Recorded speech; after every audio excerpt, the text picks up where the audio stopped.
There's strength in numbers! Yeah!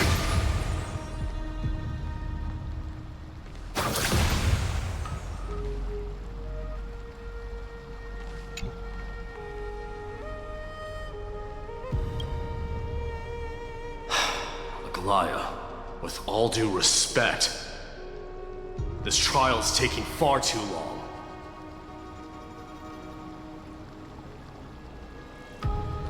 What do you think of this, Trinan?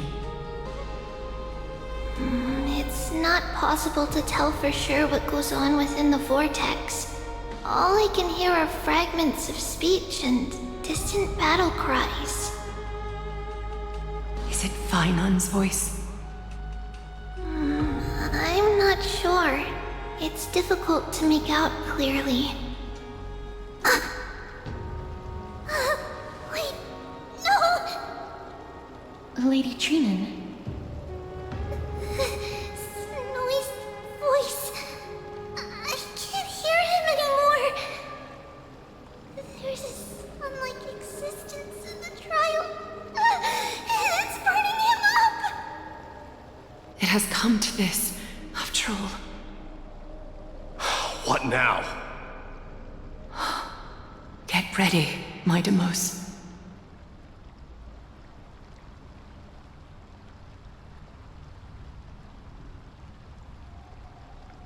Plan B.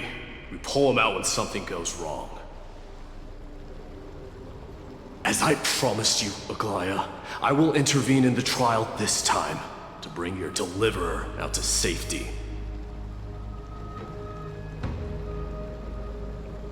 But that's as far as I will go. Of course. I know this is not the time to demand any more from you. Discerning. All right then. To be as prepared as I can, I hope that the two Outlander warriors can also join me. That might not be a good idea. The core flame trial is many times more complicated than a standard ritual. Even the slightest misjudgment, misstep, or hiccup could result in grave consequences. Our two distinguished guests are not obliged to risk their lives through the flame chase journey. Let me join you instead, Lord Mighty.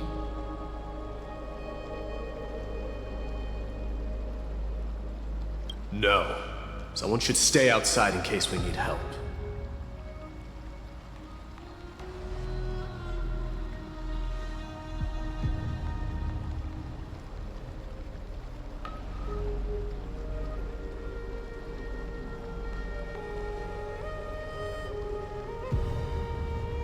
Join me in the trial to look for Fainan.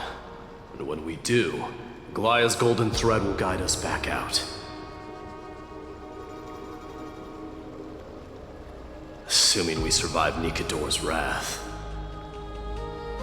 If something bad were to happen, Casterus, your priority is to ensure the safety of these two. I can find a way out on my own.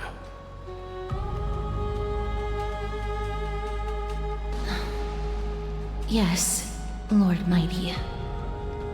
Thank you both for your valor. Time to get to work then. Let me have the honor of taking the lead in this battle.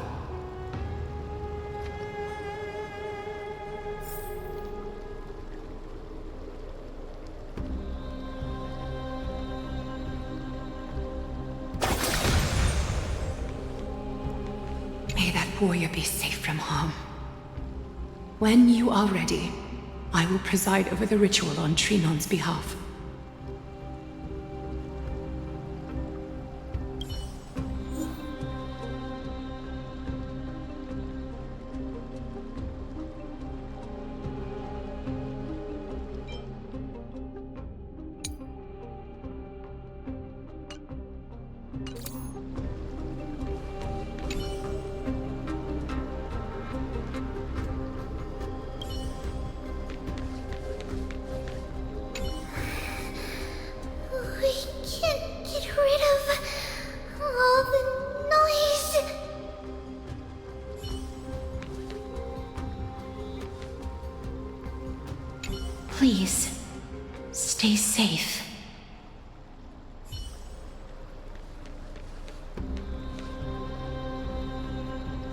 warrior be safe from harm.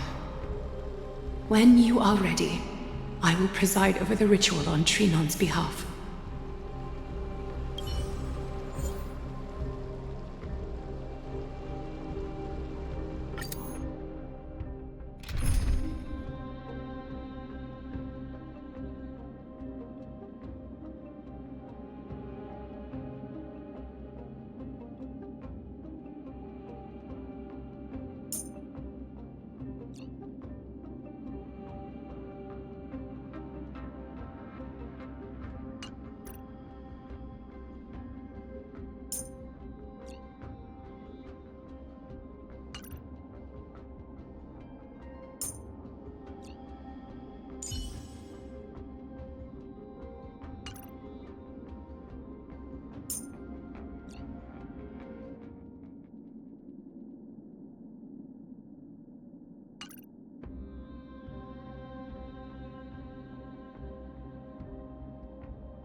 Our reinforcements from beyond the sky, warriors of high esteem.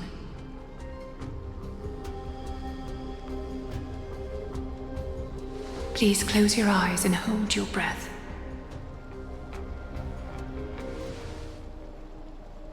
They once kept the fate of this world, and many other challenges safe from the devastating rage of strife.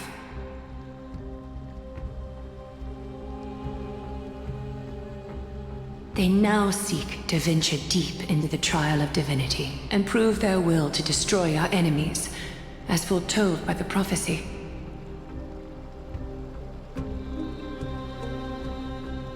When the hammer of strife strikes the anvil of the warrior, the heat and impact will leave behind scars, and between them, a demigod shall rise.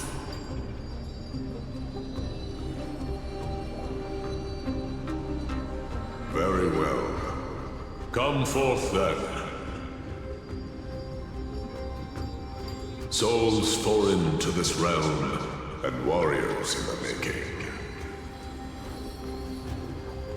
Follow me into the mist and flames, and come face to face with the greatest fear in the depths of a warrior's heart. And with thy strength, banish the darkness and usher in sunlight. Let all lost souls find courage on a long journey back home.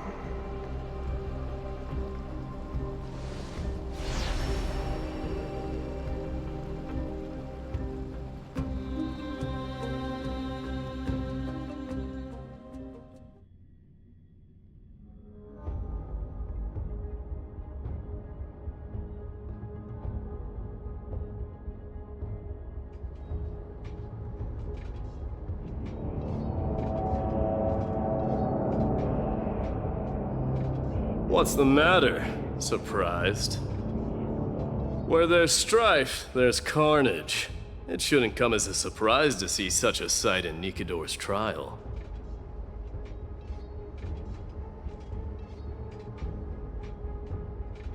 I don't see him around here. We should go first. Let's pray he stays safe.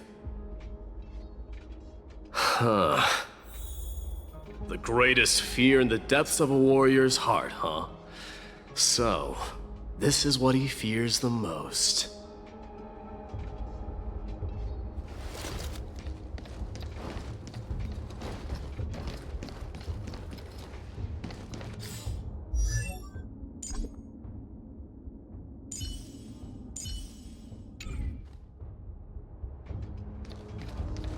There's no place for you in Emphorius!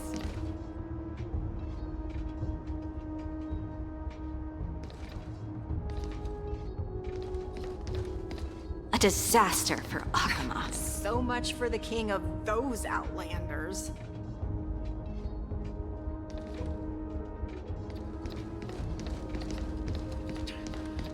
You won't get away, Kremnoan vermin! Be on alert. The smell of rust is thick in the air.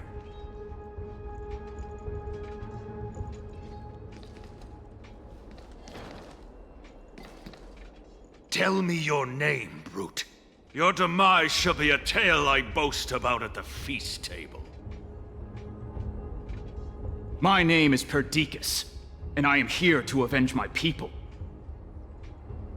Kremnoans and Akamans are at war? Perdiccas? Even the tragic cries of beasts at the slaughterhouse sound better than your name. Say whatever you like, despicable Akaman. Better to die in battle than return even in glory. May the Kremnoan spirit always watch over me. Foolish brute. I see you're eager to die. Very well then. I shall grant you just that.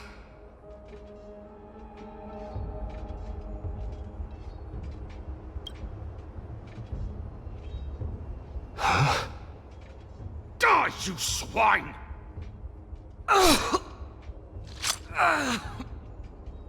Matamos. My king. Why? Why did you leave us to the mercy of these foreigners?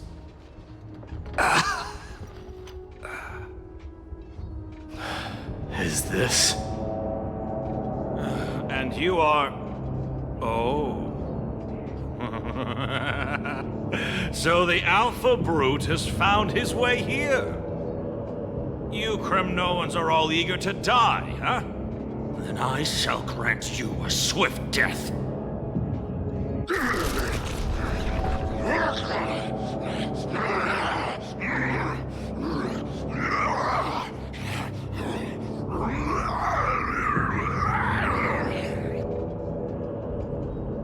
Face your death, cowardly king!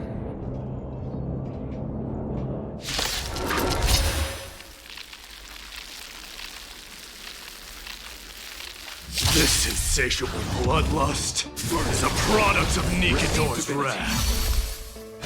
Now farewell. I will watch over you and guide you on your path. Show me your courage.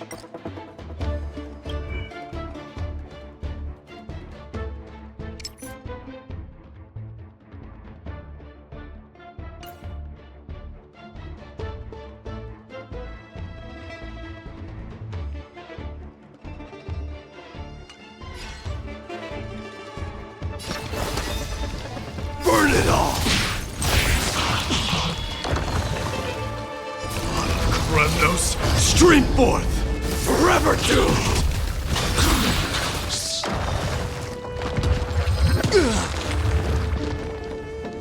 Dying soul, face me! I allow you to accept your punishment.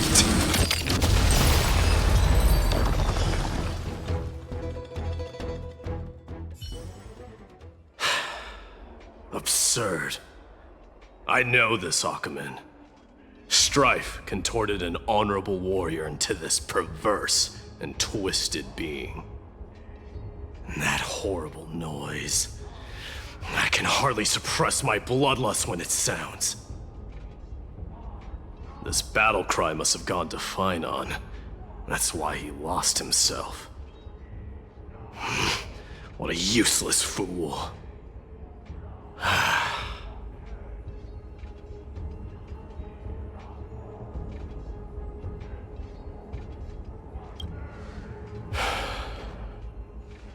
It's nothing. Let's go. That voice is Cartonis? Not you too, Cartonis.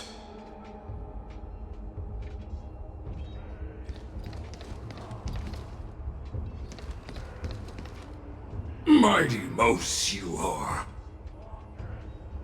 Destroyed all the wicked king.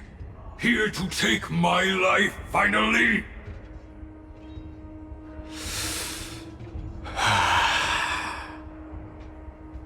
I won't ask how this happened, nor will I hurt you like you said. I just need you to tell me where Finon is. All of this you know very well. Leave our city, cursed son of Gorgo! I have no intention of hurting you, Cartonis. Humiliate me you shall not! Leave! Get out of Okima! Get out! Symbol of your sovereignty, take it! Signet of Kremnos, bask in blood-soaked glory, your kind alone! This is... Mother's Signet? It's here again.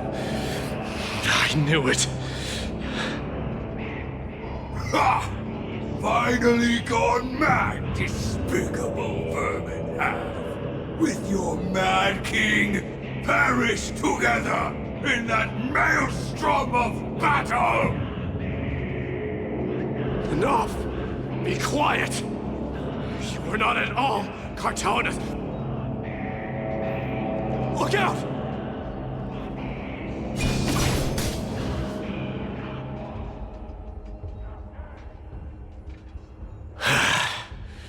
Nice move.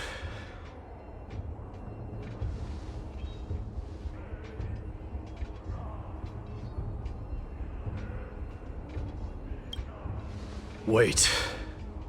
He seems calm and composed, unlike the rest.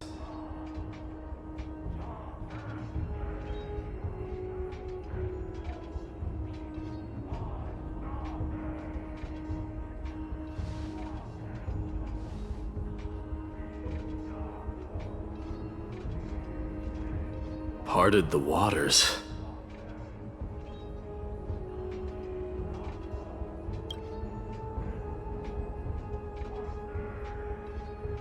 Huh?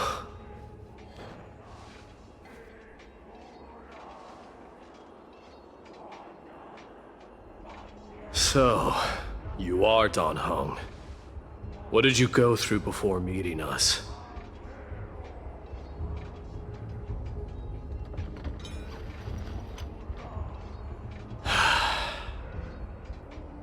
You mean you saw your past too? The trial of strife is a vicious one, all right. This might not be a single person's trial, but an arena for every challenger to engage their own delusions in a bloody battle. I saw someone from my past a while ago. Someone Finon has never met.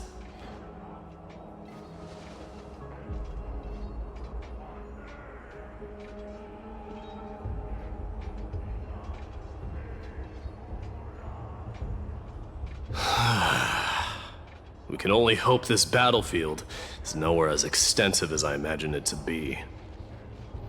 Let's first follow the sounds of battle to their source. The battle cries seem to be getting a lot louder.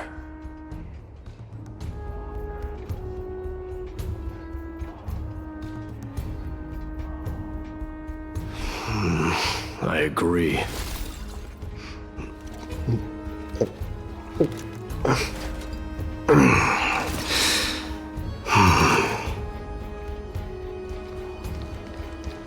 This will be the end of you Outlanders!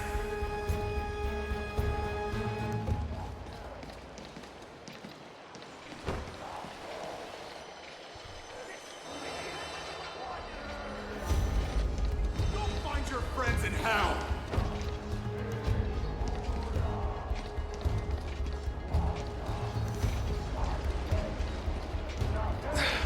Cursed.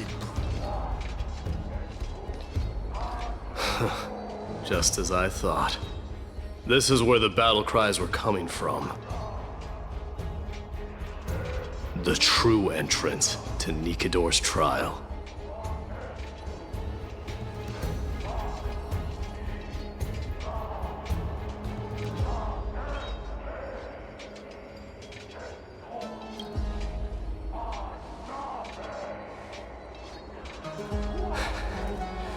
I'm seeing him for the first time, but there's no doubt about it. What I'm sensing can only be Strife's bloodlust. The one manipulating this battlefield is Nikador themselves. My demise. You are a king warrior indeed. You know me? The blasphemous prince. Of course I know you. And I happen to know that you're here for the soul of that white-haired warrior. Great. Let's cut to the chase then. Hand over that poor excuse for a sword master, so we can be done with this farce. No.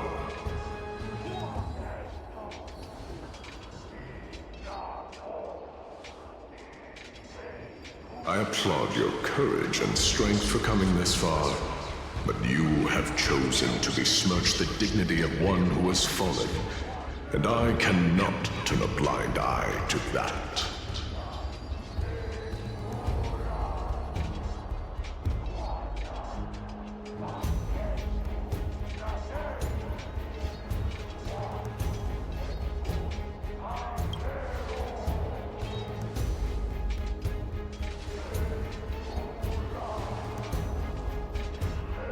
He faced the greatest fear in the depths of his heart, and fought with exceptional valor, though he eventually succumbed to the brutal onslaughts. I have since brought him to the rear battleground, and granted him glory worthy of his courage, tenacity, and sacrifice. You wish to take him away? Sure. Pick up a spear and prove that your resolve can rival his. Of course, cowards who hope to avoid bloodshed are better off disappearing from my sight this instant. Your opinions are of no interest to me, Mad King. If it's a fight you're looking for, then you will get one, Titan. I will put you to rest once more with my curse of immortality. Commendable. Your noble mother displayed the same spirit with a spear in her hands. Don't you dare speak of her.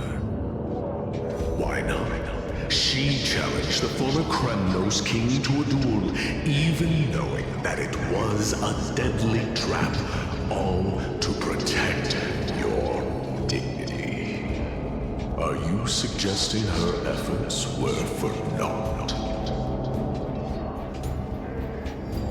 Her death was caused by you, the incarnation of strife. How dare you talk about her past? Enough of this nonsense. nonsense. You should be wielding your weapon at the God of Strife.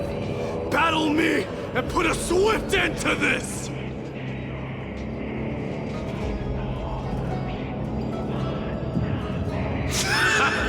Your hatred is as clear as day, my devils. My words must have stung you deeply. But thanks to that, I have also come to realize. This is why you killed your father for the throne. Only to let your signet sink to the bottom of the Sea of Souls, refusing to let the glory of Kremnos live on. This is why you use the Strife Titan. Only to reject the core flame, letting strife continue instead.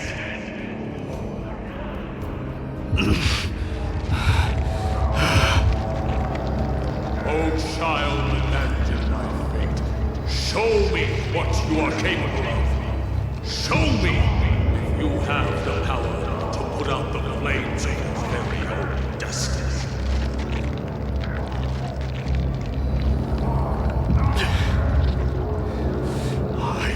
Rip your chest apart, Titan. In the same way I ripped apart that former king. I see you wish to repeat this. Come at me then. Ignite the flames of your fears and step onto the battlefield. Take this fierce battle to the boundaries of strife and consume me. Or lose yourself in the fight, and watch your defeated corpse burn to ash. But remember this, Nicholas. The son of Gorgo will be crowned in blood. The very bridge, but just the moment of ascension. To you, the successor of Kremnos.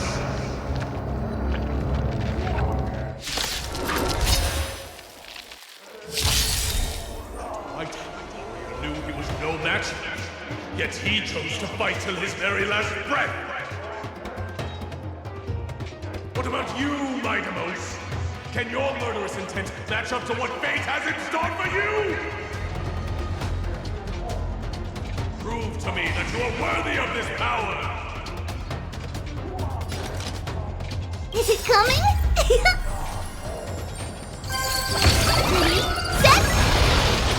Fighting the west wind, away we go!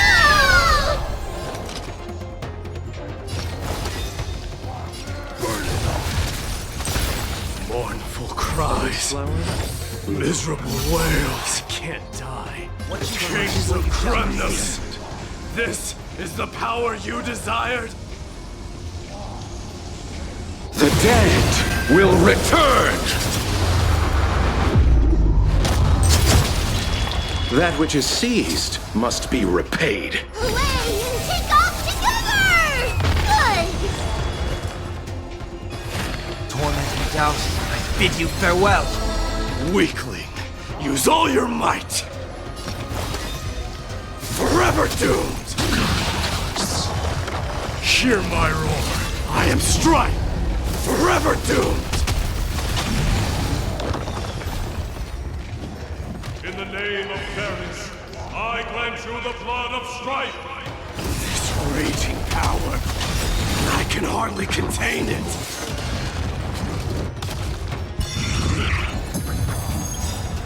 Dying soul, face me. I allow you to accept your punishment.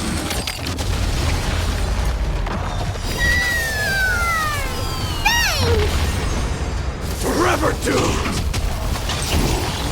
I have heard the call, loud and clear. Serenity stands clear before me. In this mortal form. I will walk with you, watch over you, and guide you on your path. Away and take off together! Good! Burn it all! Fury upon you!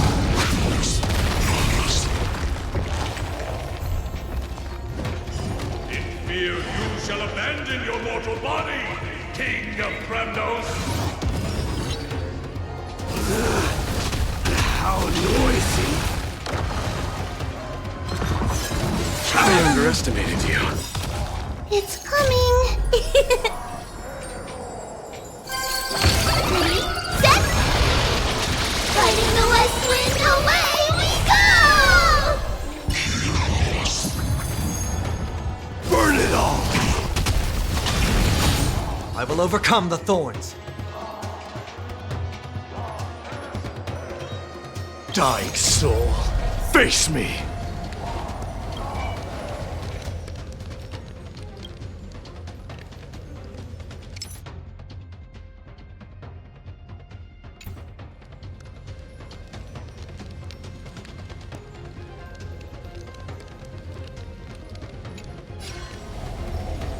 I allow you to accept your punishment.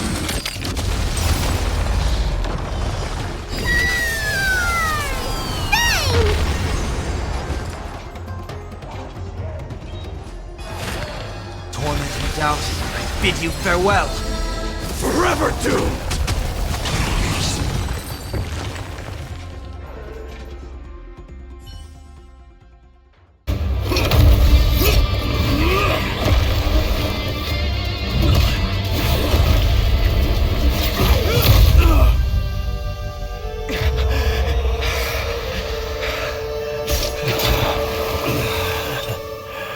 Found you.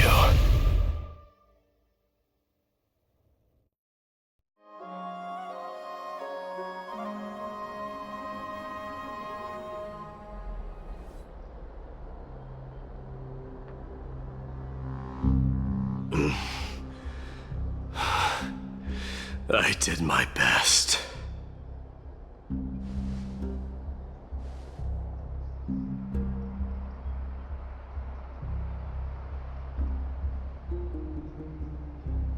There's no need to worry.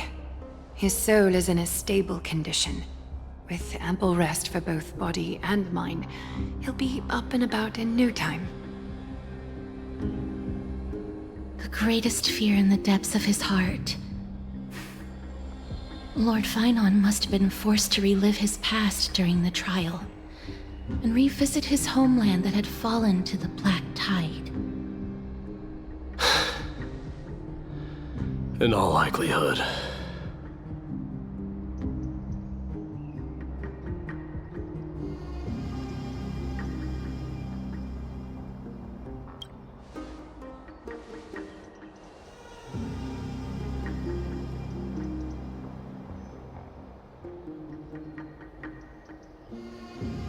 It is one of the culprits that drives the people of Anvorius to madness. It was during the Era Bellica that this unspeakable thing first appeared, like a plague, alongside the 3 Titans of Calamity. Nobody knows where it came from or how it came to be. What we do know, however, is that it is steadily encroaching upon what little remains of this tranquil land, much like a rising sea closing in on an island from all sides. It is for this very reason that it became known as the Black Tide. Those who succumb to it lose their reason and humanity, becoming vicious, mindless monsters. Mortals are not the only ones susceptible to its influence. Even gods and titans cannot escape from it. According to Naias, Nikador, though one of the embodiments of Calamity, also bears the responsibility of fending off the Black Tide. Perhaps that is also why Lord Finon threw himself into the trial of strife so readily. But now, we must look for alternative means of igniting the flames of strife. So, Aglaya, what should we do now? You know very well the decision doesn't lie with me. As the successor to Kremnos, Mighty, you know better than anyone that if it was simply about emerging triumphant on the battlefield of strife, you and your people could manage it with ease. But ultimately, The heavy burden of divinity can only be borne by one. It is foolhardiness and indecision, not the unclaimed seed of divinity, that pushes this world into the deathly fog.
Don't worry, Dee. This isn't the first time he's been like this. A long time ago. I'm not worrying about him. Oh, alright. You're a little quiet, though. I'm sorry. That was rude of me. What I meant was, I know that man can pull through for sure. It's alright. Being straightforward suits you better. Actually, Dee, there's something we're curious about. What did you see in Nikador's trial? Something that terrifies me. Isn't that ironic? There shouldn't even be a word for fear in the Kremnoan language. Do you think you stand a chance against that thing that terrifies you? Is this also part of your grand scheme?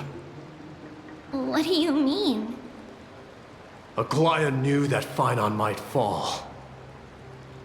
And she expected me to take his place. That was the plan all along, wasn't it? Yes. Looks like you know everything. I have no intention of condemning you for it. The Flame Chase journey is not a game, and I have long understood this.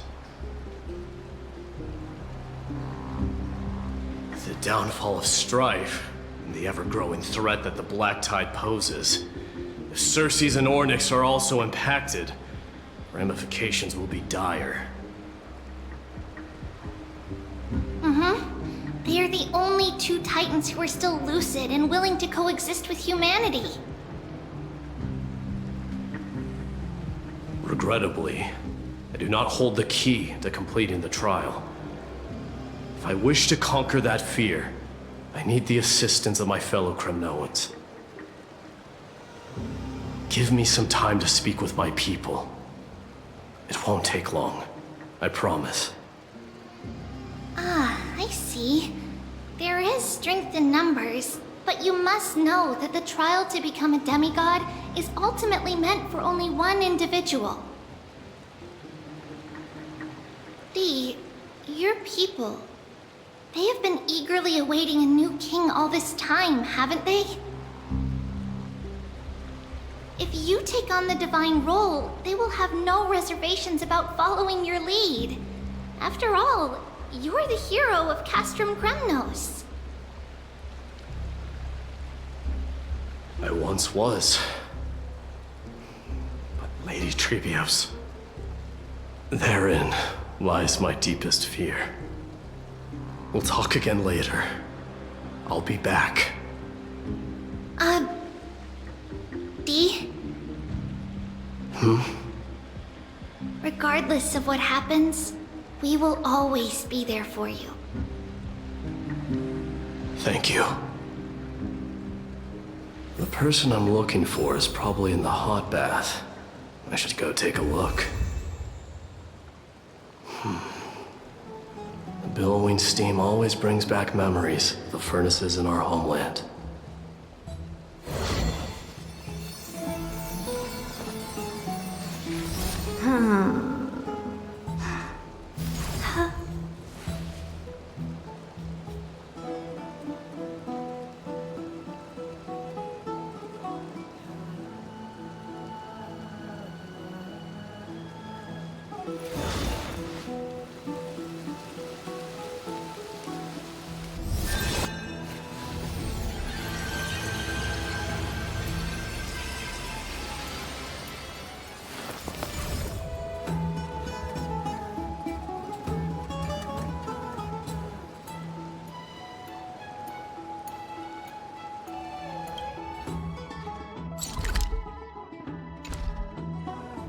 Regardless of what happens, we will always be there for you. Thank you.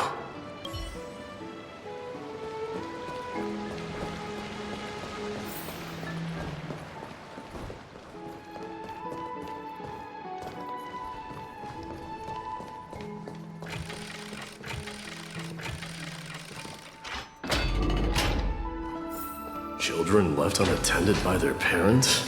That's not safe.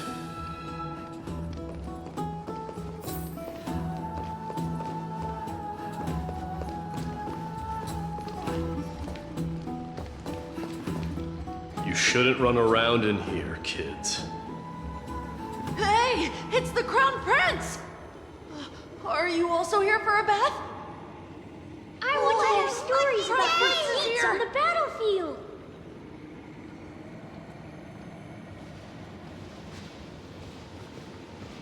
The Crown Prince.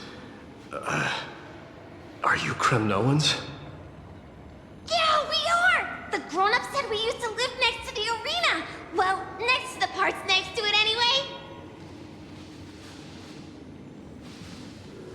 My dad is a centurion with the Hydra Lancers, and my mom is the bravest warrior in the God Shield Brigade. We used to get tons of silver coins from Mr. Crateros. My parents are serving in the Holy City garrison now. As warriors of Kremnos, they're braver than any Achaemen. Why are you kids here alone? Where are the grown-ups? Mom and Dad were asleep, so we snuck out to play hide and seek with Mr. Crateros. That old man can be such a child sometimes. Do you know where Crateros is? I happen to be looking for him. Sorry, I don't. Come to think of it, we haven't seen him in a while. Did he get lost while trying to find us? No way! Mr. Crateros is a member of the Royal Wing Elites. He's the best at hunting down enemies. He was counting near Verax Lea when we went to hide. I thought about taking a peek, but who knows if it might be a trap he set. It was prudent of you to be cautious. So, which Verax Lea was he with? It's, just take a few turns after you go out from here. It's close to the backs. All right, I'll go look for him. You should consider the game over and head home for now. And don't play around the hot baths again. Wait, Your Highness! Is there something else? I heard you retrieved Nikador's core flame. Does that mean we get to go back home soon? Have you ever been to Castrum Kremnos? You were all born in the Holy City, and are living lives no different from the Achaemens. Everything you know about our people comes only from the tales of others.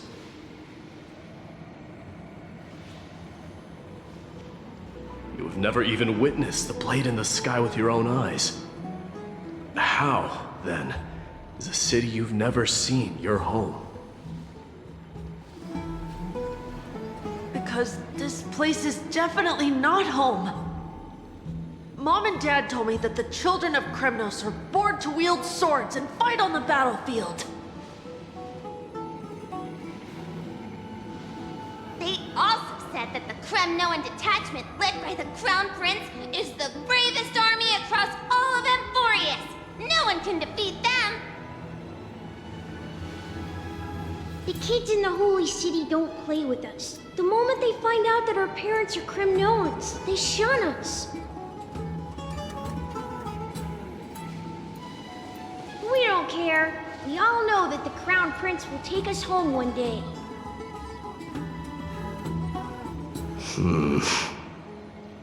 That time has not yet arrived. But, young men of Kremnos, heed my command. Return to your parents at once. From here on, you are to dedicate yourselves to rigorous training and a healthy diet. You must not neglect these two aspects if you are to become a brave warrior of Kremnos. Only by following this path can you be deemed worthy of returning home. Yes, Your Highness! The future of Kremnos. I should find Crateros.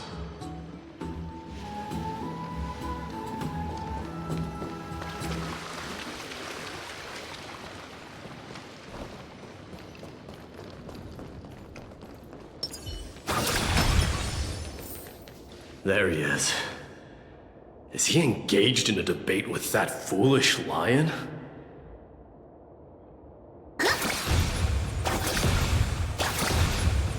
Drat! Oh, it's the Crown Prince of Castrum Kremnos. Get a grip. We're here by order of the Council of Elders. Even the Chrysos heirs have to think twice before doing anything to us. Out of my way, lackeys of the Council. The Civil Guard of Akama is on official duty. Please keep out of this area. Calm down, my lord. Play nice. Don't make me repeat myself. I'll allow you to pass this time, but just this once.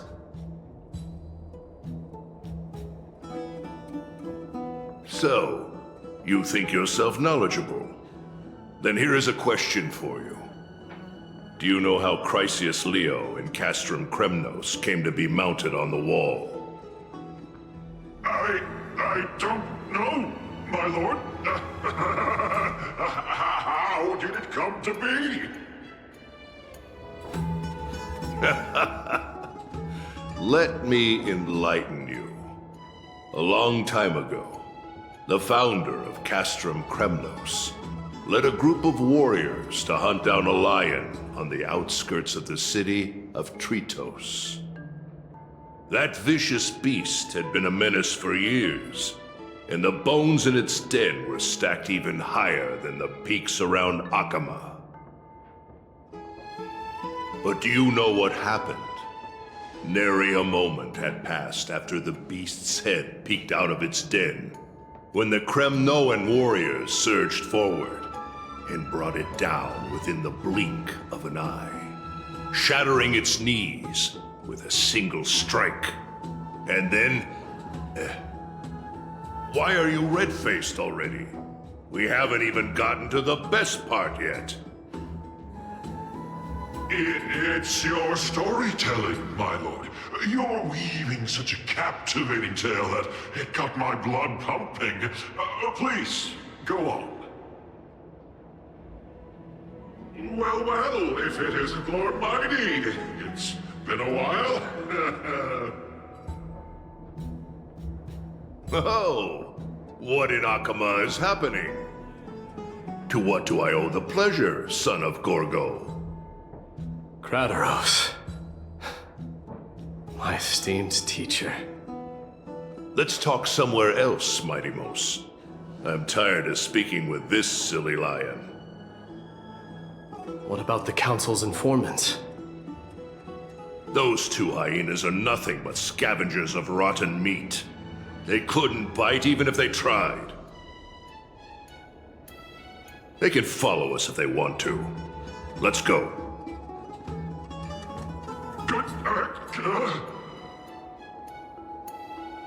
Wait, so how in the world did Chrysius Leo get mounted on the wall?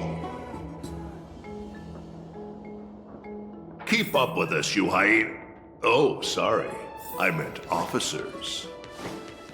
Hey, old man, how dare you? Calm down. Calm down.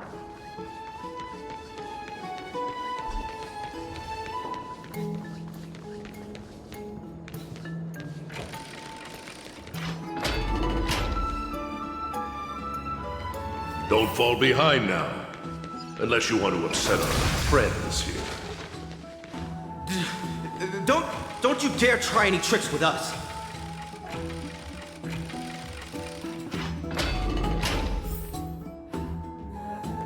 We're almost there.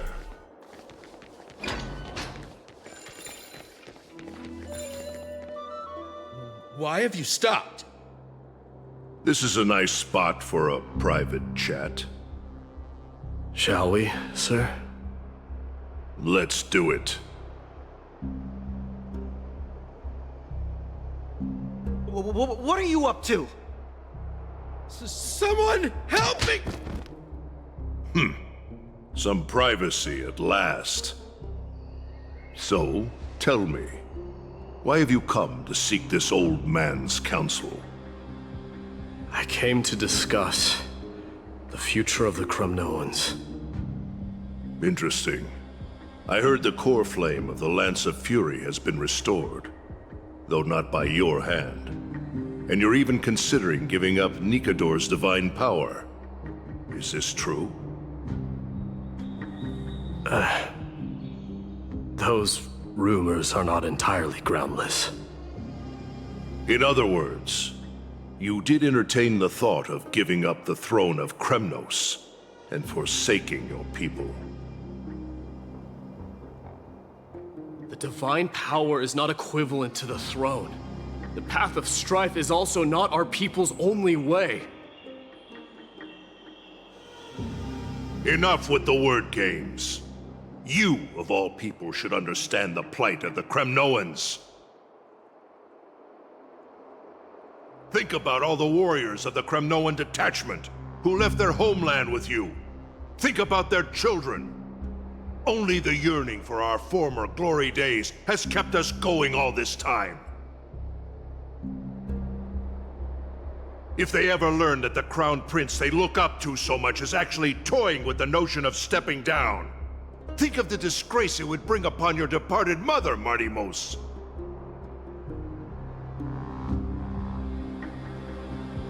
You best remember that she died for you because of Europon's schemes to restore the glory of Kremnos.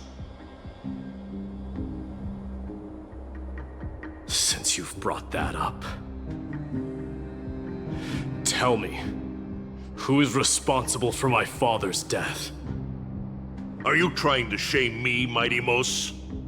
I may be old, but I haven't become so decrepit that I've forgotten it all.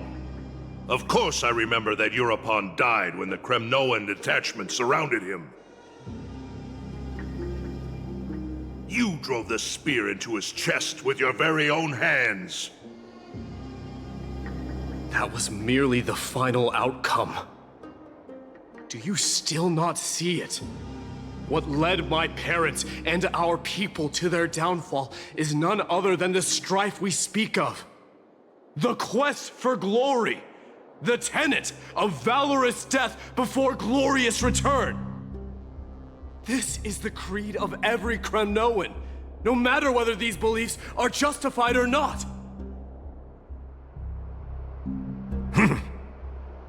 Don't be ridiculous. The only thing that could slay a king is a spear. Even an infant knows that much. I swore to your mother that I would guard your crown with my life. I never foresaw that the son of Gorgo himself would be the first to turn his back on the Kremnoan spirit. Gorgo. Your mother bore that name. The name of the great founder of Castrum Kremnos. And she upheld that name with honor. If you choose to turn your back on her legacy, like a wretched deserter, do not fault me for withholding my loyalty, Martimos. I came to discuss the future of our people with you. But it appears this is not the right time yet. Go, mighty. Ha! That's what those Chrysos heirs call you, isn't it? Go down the path you have deemed correct. Deep down, you have always been one to do as you please. And I am well aware that no one can deter you once you've made up your mind. But don't you ever dream of renouncing the traditions of Kremnos. We may reside in Akama now, but we remain eternally bound to strife by blood. Bloodlines no longer hold any significance in this era of destruction. My young lord, always bear this in mind. Never reveal your vulnerabilities to anyone. A lion should never dwell amidst its prey, especially when it wields power enough to dominate the entire hunting ground. Europon, the boy did nothing wrong! This is murder! Do not sully the noble name of Kremnos with the blood of an innocent child. You mustn't reveal your weaknesses to the enemy. Enough! My decision is final. We must use this child's life to preserve the soul of the great Nikador. We must save Castrum Kremnos. Don't be absurd! Those tiny hands lack the strength to even lift a spear. Do you truly believe him a threat to Castrum Kremnos? You'll be ending the bloodline of Kremnos if you do this. Our millennia-old glory will become nothing more than a joke. Have you forgotten that we Kremnoans place no value in bloodlines? It is through pure bloodshed and slaughter that the kings of Kremnos have ascended to the throne. As for our millennia-old glory, it has always been a joke in my eyes. Glorify it all you want, but it will not alter the nature of slaughter. Those who revel in it are but murderers. They are no more noble than the most monstrous beasts in Amphorius. Ah, enough with your words! Among all the kings of Kremnos, which one did not inherit the crown only after plucking it from the lifeless body of his father? But listen to yourself now.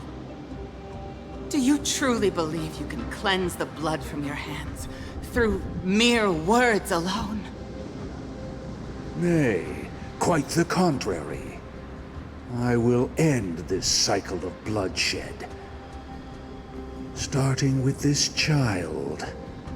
With these blood-stained hands, I will end it all. Your failure is inevitable, European. You are just a coward who can only raise his blade against his own child! A beast that murders his own kin. Royal Wing Elites and Emperors of Kremnos! You cannot sit idly by and watch this atrocity unfold! If you consider yourselves the honorable sons and daughters of Gorgo, then take up your spears and join me in putting an end to this bloody charade! Does anyone else have any objections? If so, come forward with your spear and prove your mettle. Understood. 5, 4, 3. No one dare stand by my side. Cowards! Has that crown stripped you of your courage? 2.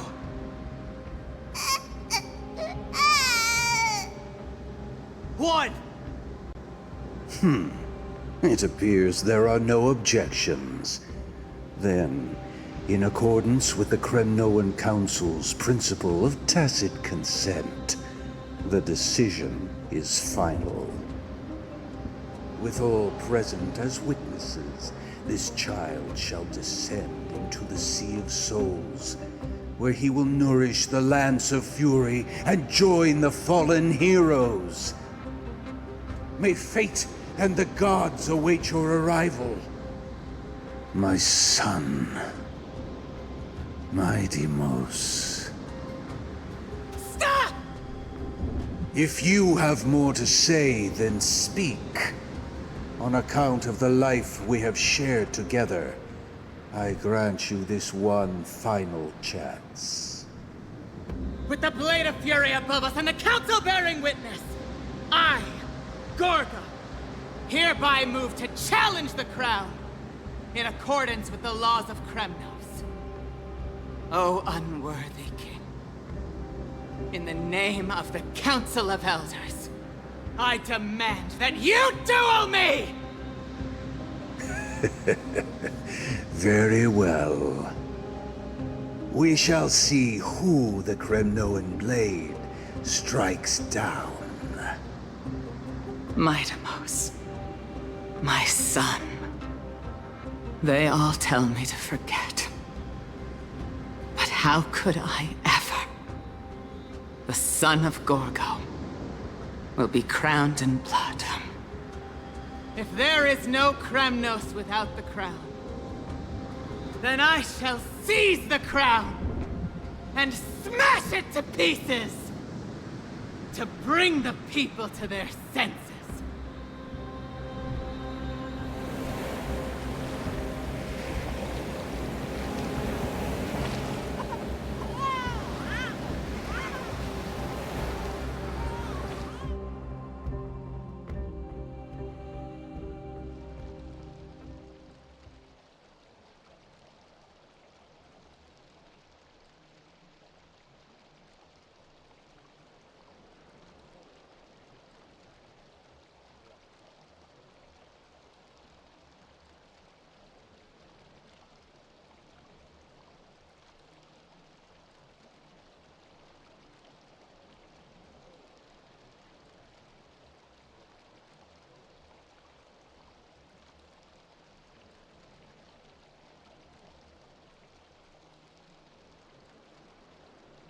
Mister, you're awake.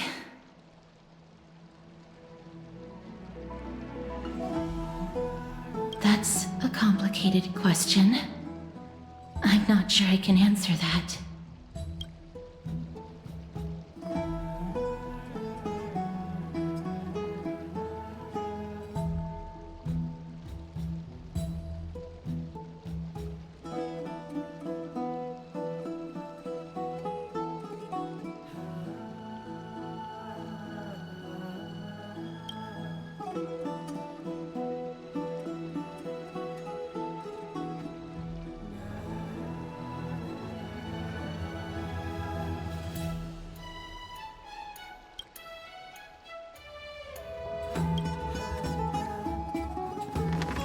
I apologize for arriving uninvited. I saw that you were still asleep, so I took the liberty of waiting nearby. I bring a message from Lady Aglaya. She has prepared a gift for you and Dan Hong, and wishes to present it to you in person.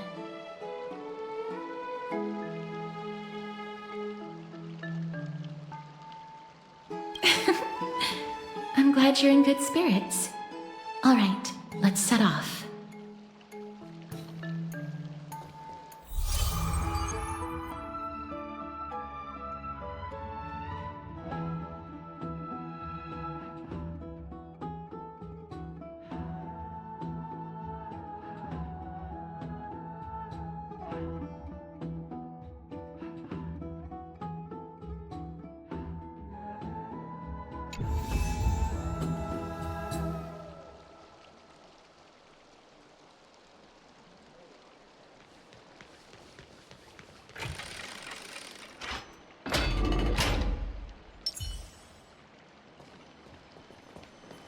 Are bustling.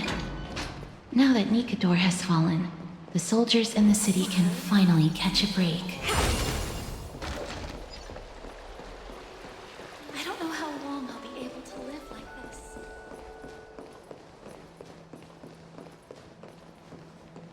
Is that Lady Trevi and Lady Trianne?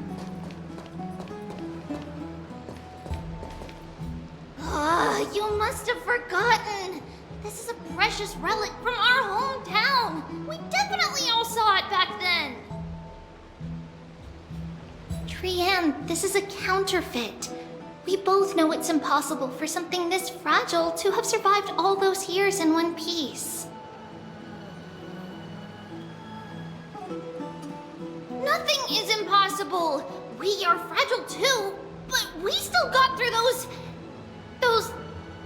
sad times. Ugh, look at that color and how it glitters in the light. It's exactly as we remember it. Why won't you buy it? If someone else gets to it before us, we'll miss our chance forever. Calm down, Trianne. You need rest. Please, there's no need to fret. If you need more time to make a decision, I can put this aside for you until tomorrow. Or until you're ready? No, it's alright. Trian is just... She'll come to her senses tomorrow. We'll be off first. Trian is just... what? Trian is super mad, that's what!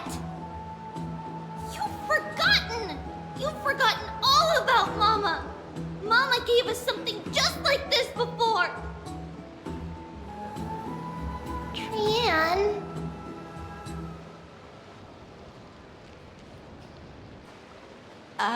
See you tomorrow?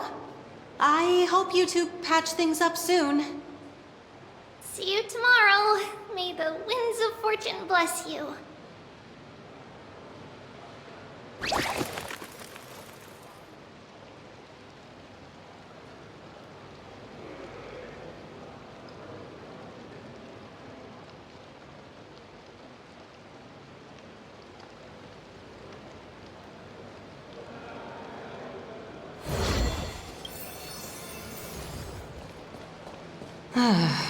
It's so hard to understand what they're thinking sometimes.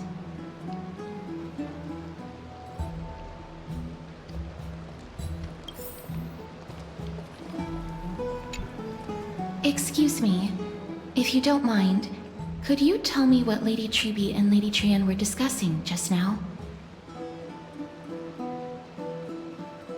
Oh, it's Miss Castoris. It's been a while. Well, honestly, I'm not quite sure myself. See, I have a little hobby of collecting handicrafts. Some time ago, I found this trinket being sold at the Marmorial Market and bought it to use as decoration at my stall. When Lady Treby and Lady Trian walked by earlier, Lady Trian happened to catch sight of it and promptly insisted that it was a precious memento from her hometown. But Lady Treby believed it to be a counterfeit. She said it couldn't possibly be from Yanisopolis. The likelihood of such fragile glassware surviving the Chrysos War is simply too low. For some reason, Lady Trian became awfully upset after hearing that. I see. Madam, would you mind selling this trinket to me? Certainly. It's just... if it truly is a relic from Yanisopolis, it could be worth a small fortune. Miss Castoris, I'm running a business here after all, so... I understand. Feel free to name your price.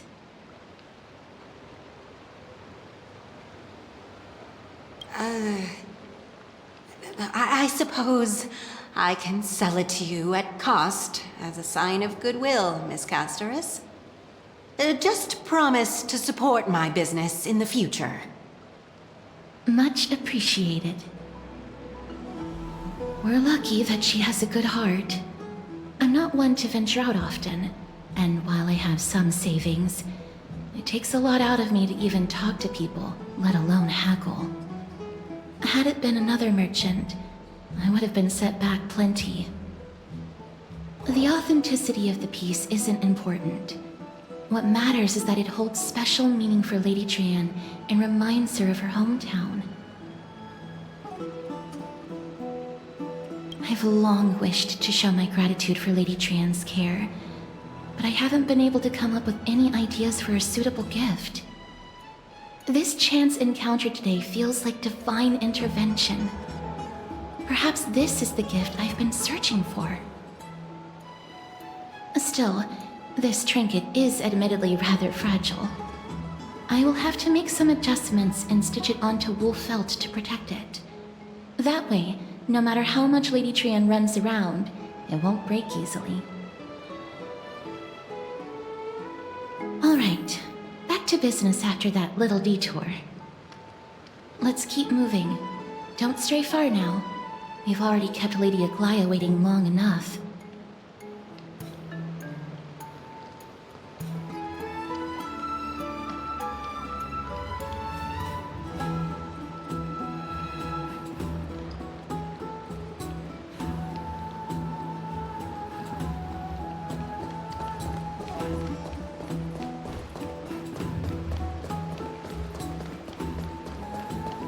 folks going to do next?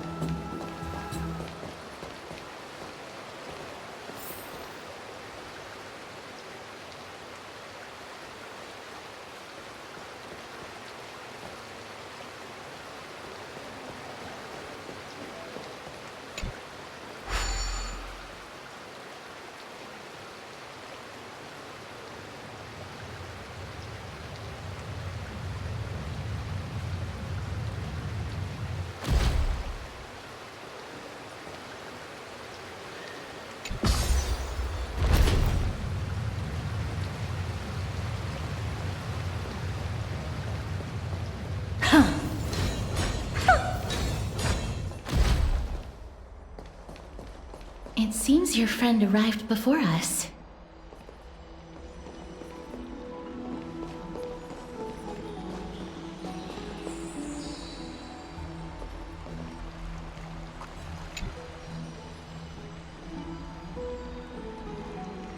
Welcome, Cass. And you as well, Trailblazer from beyond the sky.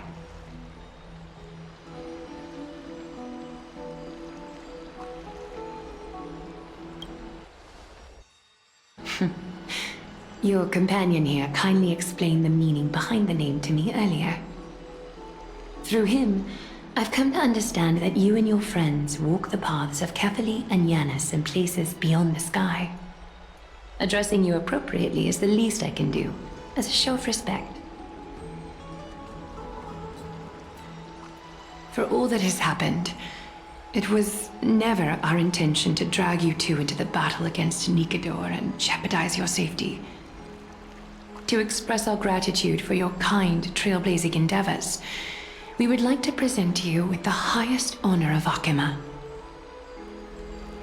This is the dew of divine blood, brewed from crops nourished by the blood of the Titans.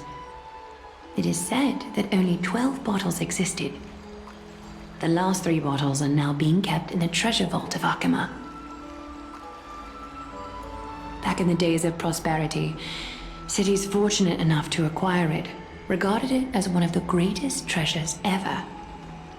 Unsealing it during a ceremony held in honor of 2 cities' diplomatic ties was the highest form of respect one could show the other. And now, in keeping with tradition, Akima dedicates this drink to our esteemed guests from beyond the sky in appreciation of what you have done for us.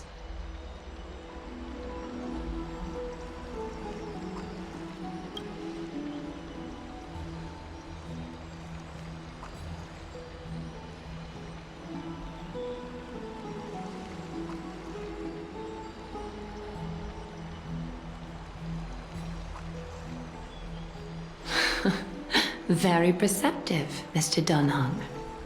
Your heroic deeds have proven that you come in good faith. With the dew of divine blood as testament, we wish to forge an alliance with the Trailblazers.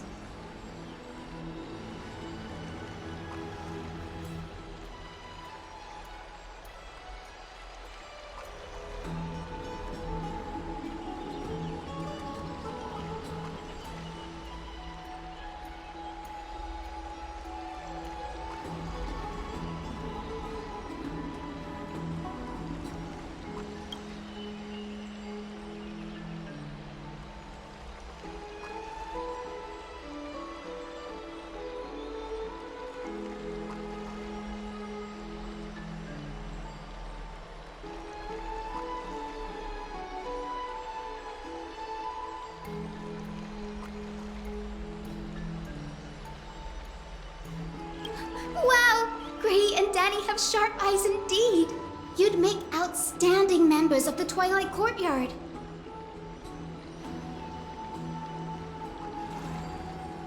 No need to worry, by the way. I can tell from Lady Aglaya's tone of voice and micro-expressions that she's being genuine.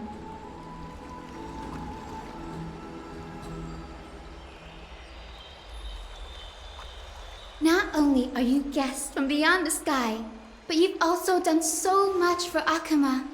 You're practically heroes to us all. Lady Aglaya would never subject you to Aquila's judgment.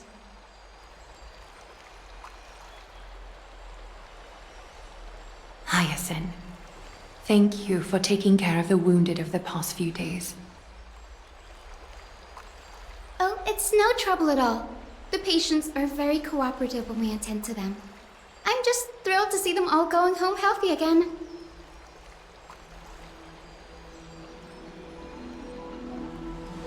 Oh, it's Cassie. Oh, I've missed you.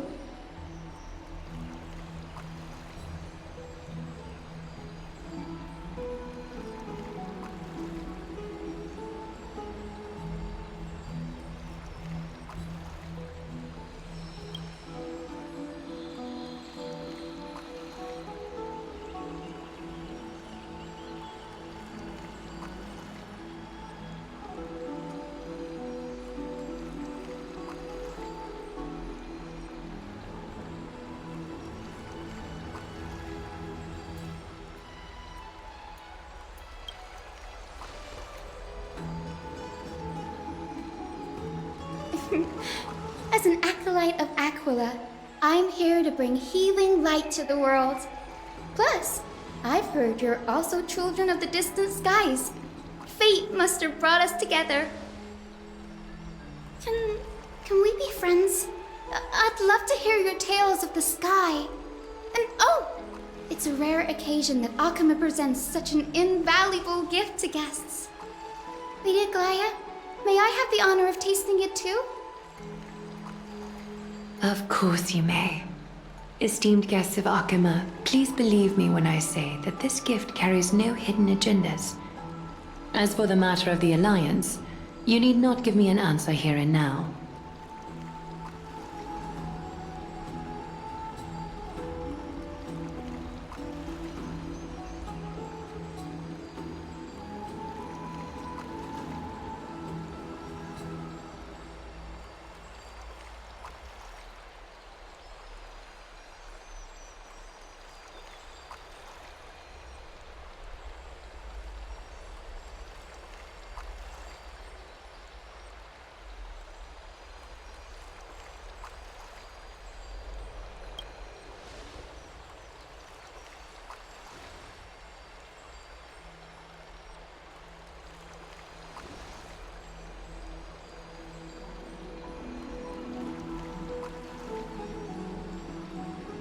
Yay! Then I'll get started on my questionnaire.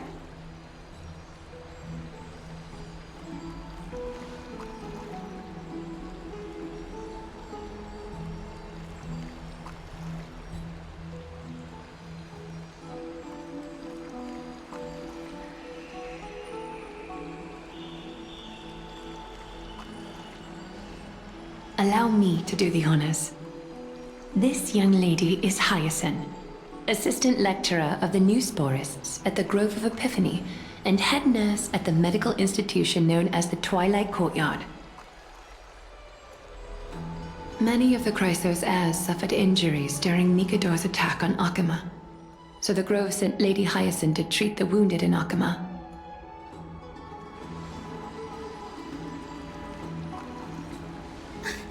But what I'm really good at is helping people sort out what ails their mind and spirit. If you're ever feeling troubled, come find me. A little sunbathing in the courtyard will chase all your worries away.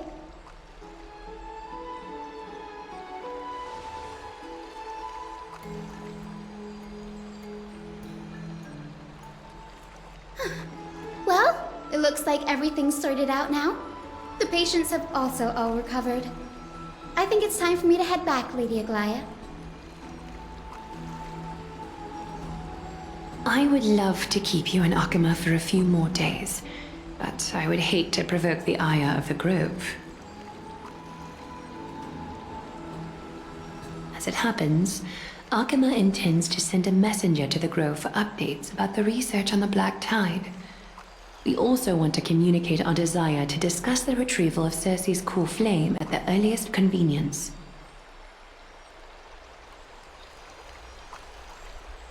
Oh, that sounds pretty serious. Lady Aglaya, you can't be asking me to... No need to fret. We won't put you on the spot. Trianne will be going there as the diplomatic messenger of Akama, and Castros will be accompanying her.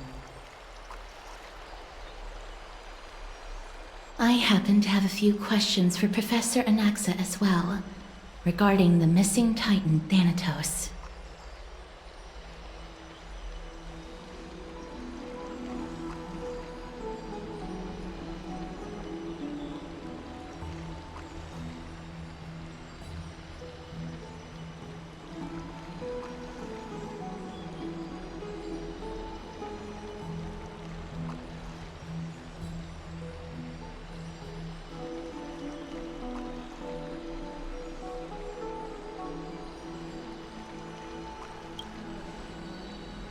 If you're not keen on just sitting around, Mr. Trailblazer, why not go with them? The Grove is a picturesque place, perfect for sightseeing. That's a wonderful suggestion. Come visit the Grove, Gray. I'd be delighted to show you around.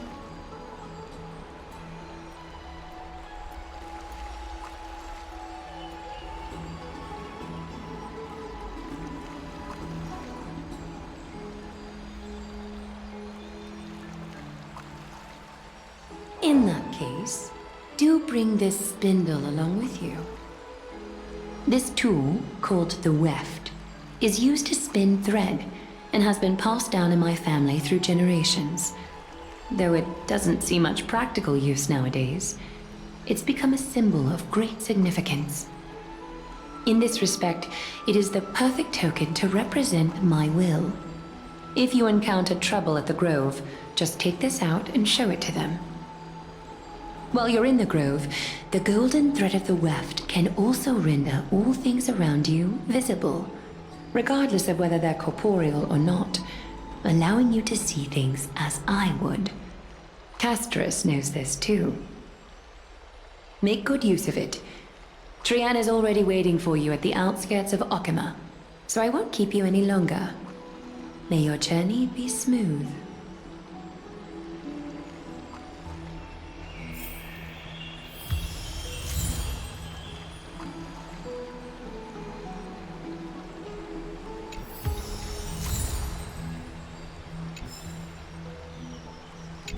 Make good use of it. Trian is already waiting for you at the outskirts of Okima, so I won't keep you any longer. May your journey be smooth.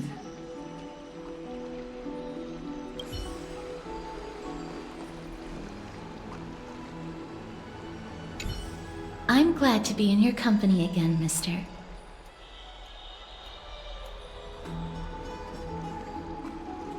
Thanatos controls my fate, in a sense. The curse I bear came from them. And they have something of mine. Something of great importance that I must get back from them.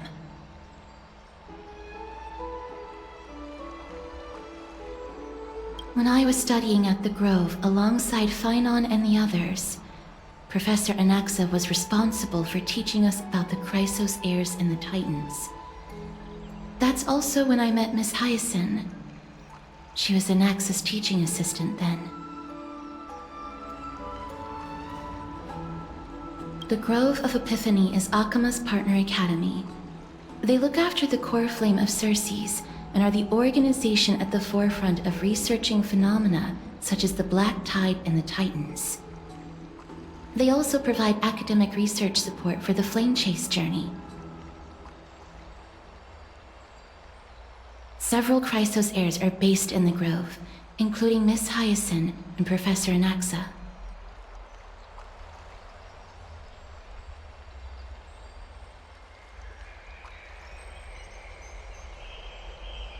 Oh, I came here with a colleague from the Twilight Courtyard. I've asked her to pack her luggage in advance, so she's already waiting for us by the city gates. Let's go meet up with her.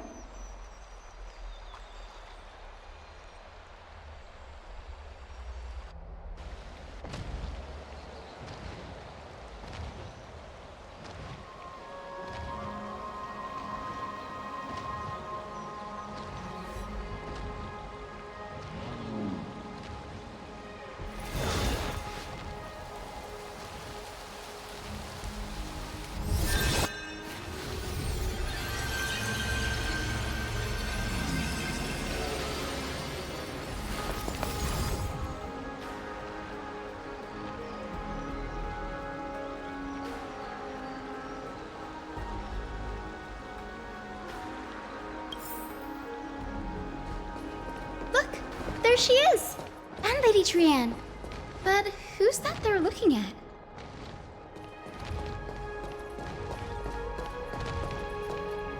Did something happen, Clementine?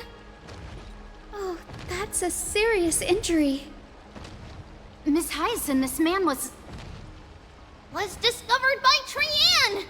Trianne was in a bad mood this morning, so we went to the outskirts of Akama for some fresh air. But then we found him collapsed on the roadside. Trianne knows the city has good doctors, so Trianne brought our new friend into the city to look for a doctor. I was waiting here for Miss Hyacinth when I bumped into Lady Trianne. But by then, this man was already in critical condition, so I had to perform some emergency treatment first. These wounds, they're caused by the black tide. This is bad. Clementine, prepare a ward for this man at once. I'll treat him myself. It's a miracle he's still alive, considering how badly the black tide injured him. Gray, Cassie, and Trianne, would you mind making your way to the grove first? Once this man is out of danger, Clementine and I will join you. As a healer, I cannot ignore those in need of medical attention. I understand. May fate have mercy on this poor man. Trianne believes he'll get better. Everybody, follow Trianne! Fly, fly, fly away from Akama!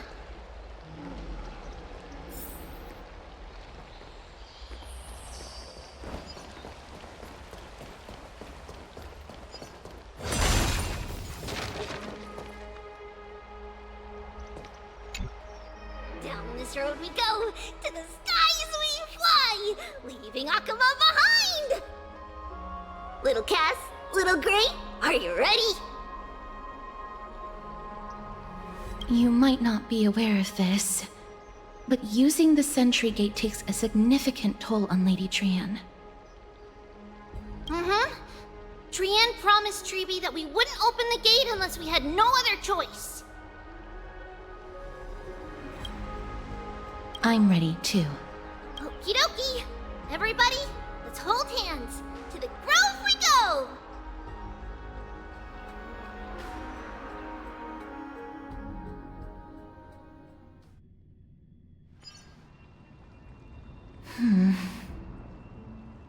It's harder than I thought to sew gemstones onto Wolfeld. Cass, memmy, memmy, mem. Memmy, mem, mem, mem. Mem wants to try sewing. Here, why don't you give it a go?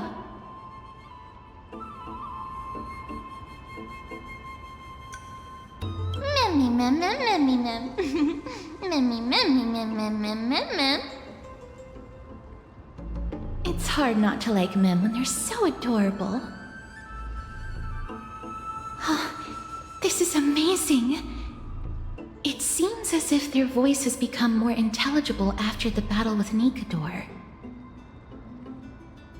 After spending the last few days together, I feel like I'm gradually gaining the ability to understand what they're saying.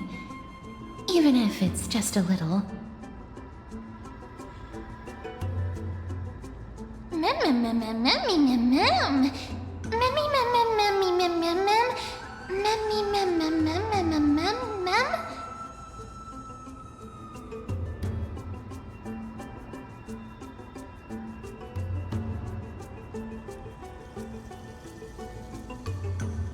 Memmy, mem. Memmy, mem, mem, mem, mem, mem.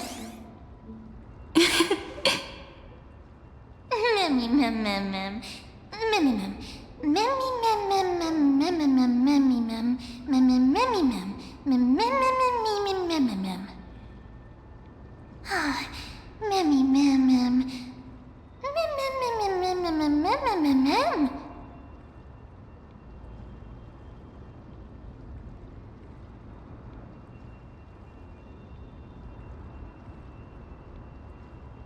Mom!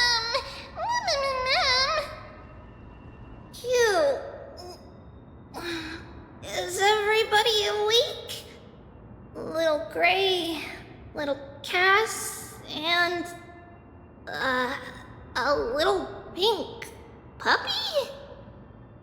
Puppy? Mem, mem, mem, mem, mem. Memmy, mem, mem, mem, memmy, mem, mem, memmy. It's already action hour. Lady Trianne, I hope you're well rested. You were talking in your sleep. Did you dream of many things? Sleep talking? What did Trianne say? Something like, Mommy, doll with sword, let's fight together. We'll be brave. Ugh, it's so embarrassing. Please don't make fun of Trianne. Of course not. Wasn't Lady Trianne's mother also the Holy Maiden of Yanisopolis? Uh-huh. Mama was the strongest holy maiden in all of our history. She also gave us the prophecy of deliverance. And she had red hair that looked like a cute red mushroom. But Trianne can't remember what Mama looked like anymore. Not even in the dream just now. Memmy, mem. Memmy, mem, mem, mem, memmy, mem, mem.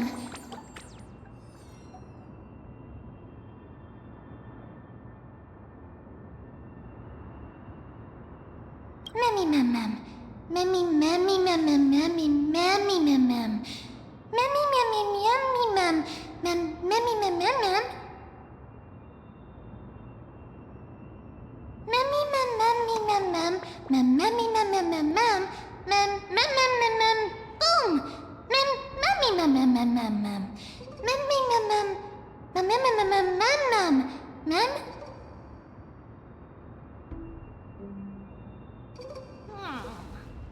Trianne thinks that's a great idea! Can the pink puppy help Trianne out? Memmy, mem, mem, mem, mem, mem, mem, mem. Yay! And I'll call you Little Memmy from now on. Mem, mem, mem, mem. Memmy, mem, mem, mem, mem, mem. Mem, mem, mem, mem, mem, memmy, mem. Mem, mem. Mem, mem, mem, mem, mem. Me, mem, mem, mem, mem, memmy, mem. Mem, mem, mem, mem, mem, mem. Memmy, mem, mem, mem, mem.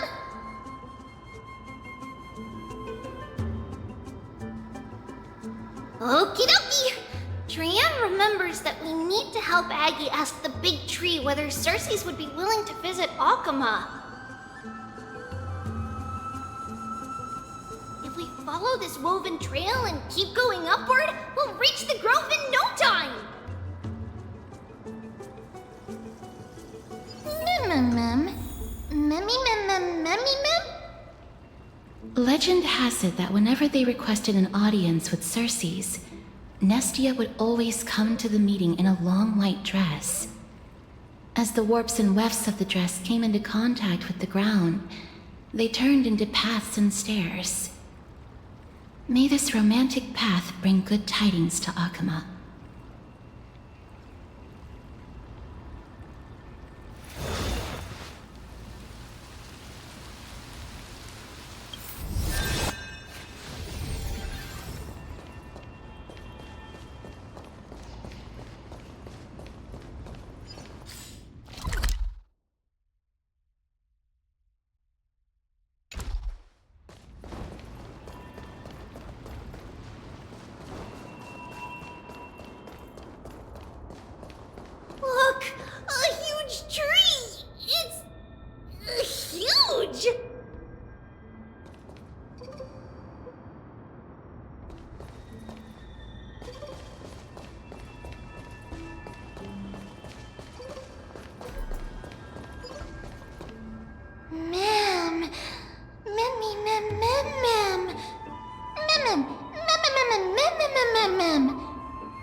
It's the Bough of Rift, the divine body of Circe's.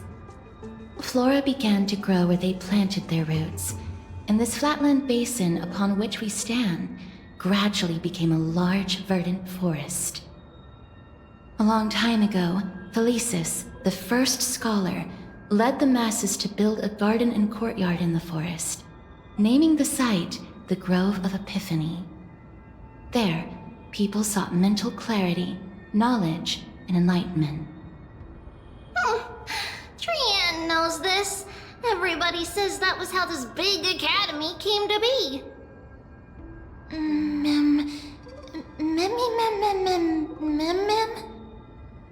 Something feels off. The Grove has always welcomed scholars.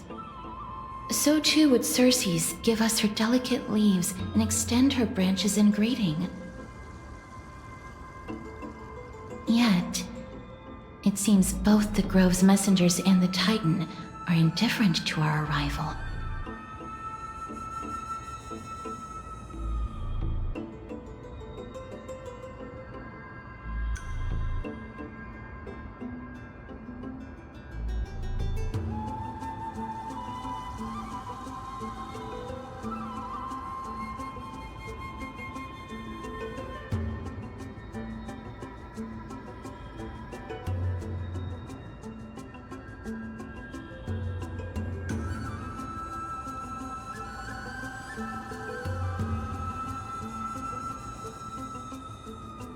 There should still be a way in. I'm just a little surprised. Maybe everybody's still asleep because classes haven't started yet. They don't want to be disturbed, so they shut the entrance.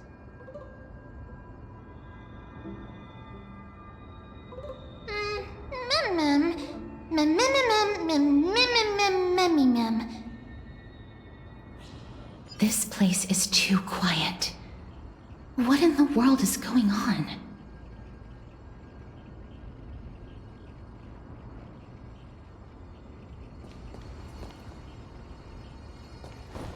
Oh!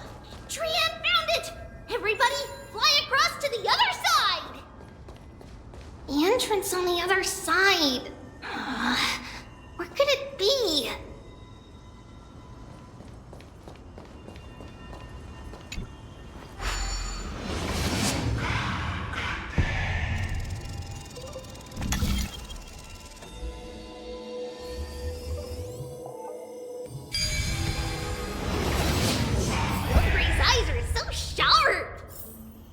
I knew you would find it. The courtyard of Storgi should be just ahead of us.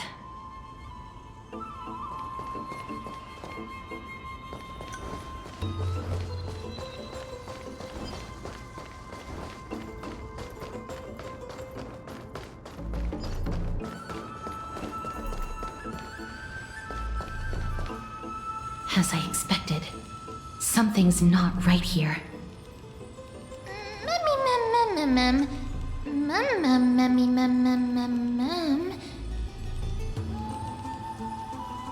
Not to mention that this whole place is also eerily quiet.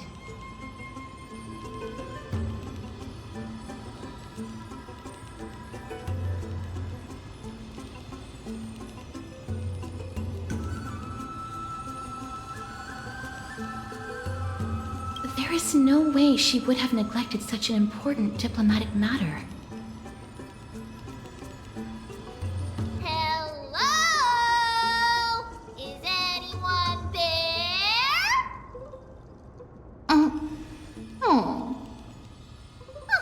No one's here.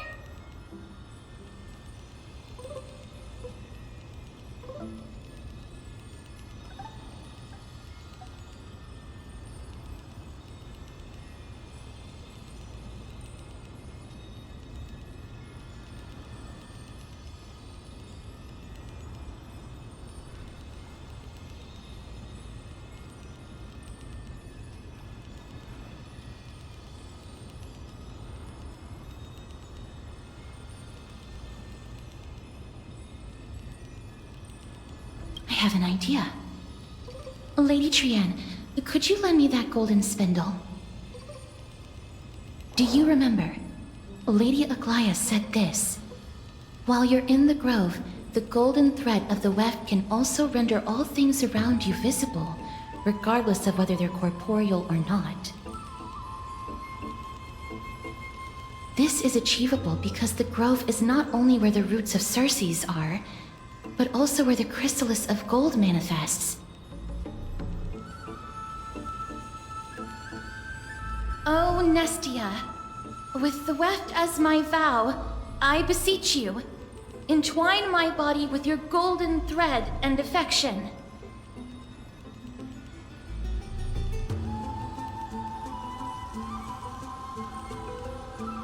This is a proverb that was recorded in the handbook of Nestia's priests.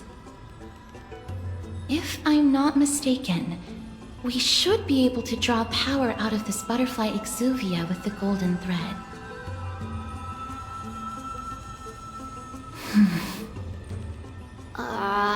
There isn't a reaction. Did it not work? But that shouldn't be. Mem.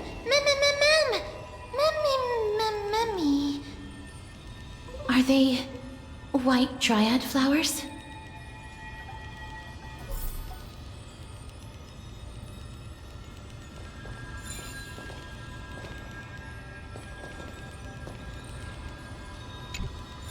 Mem.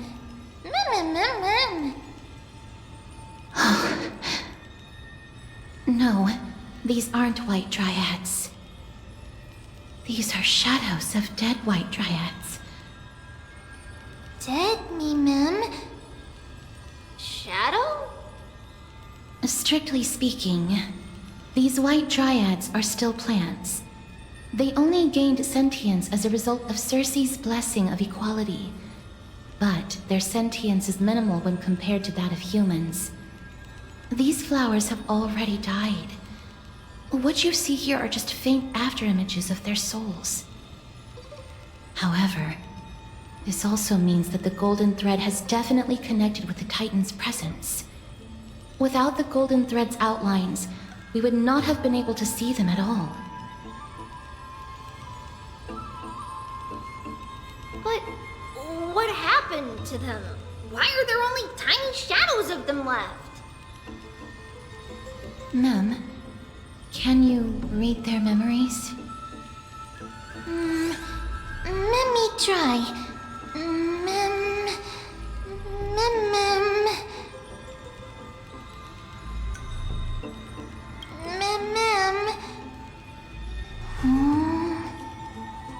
Black cloak. Mem. Sword. Toward the great tree. Mem.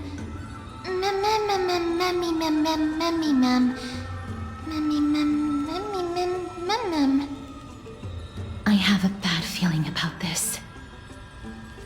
The deathly fog of Thanatos is fast approaching.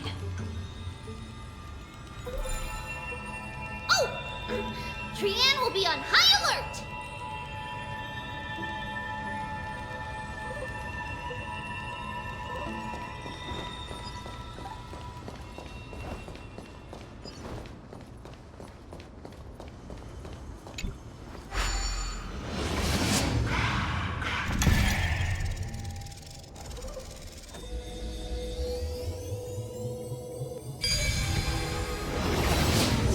The smell of death is becoming more and more intense.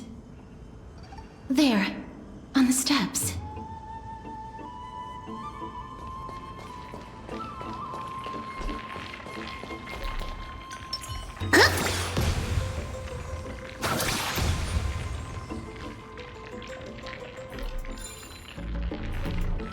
This looks really scary. Mem.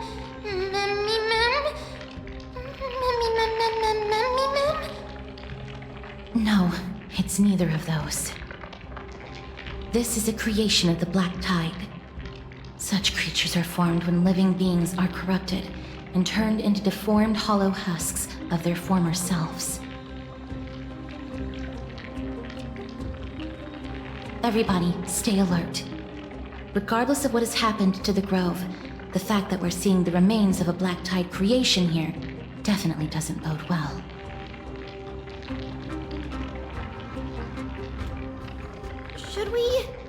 Should we inform Aggie about this? Mem!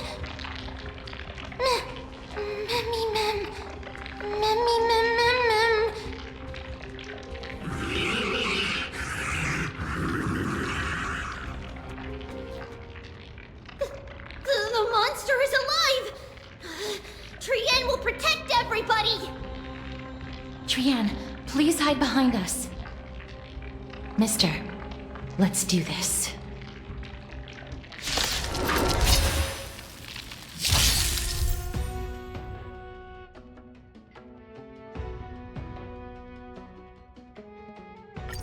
As expected, the words black, sword, and cloak. They're talking about the Black Tide. Don't let me down now. Please, allow me to purge the root of this problem. Time to cleanse the filth! Wouldn't you agree?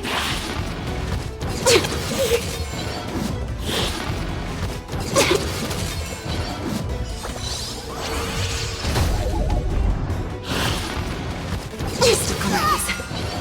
All at once? I don't have time for games. The door to a whole new world. It's coming! 3, set! Fighting the west wind, away we go!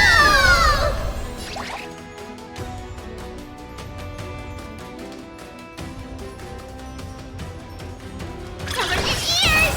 Immerse yourself in it as you desire. You've gotta lose some to win some.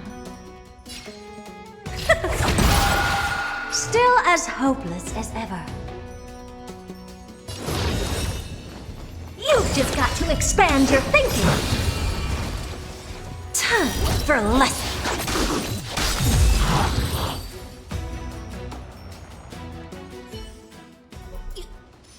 You defeated it! Little Gray, little Kaz, you're so strong!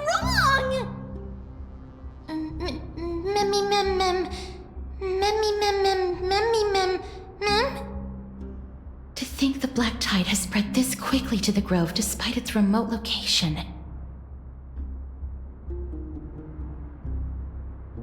I'm afraid a world where strife has fallen is far more dangerous than we ever imagined. Oh no! Does this mean that Akuma is also in danger? Looking at this mess, it seems the scholars at least succeeded in fending off the first wave of attacks. But at what price?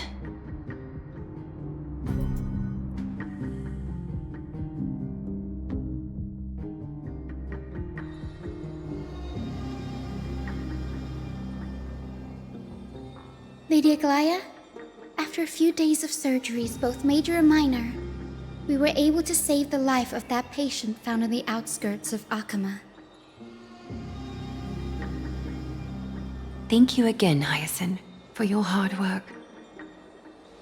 The scarring of his organs was especially severe, a result of the Black Tide's corruption. It's a miracle he's even survived. I can't say for sure when he'll regain consciousness. Don't stress yourself out over this. You've already done everything in your power to save him. There's no need to hurry to the Grove either. You deserve a good rest now.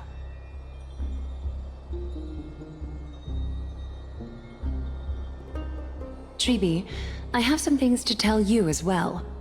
There's something strange about where that patient came from. He is not Archiman. The way the stitches on his clothes are hidden is quite unique. Such craftsmanship is undeniably from the Grove. The Grove? You mean... Now that I think about it, Castris and the rest should have arrived at the Grove by now. Trianne just got in contact! The Black Tide has invaded the Grove.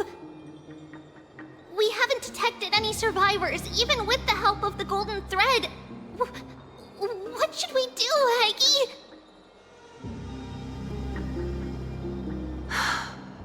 The Black Tide is posing an even greater risk to us now.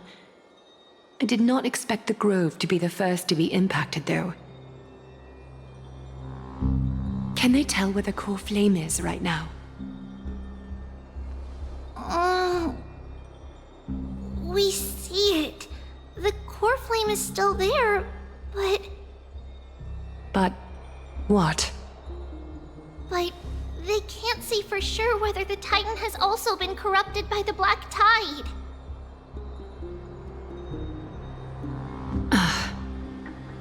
Please let them know that for now, the most pressing task is to identify the core flame and transfer it to a safe place as quickly as possible. We must also search for survivors and find out exactly what happened to the Grove. Oh, and find Anaxa. Unless something went terribly wrong, he should still be alive. They've set off. Please, stay safe, everyone. I pray for their safety too. Aggie, how do you know that Anaxa is still alive? I know that man all too well. If that blasphemous performer knew that he was not long for this world, he would most certainly try to seize the core flame and drag the Titan down with him. Is this a joke as well? No, I'm being serious this time. We're facing threats from both within and without Akima. The merciless carnage may have ceased, but Akima's nemesis continues to sharpen their blades even now. They may have even prepared the gallows from which to hang us already. You mean... Even if the divine authority of strife is as yet unclaimed, the Black Tide is advancing more rapidly than I expected. I fear this tragedy is more than a mere natural disaster. Alas, it's too late. The Council will likely take this opportunity to do something... I will try to keep this under wraps for now. But you must also take care and be prepared for anything that may happen. All right. Should I inform Hyacinth about this? Not for now. She must be exhausted after performing surgeries non-stop for so many days. I don't want to overwhelm her with this bad news.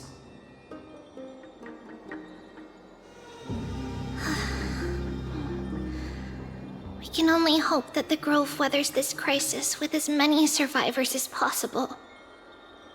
That being said, based on the condition of this patient, Treeby, we should prepare for the worst. It's likely he is the only one who managed to escape from the Grove against all odds.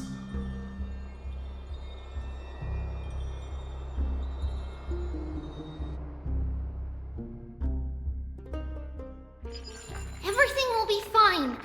The people at the Grove are really smart. They'll definitely be able to chase away the Black Tide.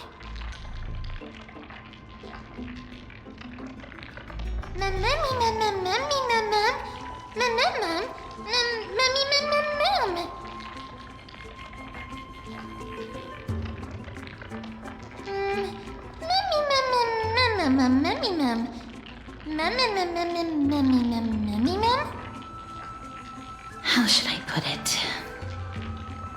Lady Aglaya doesn't trust Anaxa at all, I'm afraid.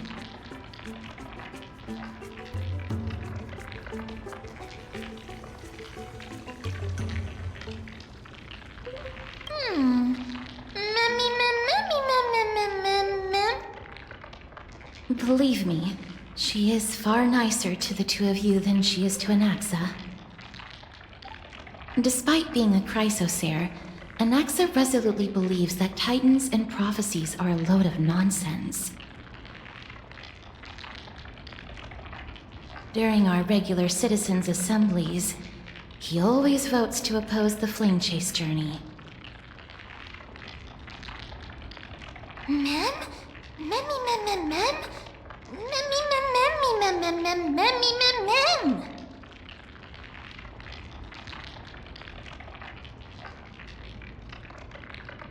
Trian knows the answer to that. Everybody says that Circes, who symbolizes reason, is the most tolerant of novel ideas. Apart from Kefali, they're the Titan who treats us the best. Mem, mem, memmy, mem, mem, memmy, mem, mem, mem, memmy, mem, mem, memmy, mem. Yes, that is how we formed an agreement with these Titans who bear no harm toward humanity. If they agree to support us on our Flame Chase journey, we will wait till the final moments of the journey to restore their core flames. With the exception of Voronix, that is, they didn't lend us their power willingly. Memmy mem memmy mem mem memmy mem mem. Memmy mem memmy mem mem mem memmy mem mem mem memmy mem.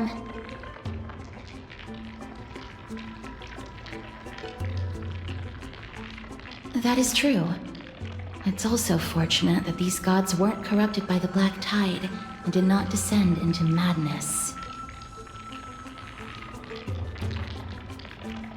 Trian believes Circes will be alright. After all, everybody says that the people of the Grove are really smart. So, Little Gray and Little Cass, just leave the task of finding Anaxa and everyone else to Trian. It's easy for Trian to look for people because we can fly. Good idea. In that case, please bring the weft along with you, Lady Trian. The golden thread will be much more effective from up above. Please promise us that you'll take care of yourself. Okie doke. If Trian gets in trouble, we'll look for all of you. In return, if you get in trouble, remember to call for Trian, okay? We'll come right over and open the gate for you. That's the other thing I wish to mention. Do not open the gate unless you have no other choice, Lady Trian. Your body is not in good shape at the moment.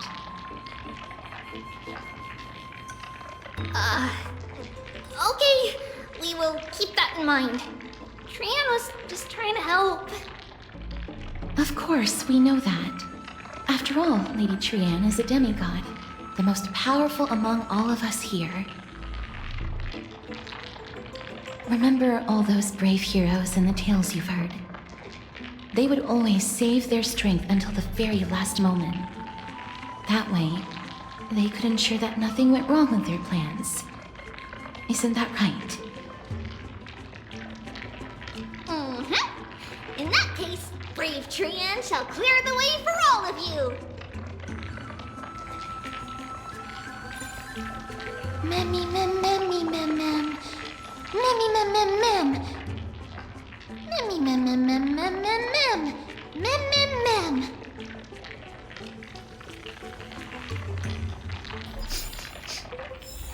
Memmy mem mem mem. So many monsters. Memmy mem mem memmy mem. Memmy mem.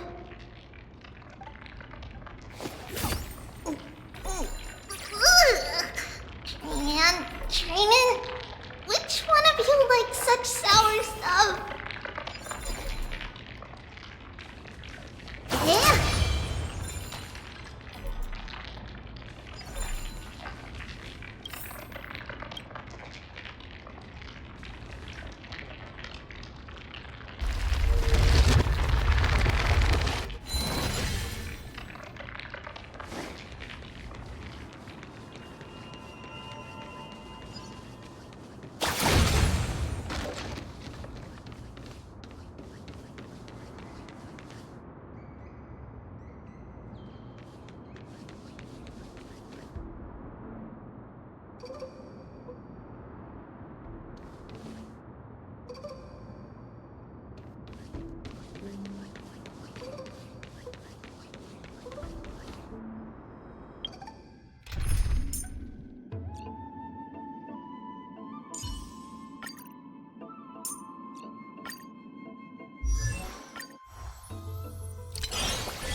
can't open it.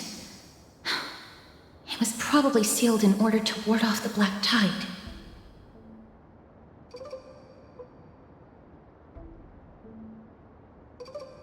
Yes. Most of the doors on Amphorius are sealed using the power of Yanis.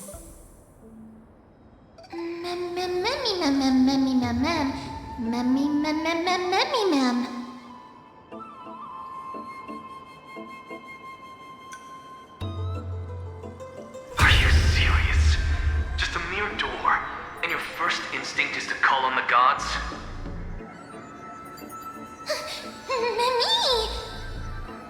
Before you try unlocking the door, perhaps you should first find a way to clear the fog that clouds your vision.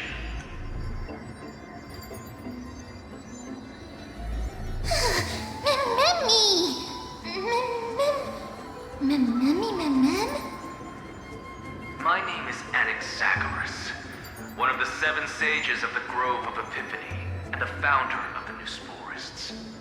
Before we go any further, rule number 1. Do not call me Anaxa.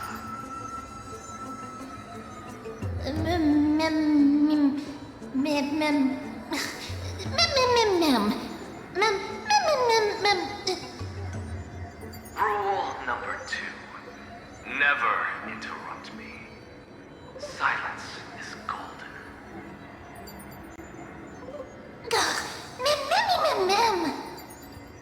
The person standing here and conversing with you right now isn't the vestiges of a memory. Rather, it is the culmination of the greatness of science and the pure, irrefutable, and undeniable exalted truth. Through the wonders of alchemy, I have shattered my soul and transmuted it into gold before burying it in this spot. I have recorded these words so that visitors may learn where their next destination lies.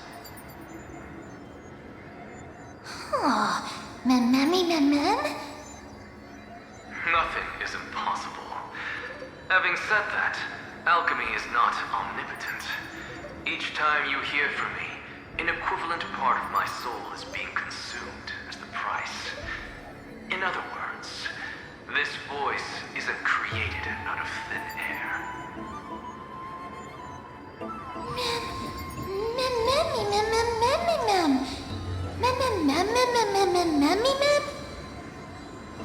That's because my precise calculations account for every possibility. I also know that you have already discovered the cause of the calamity at the Grove, the Black Tide, and that you mistakenly believe that the scholars have been wiped. But that is where you're wrong. While the Black Tide was still approaching the Grove, the sages found a way to evacuate the vast majority of the scholars. They are heading toward the holy city of Akama as we speak. Only a small fraction of the scholars stayed behind with me to defend the Grove. If all goes well, Circe's core flame will reach Akama before long. But since you have accessed this message, something unforeseen must have occurred. For now, you should continue onward to the Luminary Throne, where you may retrieve the core flame. And our mortal remains. And now, the objective is complete. That is all.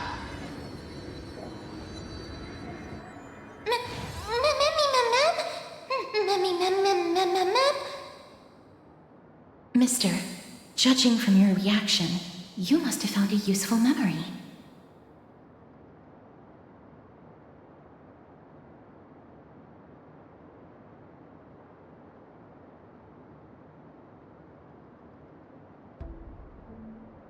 Professor Anaxa? That's a lot to digest at once. I'm sorry. Please give me some time.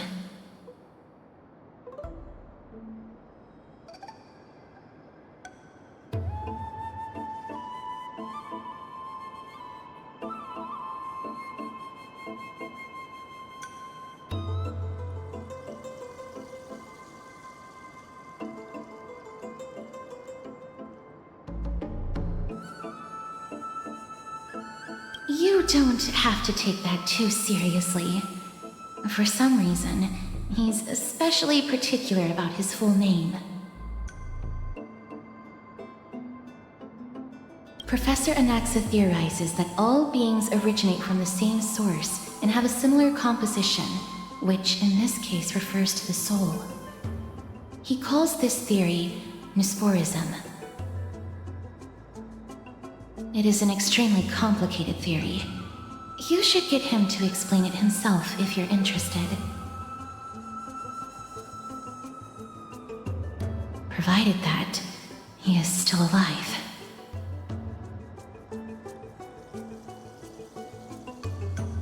Yes, that seems like the only good news so far. We can just focus on retrieving the core flame then.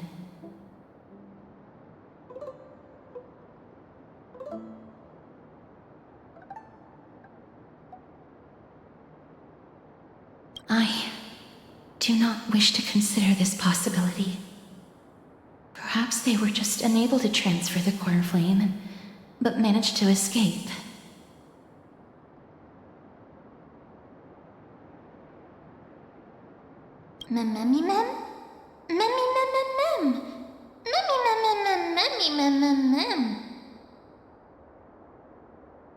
It is located at the top of the giant tree and is where Circe's core flame is kept.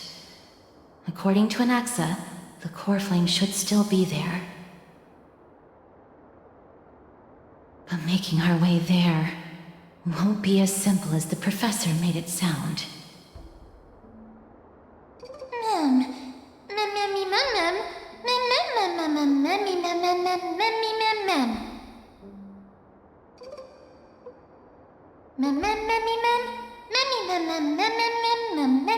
All right.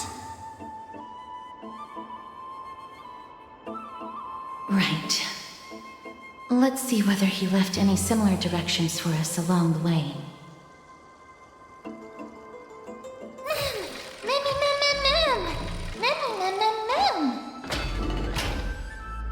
Alchemy is truly incredible.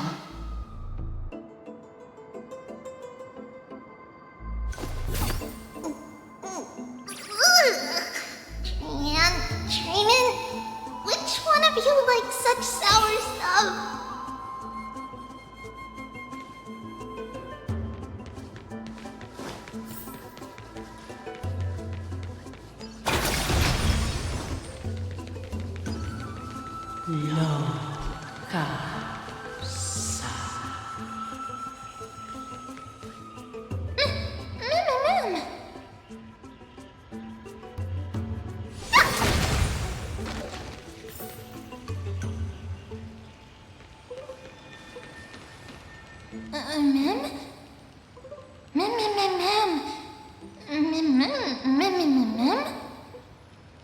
No, you didn't imagine it. I heard it as well. I'm afraid that someone's probably nearby. As we are unable to ascertain whether they are friend or foe, we better remain cautious.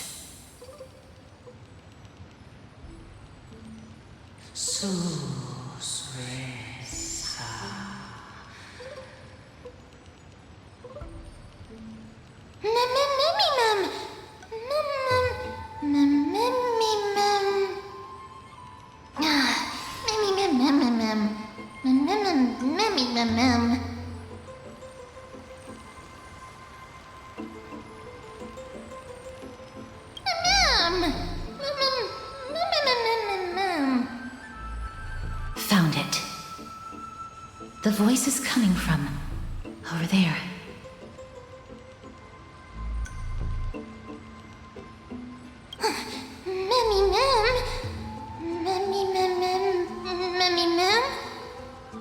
No. It seems to be coming from somewhere even further that way.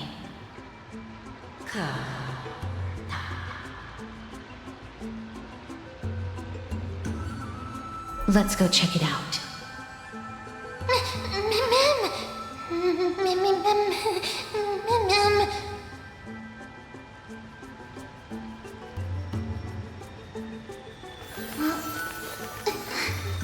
It's a blessing to the past. We'll pass it on as fast as we can! Let's go.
Regardless of what you do, a stone won't be able to speak.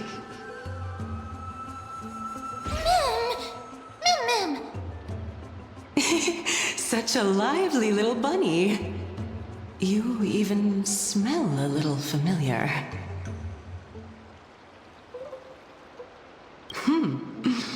What a smooth-talking child. I'll accept your praise. Who are you? Keep your distance and identify yourself. Otherwise, you'll face the consequences. The scent of Thanatos. I recognize you. Idonia's renowned goddess of death. Since you are aware, stop provoking the authority of death. Answer my question. Baring your fangs at me. How cute. Just call me Calypso.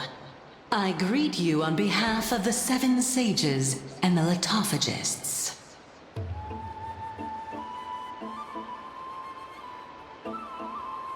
Of course not. Just ask the fair lady beside you. She'll definitely know the reason why. Be careful. Even if the head of the Litophagists has never shown their true identity before, we shouldn't trust this person so easily. The Weft could not detect her presence just now. That would be out of the ordinary if she were truly a phantom body. But if she is someone who has passed on, I should be able to tell. Let me test her. Do you mind if I join your private conversation? That would be rather inappropriate for someone who isn't even willing to reveal their real self. Forget it. However, I'm going to ask you some questions. Please answer them truthfully. If you can do so without hesitation, we won't treat you as an enemy for the time being. A pop quiz? Well, that sparks my interest. Go ahead. What was the topic for the grand finals of the 752nd Great Debate? Is a flying arrow in motion or at rest? Who was your representative? Medea. She went up against Phynon of the New Sporists. Who won? Nobody won because the 752nd Great Debate never took place. What I just mentioned happened during the previous debate. Phainon emerged victorious and obtained his 10th consecutive debate wreath. Also, to alleviate your worries, I shall provide you with a piece of information that's more valuable than the Great Debate. Anaxa the Newsporist is still alive. I saved him, and he is now recuperating at the Luminary Throne. So, are you satisfied with my answers?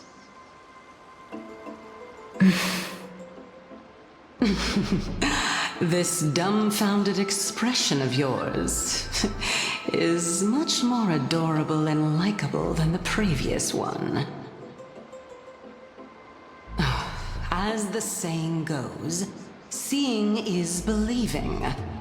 Why don't you follow me to the throne and take a look for yourself? I'll keep my eyes on you at all times. Oh, that's truly an honor.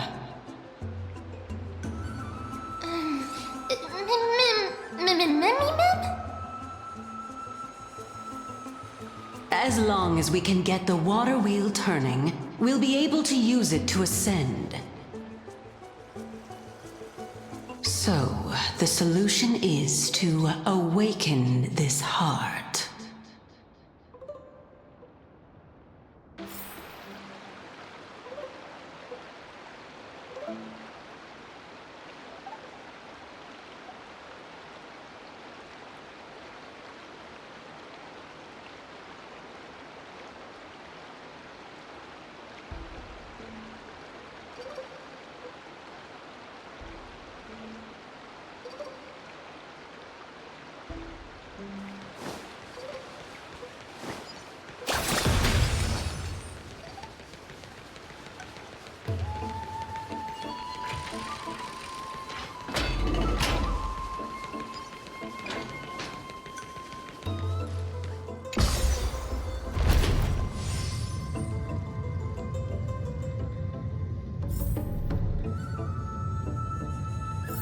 Is that the Chamber of Purifying Tears?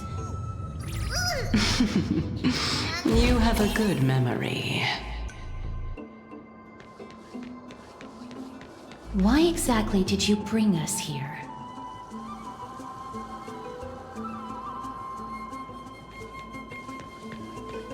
My intention should be obvious. See that shallow pond over there? Water lilies grow there. Initially, Circes watered them with their tears, while Nestia nurtured them with affectionate love. They are a token of the eternal companionship between the two gods. All the two of you have to do is to cross the deep well and retrieve the golden bough of vows for me. Mem.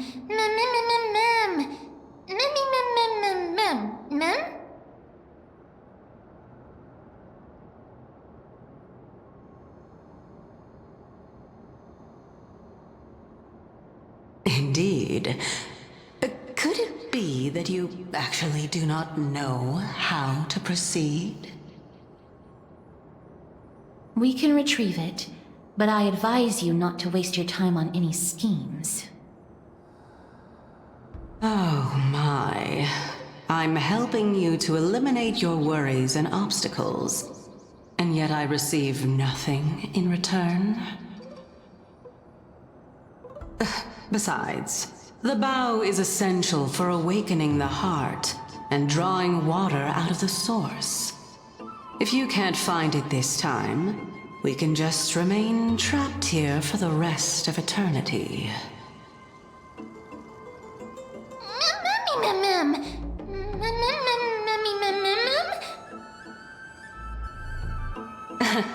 You're overthinking things. We're all in the same boat. Although it would be absurd to say that I have no other motives. Since you've brought it up, I might as well take this chance to explain. I'm simply making use of this opportunity to see what you two are made of.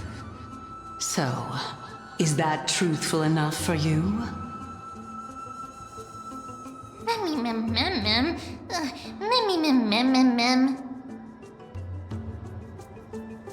Now is not the time for me to elaborate further. So, please proceed. As a student of Anaxa, equivalent exchange should be something that you are familiar with. I cannot deny that. Mister, since our interests are aligned right now, it's better for us to do as she says. Besides, she knows about my past. Even though I'm not able to elaborate much, I can tell you that she has reasons to fear me. If you unfortunately turn out to be her ultimate target, please don't worry. I will promptly intervene.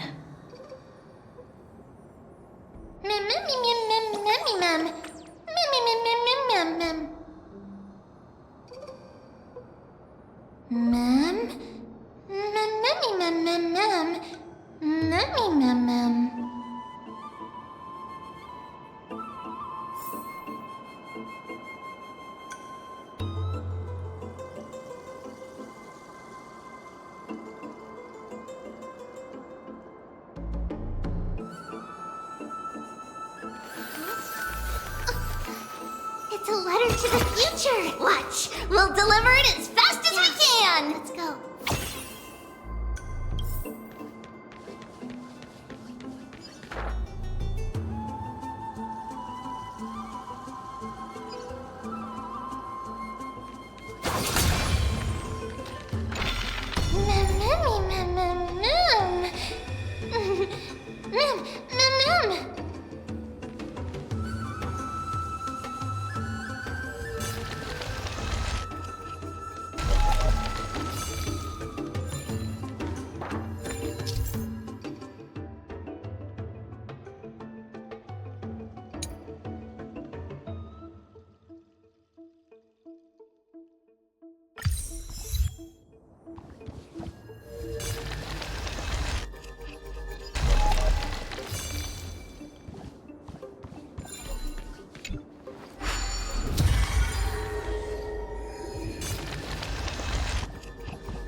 There's strength in numbers!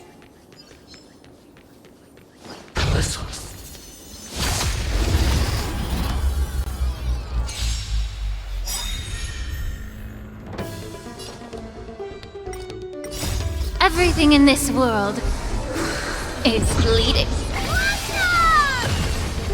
Endless riddles. Nothing but a void.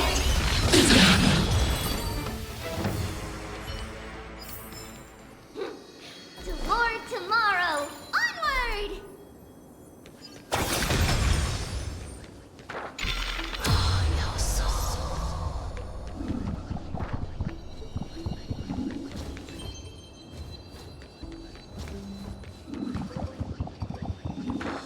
Huh? There are Ichor vessels stored here.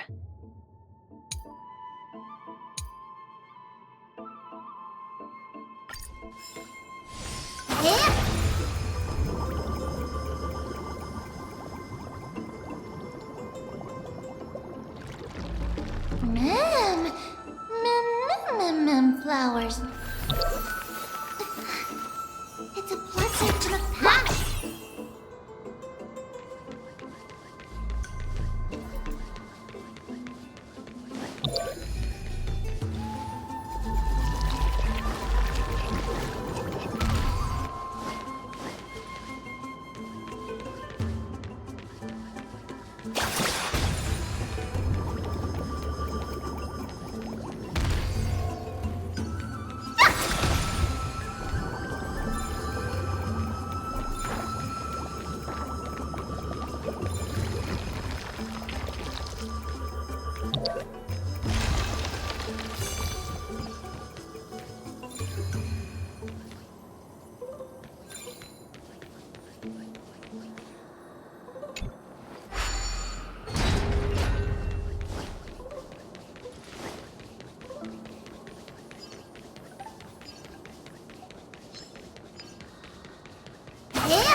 How smart.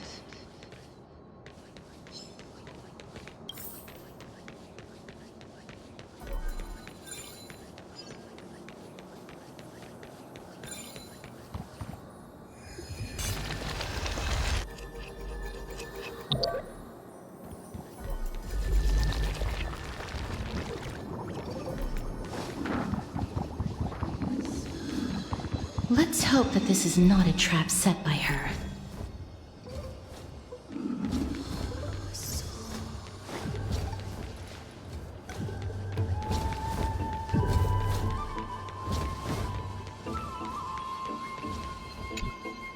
So this is the Golden Bough of Vows. I hope that the Titan will not take their anger out on us.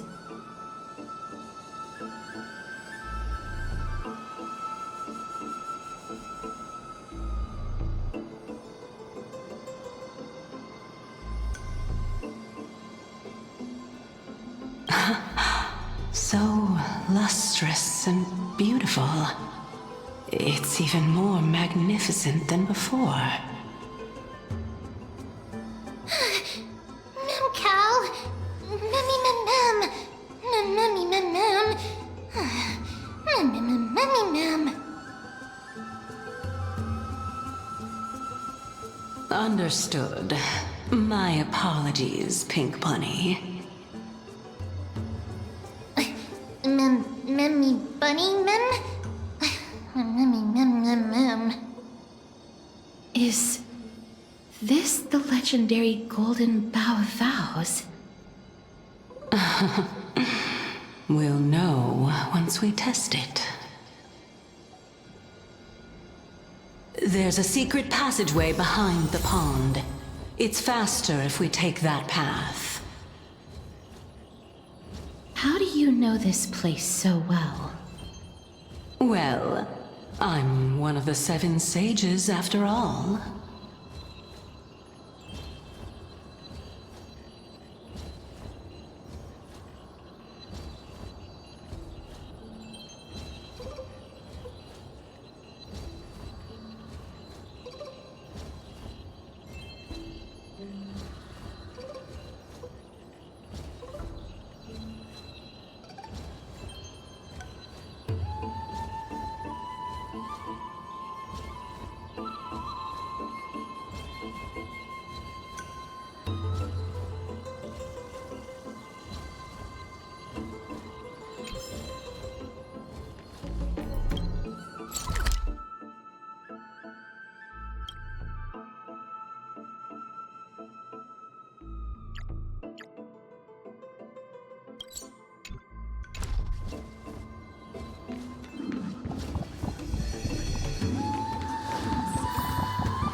Trinan, which one of you was...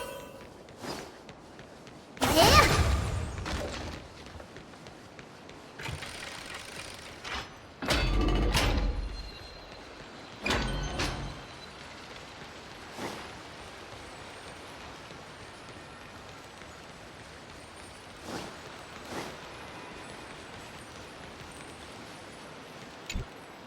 We're here.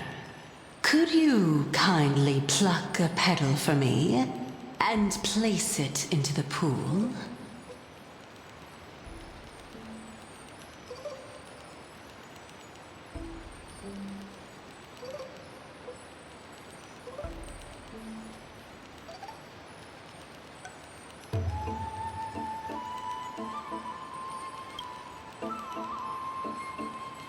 Now, can our little goddess perform that again?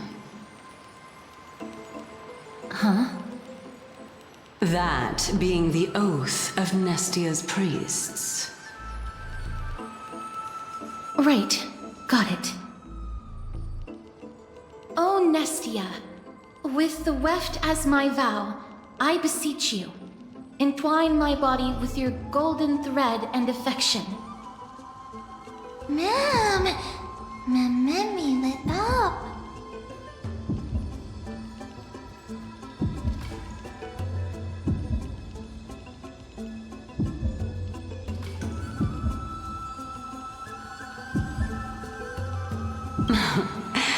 It's just an ancient promise between the Titan and humans. So, what do you think? It really is the Golden Bough of Vows. And I did not set any traps for you, right? That is... indeed true. You look like a sad, lost puppy. Even if this is indeed a scheme to get you to lower your guard, you don't have any other choice but to play along, do you? Therefore, why don't we just put everything aside and work together? We can always determine who's right and who's wrong once we overcome this. Yes, I agree. Great. Then, let's ride the water wheel. However, giving us half-truths is not the right attitude for cooperation. Furthermore, according to the principle of equivalent exchange, since we have passed your so-called trial, isn't it time for you to make your intentions clear to us?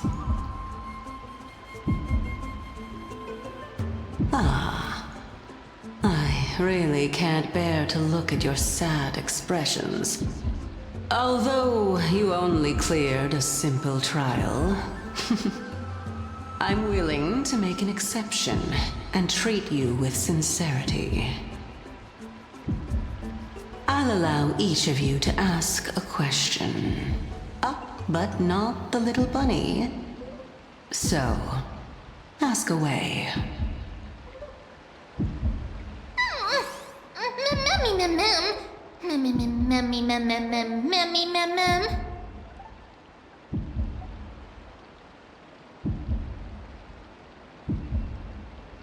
Well, in that case, mister, please go ahead.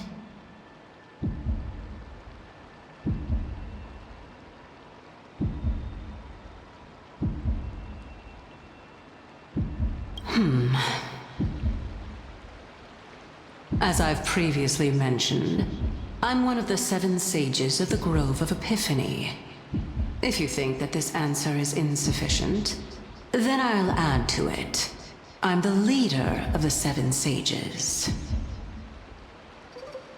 Well, it's your turn now, little goddess of death.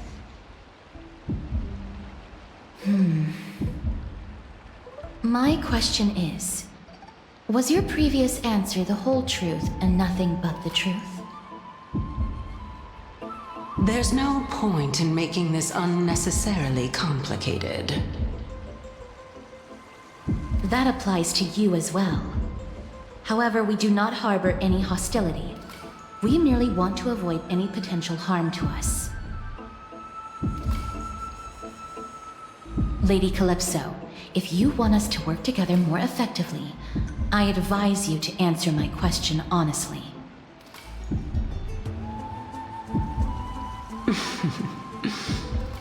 All right. I was completely truthful in my response just now. I have not deceived you, nor will I. With all due respect, omitting facts can also be considered deceit. Is that so? Regardless, I still stand by my previous response. Then please lead the way. After all, facts speak for themselves. The truth will come to light once we arrive at the Luminary Throne.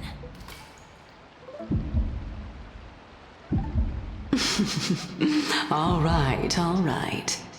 I originally thought that you were just a beautiful flower planted in the mortal realm by the hand of shadow. But now, I see you have some prickly thorns, too. I'll just consider that a compliment. Indeed. I'm complimenting your charming naivete. All right, go ride the water wheel. I'll wait for you up there. Mem.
Speaking of which, don't you also have a red-haired companion?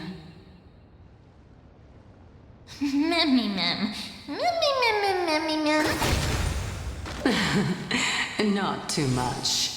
It's just that I seem to hear the sound of a bee buzzing around. Lady, your metaphors are not worthy of praise at all.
Whoa! It's Little Gray, Little Cass, and the pink puppy!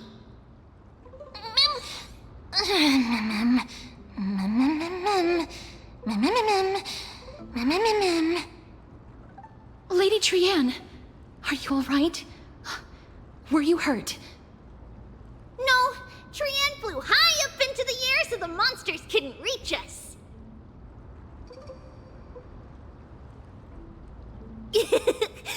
Oh, also, Calypso, the spindle that Aggie gave us is so powerful that Trian seems to have found Nax. He's near the treetop. Even though our perception of him is very weak, it's not like the White Dryads from before. But since Trian was alone and afraid that it might be dangerous, we did not fly there to take a look.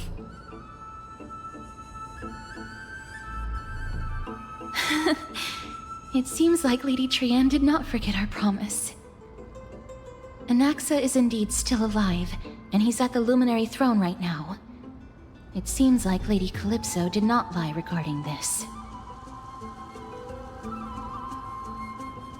Huh? Calypso? Who's that?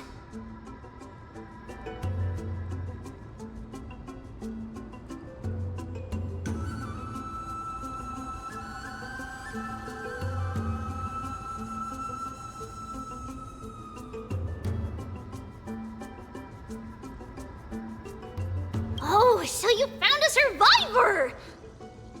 But the golden thread doesn't seem to be able to sense the person you're talking about. Mem! Mem, mem, mem, mem, mem, mem. Mem! Mem, mem. Coming and going without a trace. She's such a strange person. Oh! Actually, Trian also found this. Could this be related to the person you're talking about? This is a piece of burnt cloth. Yup! Trian found it on a branch not long ago. Trian even used the golden thread to search around and found that the entire grove is giving off a similar aura. Memmy... Memmy mem mem mem... Mem mem memmy mem? Trian doesn't think so. Because when Trian picked it up, we didn't see anything at all. And judging by the golden thread, the aura seems to be all around. Lady Trian, where is the aura gathered at right now? It seems to be... Oh! A little higher and a little ahead of us! The Dome of Devotion. Calypso, just what are you hiding?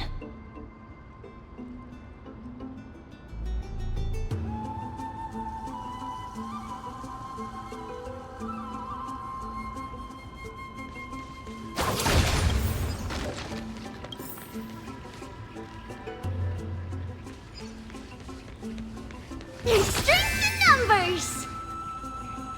Incense ascends, entwined with ethereal clouds.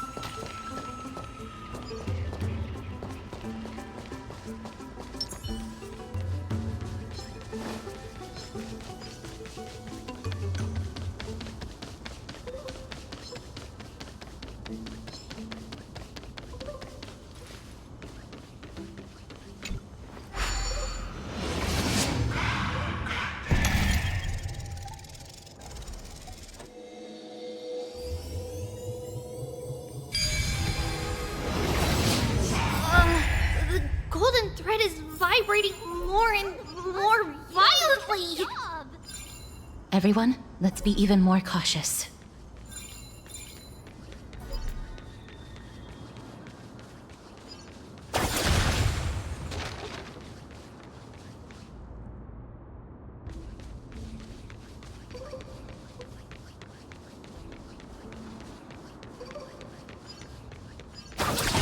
Yeah.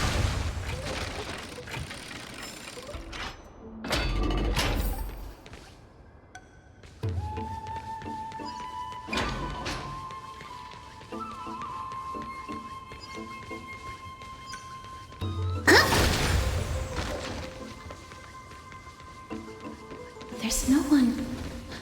Hold on. The Butterfly of Divine Mind is gone?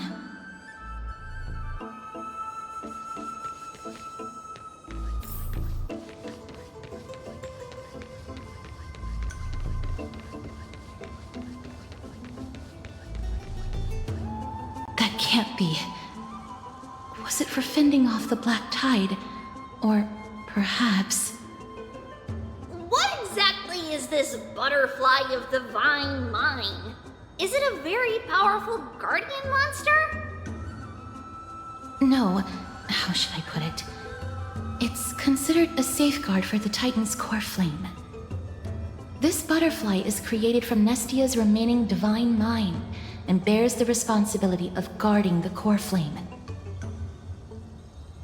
Legend has it that someone can only pass the trial of the butterfly by proving they possess pure and unselfish love within their heart.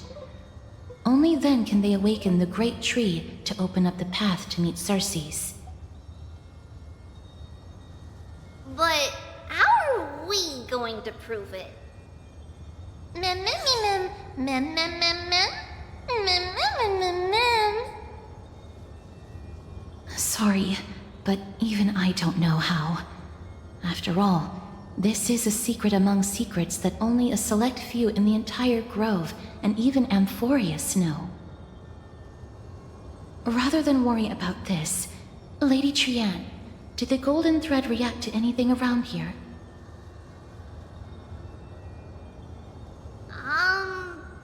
No.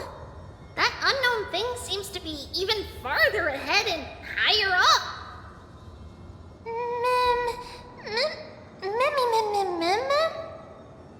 Perhaps we can try again. Let's see if the butterfly will still react to the golden bough of vows despite having dissipated. If it's indeed the token mentioned in the legends, there should be a reaction.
Let me give it a try.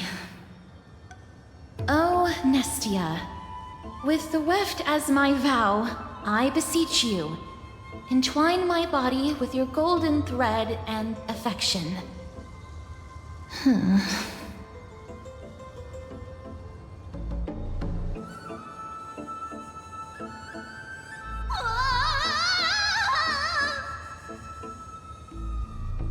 Lady Trianne, and even Mem? Where have they disappeared to? Little Gray, little Cass, look over here, quick! Mummy, he's about to burst into flames! The voice seems to be coming from the Star Chase atrium.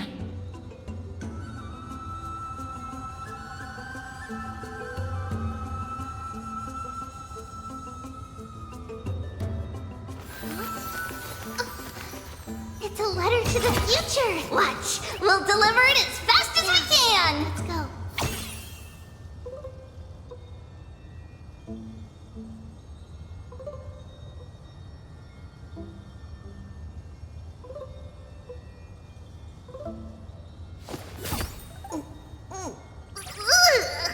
Trianne,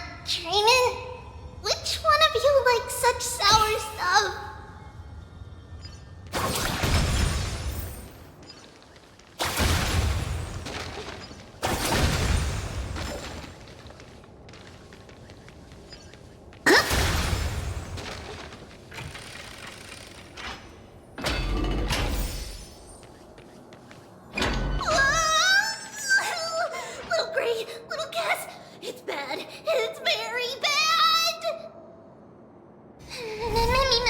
I'm fine.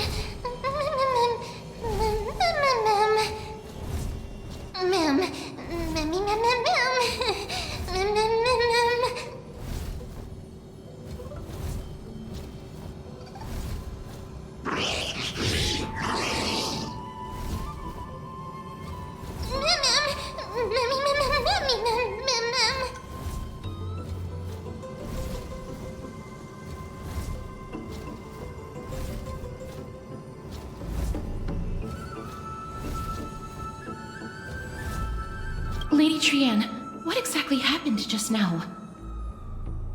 Trian and Memi were looking around to see if there were any mechanisms nearby. But just as they went to take a closer look at that big piece of amber, they were surrounded! I see. Let's get a move on. The orbs belonging to Ornyx's priests should be nearby. Hopefully they'll be of some use.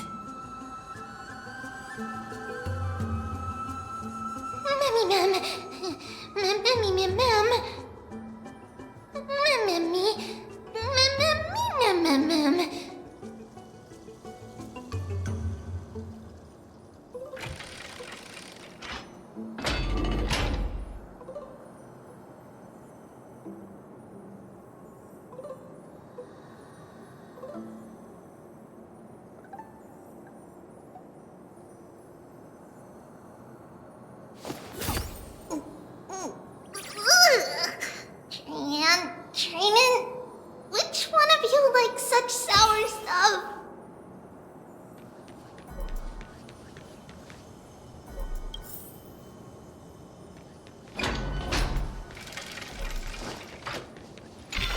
Bloop, bloop, bloop. Bloop, bloop, bloop, bloop, bloop.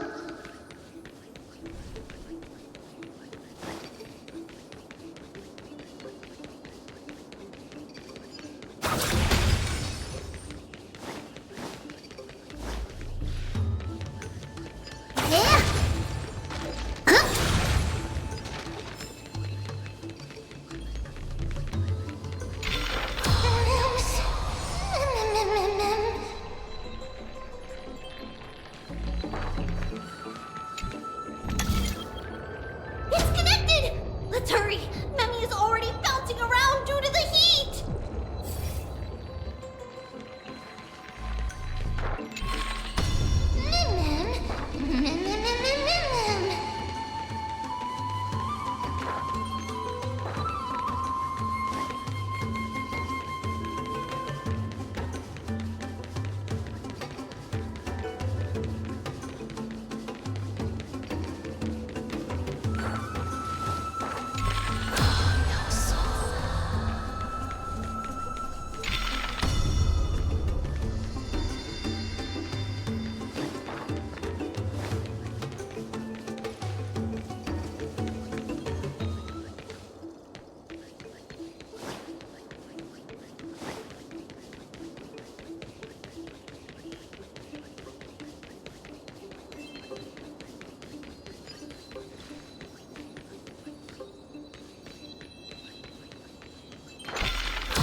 Oh no, I'm starting to smell something delicious.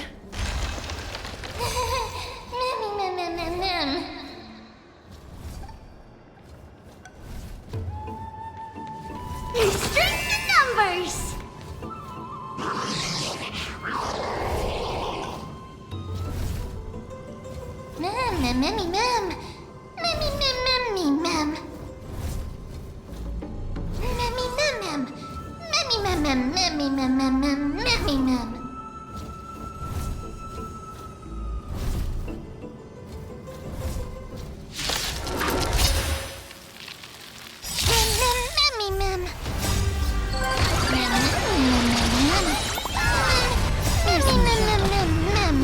For me,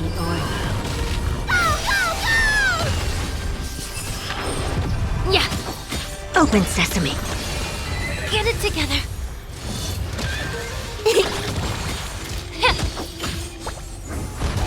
Expand your thinking. Endless riddles. Nothing but a void. Open sesame. Watch it chrome.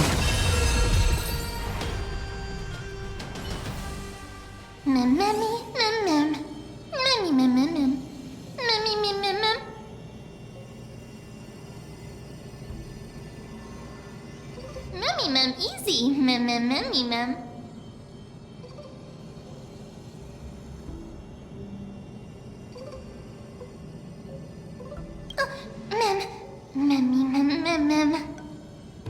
It's alright. Trian only just flew down. I'm glad that everyone is all right. Speaking of which, this piece of amber is... a remnant of Nestia's core flame. To get to the throne at the treetop, gather the embers before you with the golden bough of vows, and present it to the divine butterfly. Whoa, where did you come from? You finally appeared, Lady Calypso. Yes, it's been some time. The battle just now was a true delight, and I feel quite elated. It seems like I'll really be able to rely on all of you to reclaim my true form. Lady Trian, how does the golden thread react to her?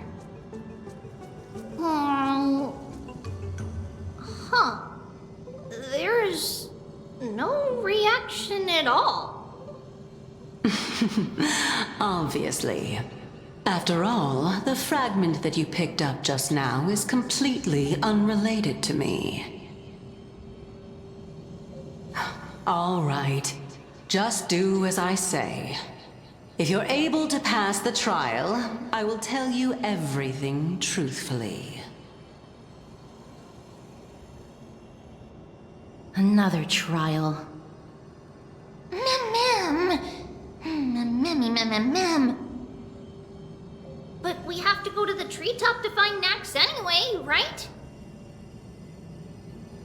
I've got a hunch. Come, let's collect the embers and go confront her.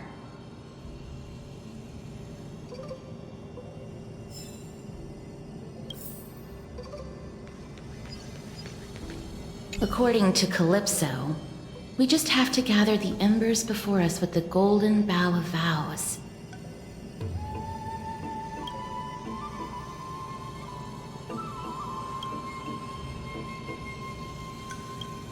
How incredible.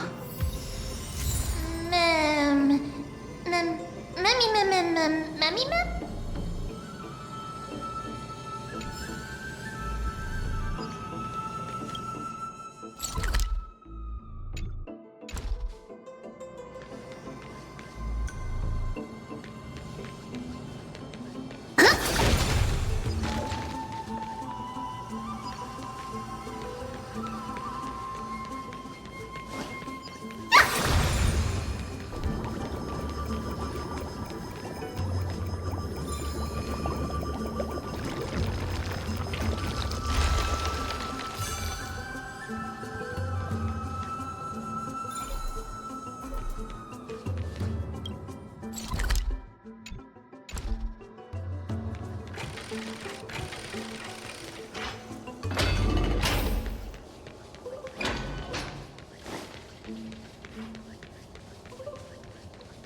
It seems like you managed to gather the embers.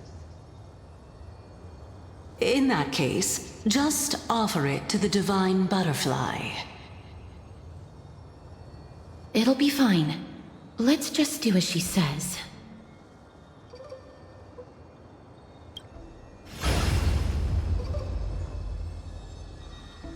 It's a success! The path has appeared! All of you have indeed passed the trial.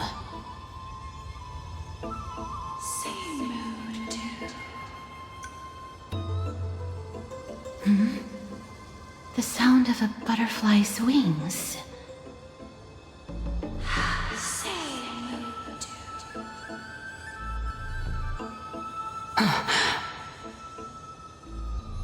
I'll be back shortly.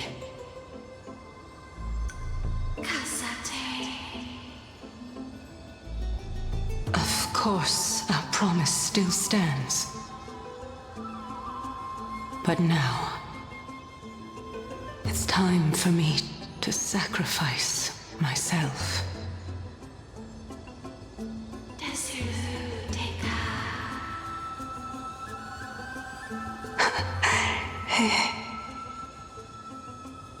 If the West Wind ever ends, let that be the place where we reunite. Farewell, my love. Lady Calypso, this is...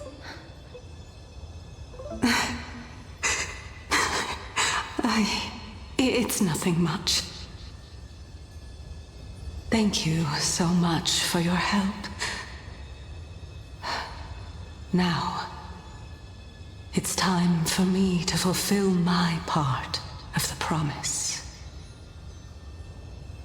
Well, in that case, I can start. You're actually Circe's, right?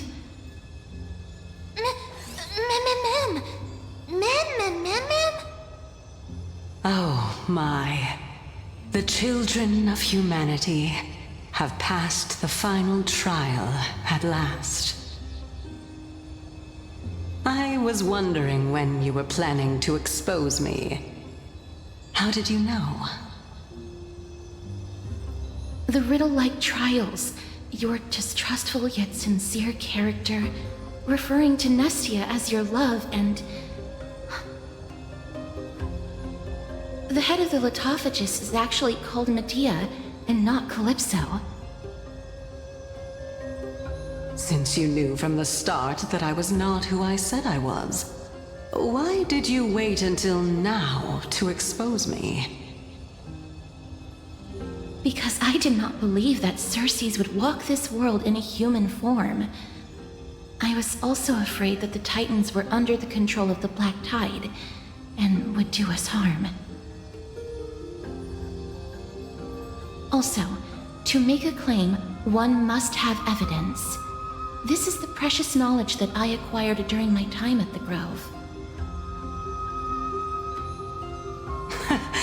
Excellent. To think we were able to gain a new chance at life in the midst of death.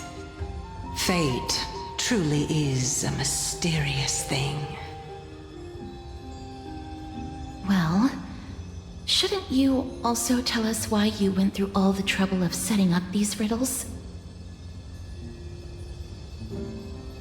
Oh, the reason's quite simple.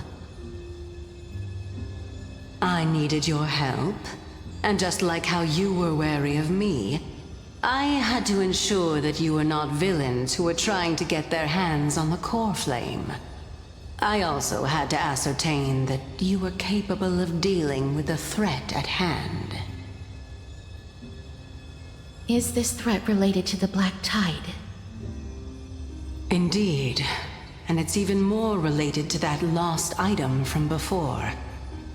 Its owner is a quiet and paranoid hunter who seems to have been reborn from the Black Tide and is attacking along with it. As I could not do anything about him, I split my body up and escaped to avoid harm. I bided my time for a chance to seek assistance. Unfortunately, this was not a sustainable long-term plan. What you mean is that you hid your own core flame? Indeed. I split it into 3. I hid one within the Golden Bough of Vows, and sealed another in the Amber, along with Nestia's remaining embers. As for the last one, it's currently in Anaxa's body, which is in dire need of repair. What? Do you mean that you're using such a method? After all, the scholars of the Grove have always been willing to lay down their lives to defend my core flame. As a respected god, it would be too embarrassing if I were to do nothing and simply watch the children of humanity give up their lives for me. Especially that heretic named Anaxa. He did not even hesitate to tear his soul apart and use it to perform a miracle. He trapped all the creations of the Black Tide within the Grove, so that they would not be able to harm others. His way of thinking was so out of the ordinary that I felt it would be a waste for him to meet his demise in the Black Tide. And so, I decided to save his life. Of course, this also meant that I was able to conceal myself and remain hidden. Well, that's also an equivalent exchange, right?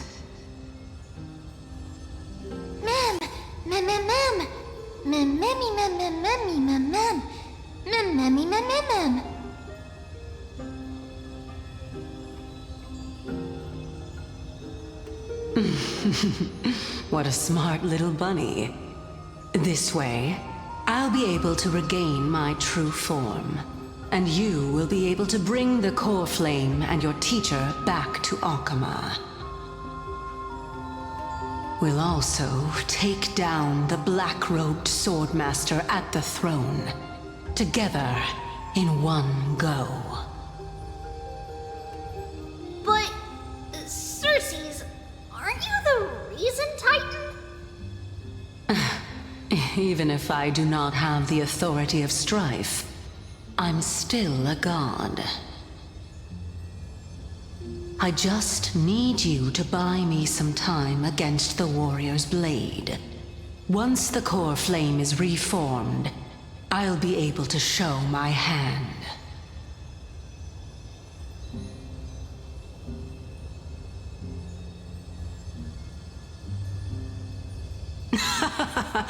Excellent. Then just continue climbing to reach my throne. Turn the Golden Bough of Vows into firewood to reignite the core flame of reason.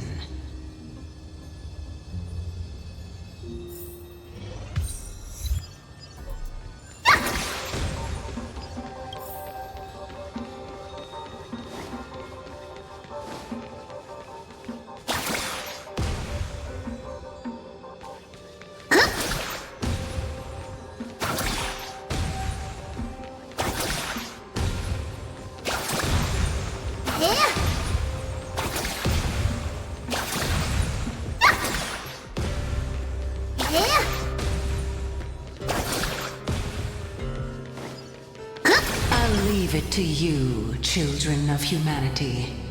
May you be blessed with good fortune.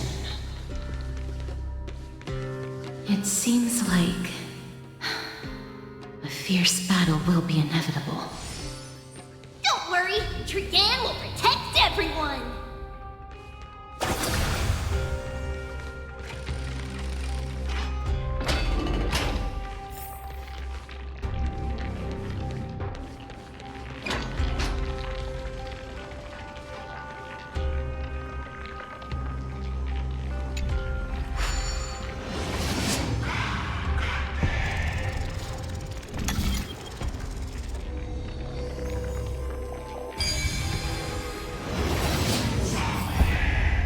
That lies the Luminary Throne. And also, the battlefield that we're about to step onto. Ma'am, Ma'am?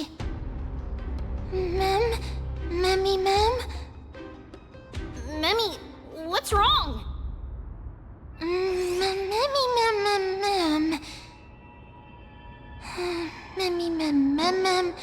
Ma'am. Ma'am. Is this Professor Anaxa?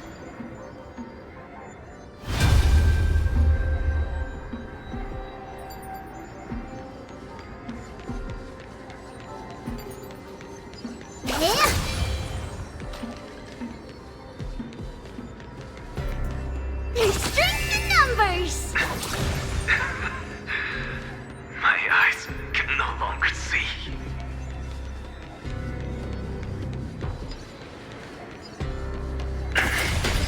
No matter. All I have to do is to place this body at the core of the array. For the sake of Amphorius. Die with me, Titan.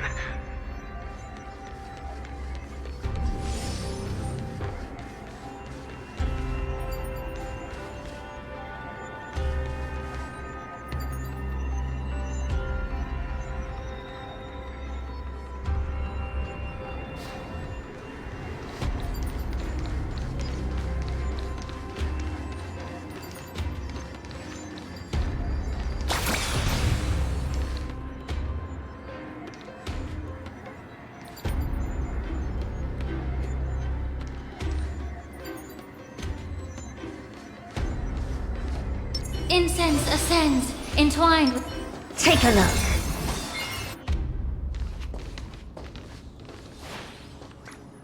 Ma'am. Cersei's was right. He's indeed here.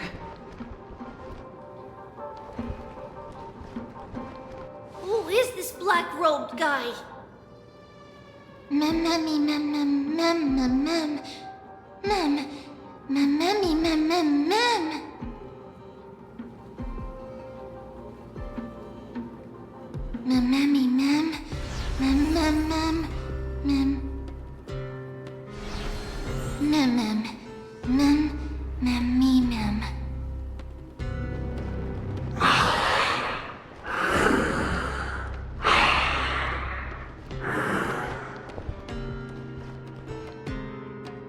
Everyone, brace yourself.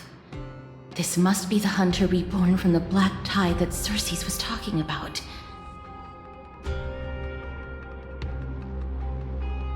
The black sword and cloak. The owner of the piece of cloth. The north wind that sent over the deathly fog of Thanatos.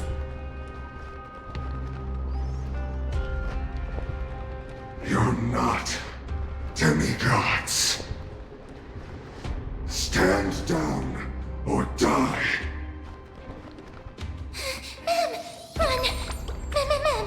Ma'am!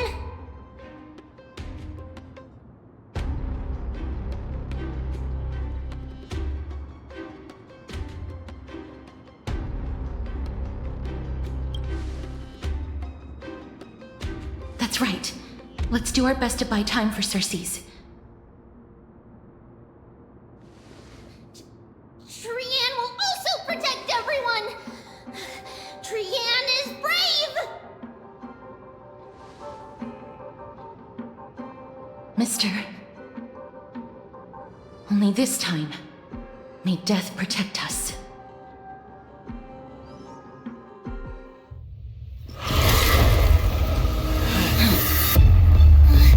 Be careful. One slash. 2 slashes.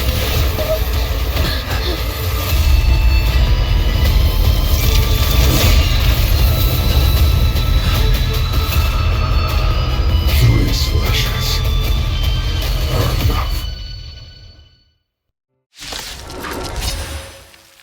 Who exactly are you? Oh, look. A A VIP has dropped by.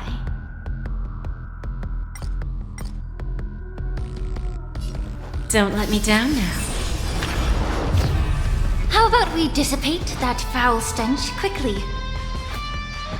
Time to cleanse the filth. Wouldn't you agree? It's coming! Ready, set! Fighting the west wind, away we go! Blast them.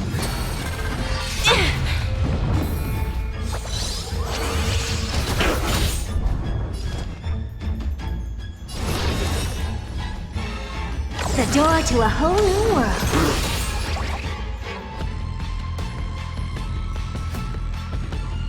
Cover your ears! Please, allow me to purge the root of this problem. Both body and mind must be pure.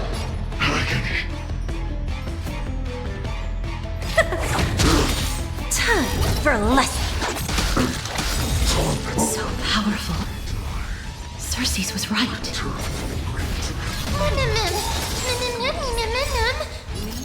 Have a deal. There's no backing out now. For me, or for you. Away and take off together! Good! All at once? I don't have time for games. You've just got to expand your thinking. Oh, a weakness. The truth burns clear as a flame. Everything in this world is merely fleeting.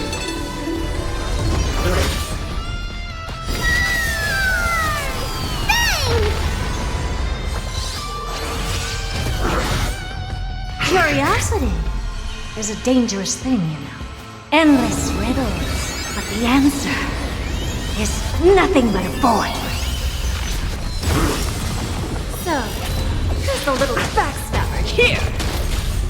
Away and take off together! Good! It's coming! Ready, set! Fighting the west wind, away we go! What's wrong? Never seen perfection up close before? The door to a whole new world. Raise barriers of the unknown and watch them crumble.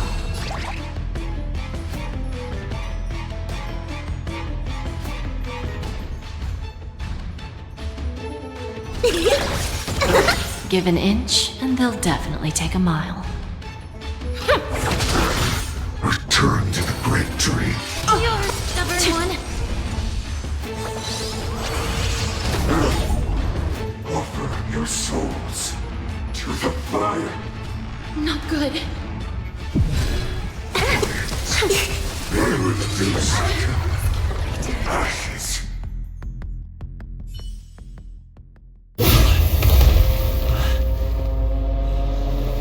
In that case.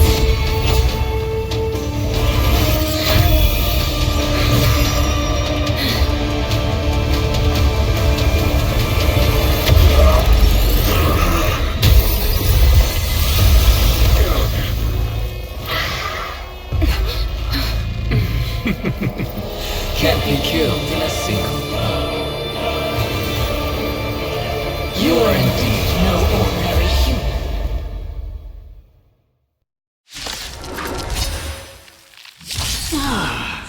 How annoying.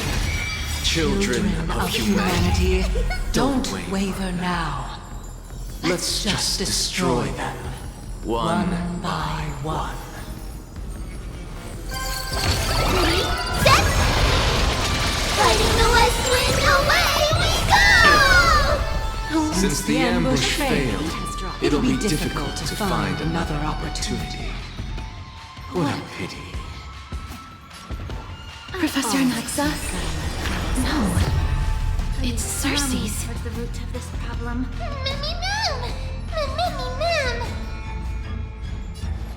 both body and mind, must be pure. All at once? I don't have time for games. You've just got to expand your thinking. Bless me.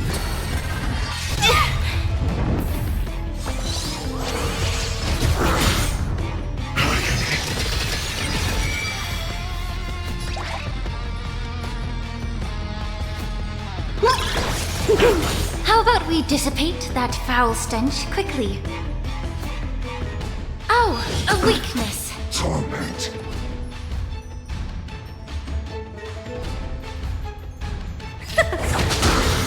This world is a folly. Return to the great tree. Get it together.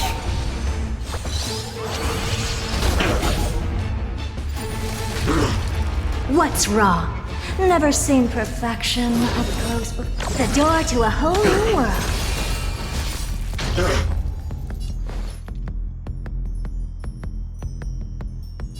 Time to cleanse the filth. Wouldn't you agree? The truth burns clear as a flame. Everything in this world is merely fleeting.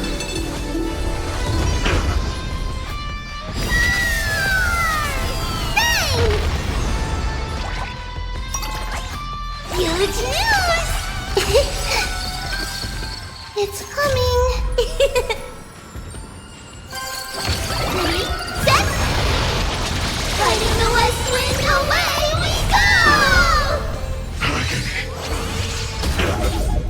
You've got to lose some to win some. All at once? I don't have time for games.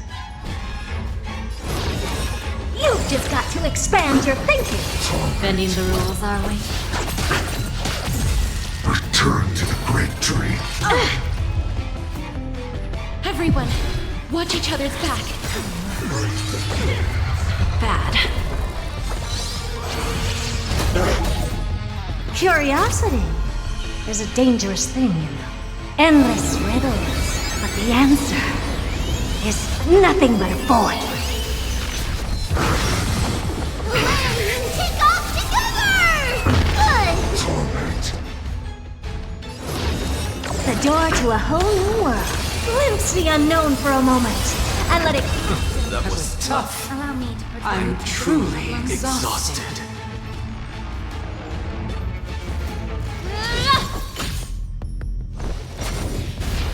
Impressive. Oh, no. Scorn.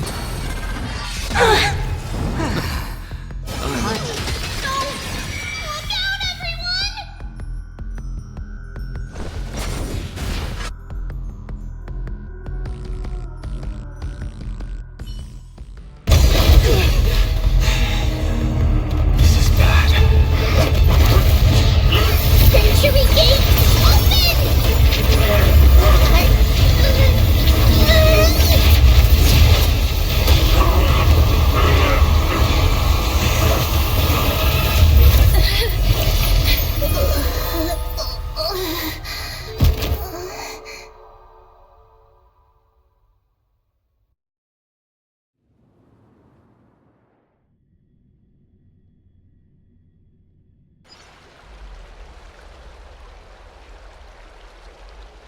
Phew.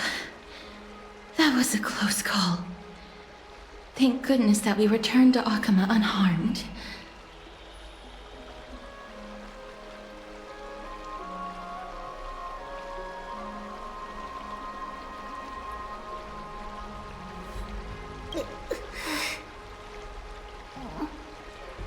little Cass, my head, it still hurts. Sorry, I know you told me not to open the gate. Please don't blame yourself, Lady Trianne. If it weren't for you, we would have already met our end at the Grove. I feel awful. I need to go back to get some rest. Lady Trianne, You haven't been well since you woke up. Are you sure you can make it back on your own? All this noise and commotion. Akuma hasn't changed a bit, has it? Are you Professor Anaxa? There's no need for doubt. The Titan no longer speaks. It is I, Anaxagoras of the Newsporists. Indeed. You are the only one who would refer to yourself like that. Professor, let me be frank.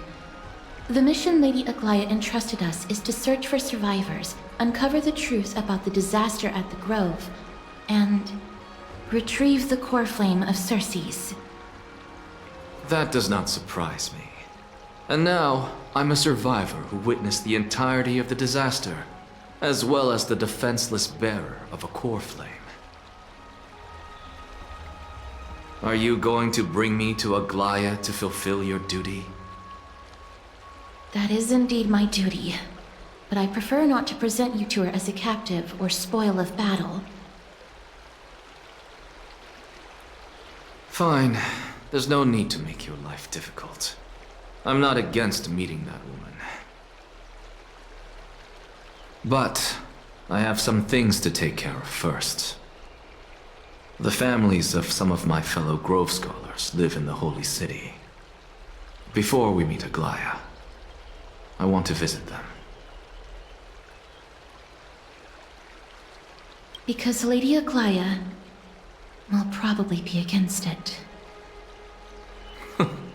Let me guess.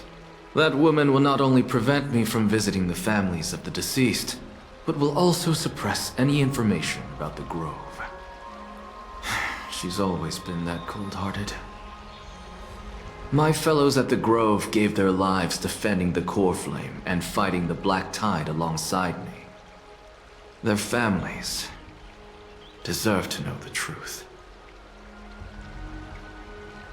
You intend to do it without her knowledge?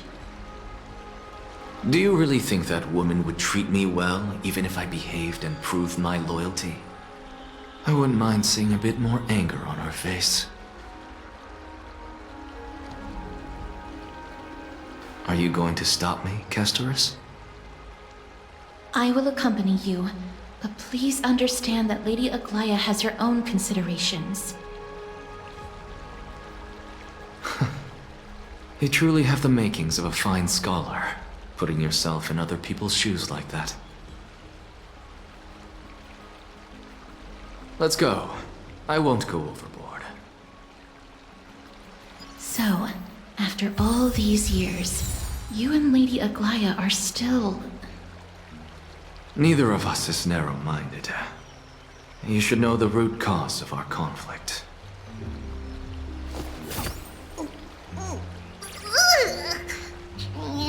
Training?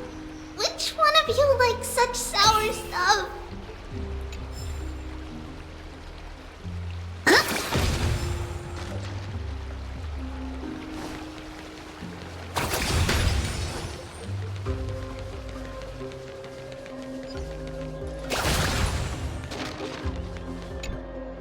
Hello. And you are? Hello. If I'm not mistaken, you are Kallinicus' wife, right? Yes. Oh, are you a messenger? No wonder I haven't heard any news for so long. There's been a change in personnel, hasn't there? Ma'am, Kallinicus passed away a few days ago, defending the Grove against the Black Tide.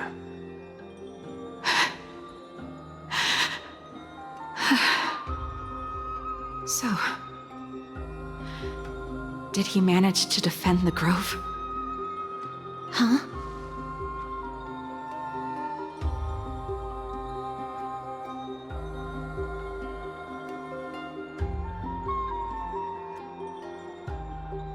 Yes.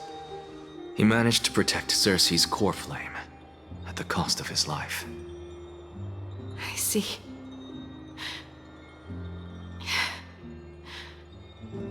I'll select some of his possessions and Pick a nice resting place for him. Please let us know if you need any help, ma'am. I come from Kremnos. Death and sacrifice are things I've learned to face with composure. You know, Kallinicus, even though he was a scholar, he'd always ask me to teach him how to fight whenever he came back. Isn't it funny that a Chrysos heir like him wants to learn from an ordinary person like me? I've been prepared for this for a long time. In times like these, any ordinary goodbye might just turn out to be a final farewell. I'm really sorry. There's nothing to be sorry for. I was once a warrior, and I'll find my way back to the battlefield someday. With the coming coronation of the new king of Kremnos, I'll take up my lance against the creatures of the Black Tide and seek vengeance for my husband.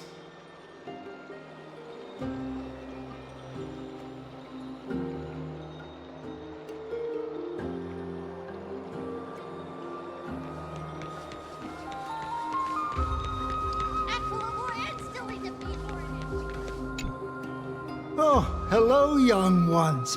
Is there anything I can help you with? Are you the father of Keinani and Artakama? Ah, yes. Did my daughters cause trouble at school again? Alas, forgive this old brain of mine. Both of my daughters graduated long ago, and they are now scholars at the Grove. As I get older, memories from years past tend to blend together. What's the matter, young one? Why so quiet? Did my daughters really get into some trouble? If they refuse to apologize, just let me know. Their old dad can still talk some sense into them. What should we do? I really can't tell him.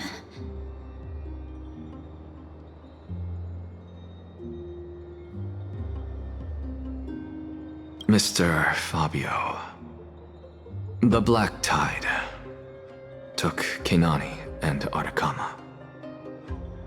What? They fought until their last breath against the Black Tide to defend the Grove.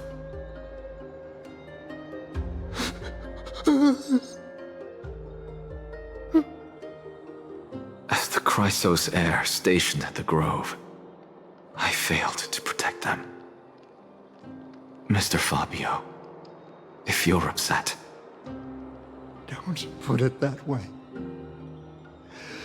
Even if my Artakama wasn't one of the Chrysos heirs mentioned in the prophecy, she was still a heroine, wasn't she?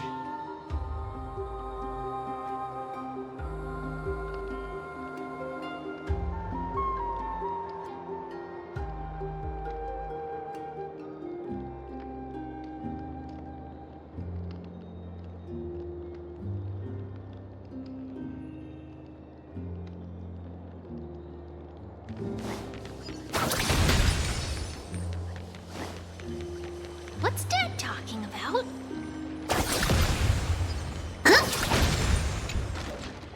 What's wrong? I'm busy. There's a lot going on in the city, and I've got my hands full. Mister, we're sorry to bother you, but... No, wait, Lady Castors, did Lady Aglaia send you because of some mistake I made at work? Keep your cool, Titus. I'm Anaxagoras from the Grove of Epiphany, and a colleague of your father, Old Titus. A few days ago, your father passed away. Wait, What? My old man died?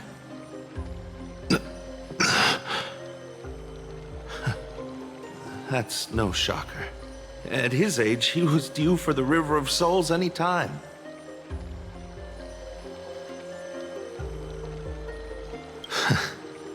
Just up and left me behind. That old man. I've been telling him for ages to stay in the Holy City and enjoy his retirement. But no, he just had to go off to that grove and mess around with those scholars.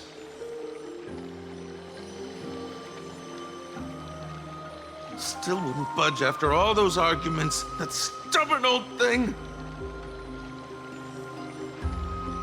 I already got him a retirement home and was waiting for him to come around. All my effort is wasted now, and he didn't even give me a chance to say goodbye.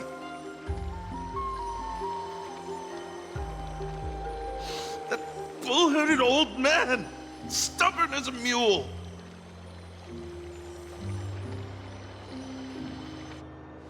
That is it. That's all the colleagues' families that I remember.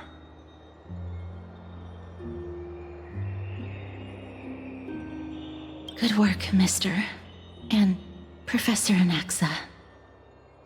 Let's go. Take me to see Aglaya. All right. I'll lead the way.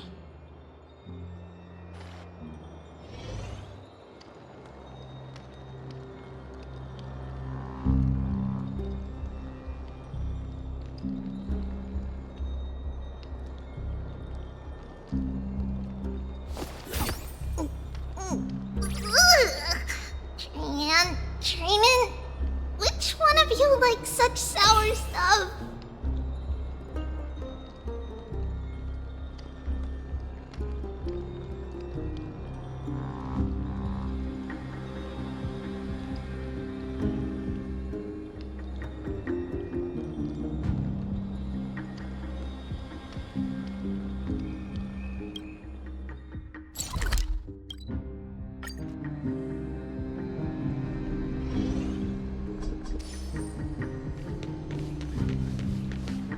Miss Castoris, my lord, you're back. Hello. We have an important matter to discuss with Lady Aglaya. May we trouble you to inform her of our presence? My apologies, Miss Castoris. Lady Aglaya has just informed me that she has no time to receive anyone at the moment.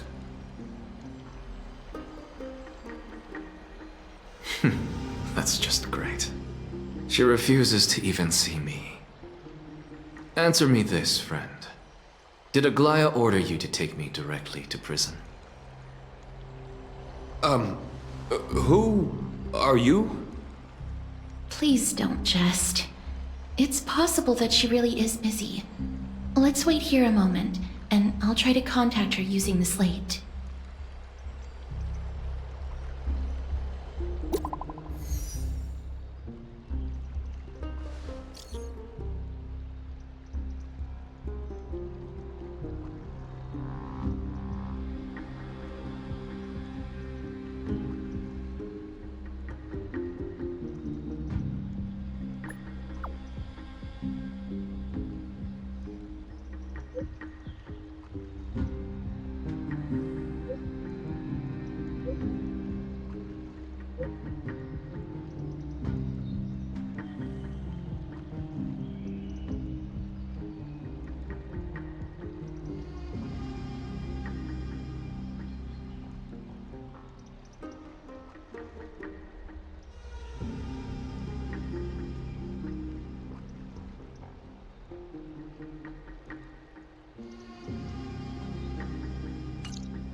It's fortunate we don't have to confront that woman while I'm hauling around this sick body.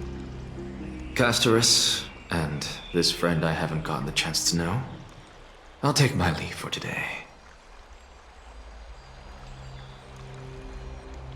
That Titan made a myriad of adjustments on their own. My head still aches from that. I don't want to stay a second longer in this noisy city if I can. Please be careful. Akuma isn't the Grove. This place is covered by her golden threads. I know. That woman is extremely confident I won't escape her grasp.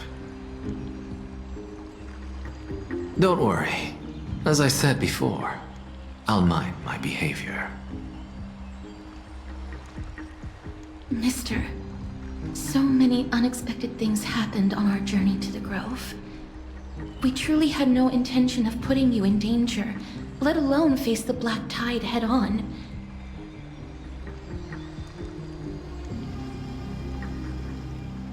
The Black Tide is not just an enemy of Akama, but all of Amphorius. Even back when the forces of strife coveted the Holy City, their warriors still undeniably halted the Black Tide outside Castrum Kremnos. Nigador's core flame now sits vacant, and the Black Tide has returned. The Grove is an academic city with the best understanding of the Black Tide.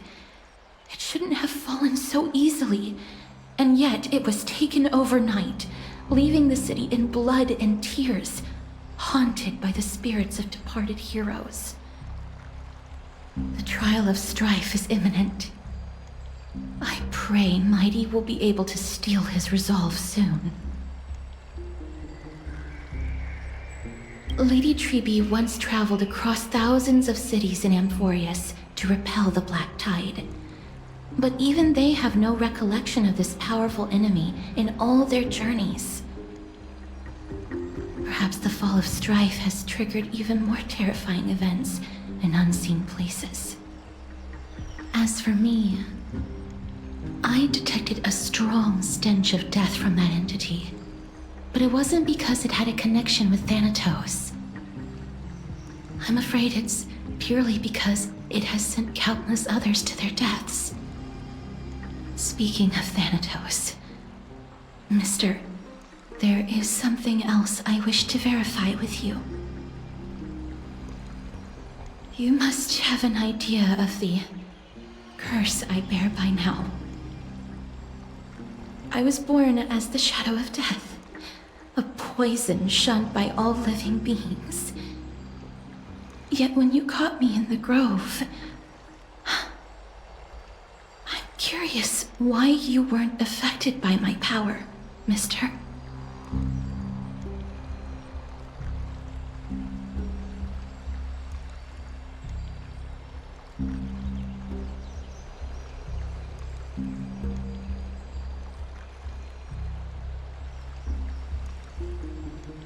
My apologies for the abrupt question. For all my life, I've always wondered, what is my connection to death?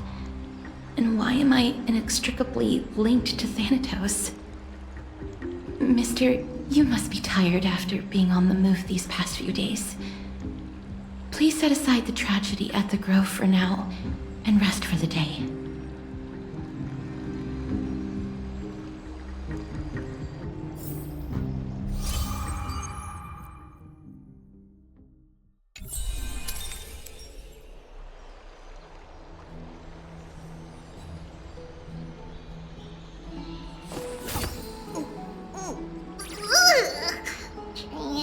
Trainin', which one of you likes such sour stuff?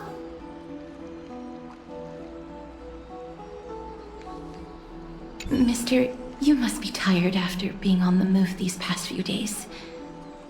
Please set aside the tragedy at the Grove for now, and rest for the day.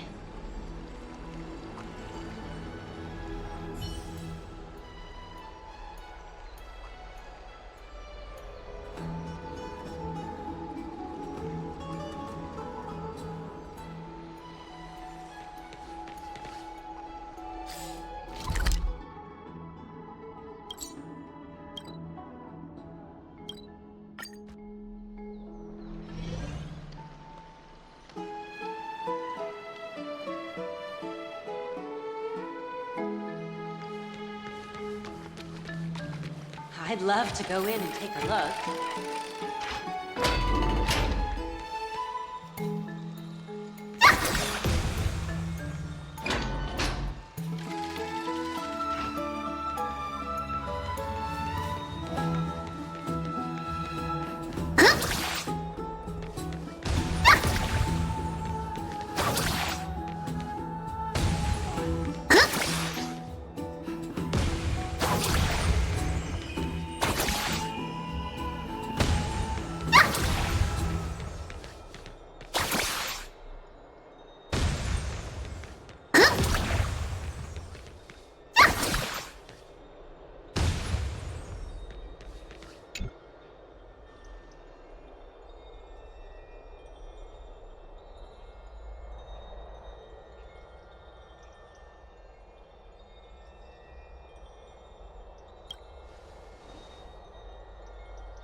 Trianne?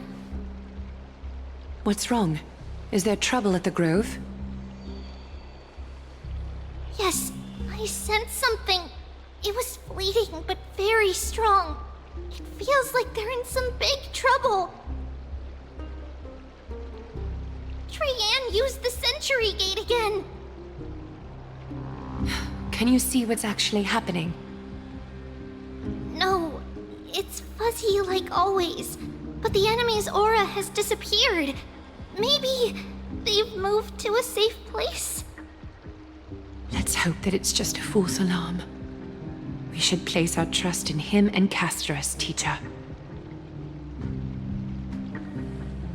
They will keep Trianne safe. Aggie, you're talking like we're little kids. One day, Trianne will reach her limit, and Trebi will take on the role of gatekeeper from her. We are all aware of that. I am just a little concerned about her state of mind. Trianne was already unable to speak, even in short sentences when they left. We want to say a proper goodbye at the very least.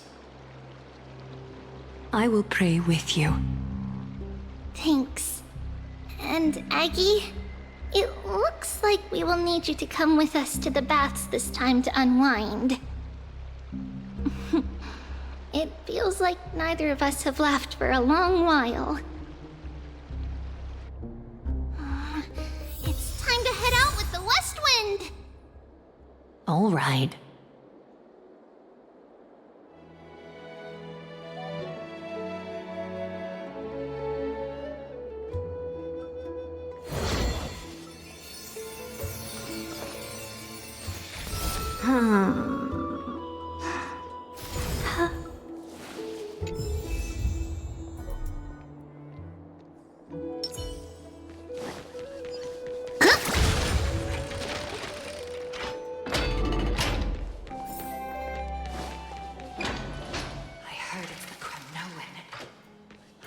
Here's really hot and heavy. Has it always been like this? Is someone injured over there?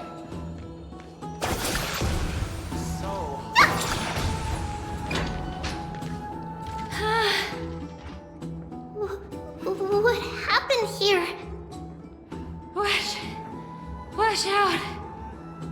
Watch out for the Kremnoan! Kremnoan? This is their doing?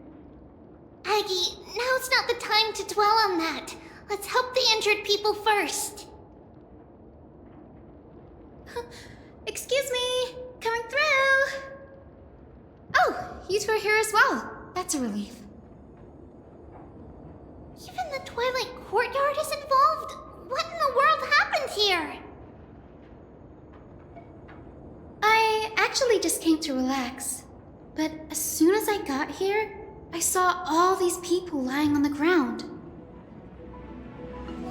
I've examined them, and they don't seem to be seriously ill. It feels like they've just spent too much time in the hot water. Multiple individuals fainting simultaneously from the hot pool steam? Where is the manager of the baths? He disappeared, and no one knows where he's gone to. Some people have been saying that the Kremnoans are behind this. Lady Aglaya, what do you think about this? Let these people rest. The two of you, please come with me. Have you thought of something, Aggie? Yes. While their intentions elude me, it's time to bring this farce to a close. This is really bad. I heard it's the Kremnoan.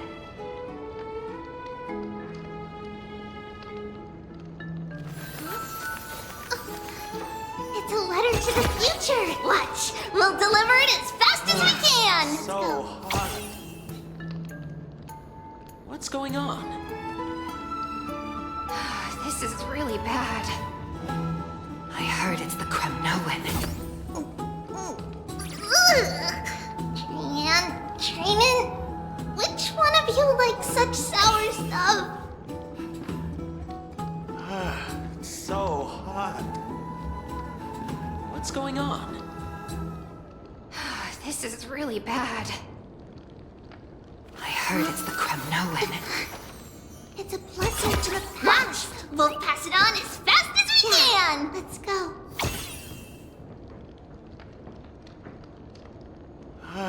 It's so hot.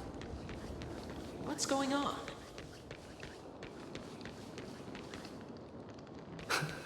This is all you can do, huh?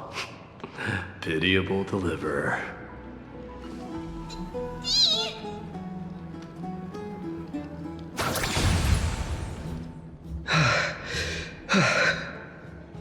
Snowy! Even Snowy! The culprit. The culprit is Mightimos. Oh. Dee, what did you do to everybody? It's just another duel where I claimed victory. Duel? As I expected. On the surface, these two are the mightiest warriors in the Holy City, but they're still impulsive youths at heart.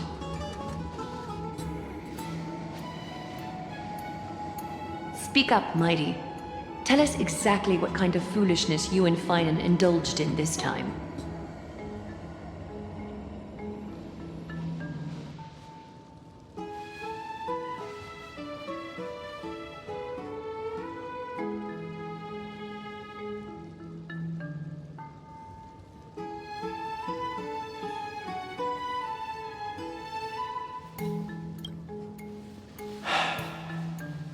No, none of those sound right.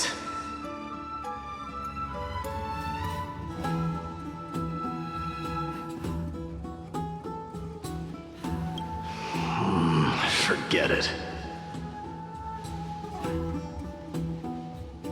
Am I seeing things? Is the magnificent deliverer finally deigning to step outside?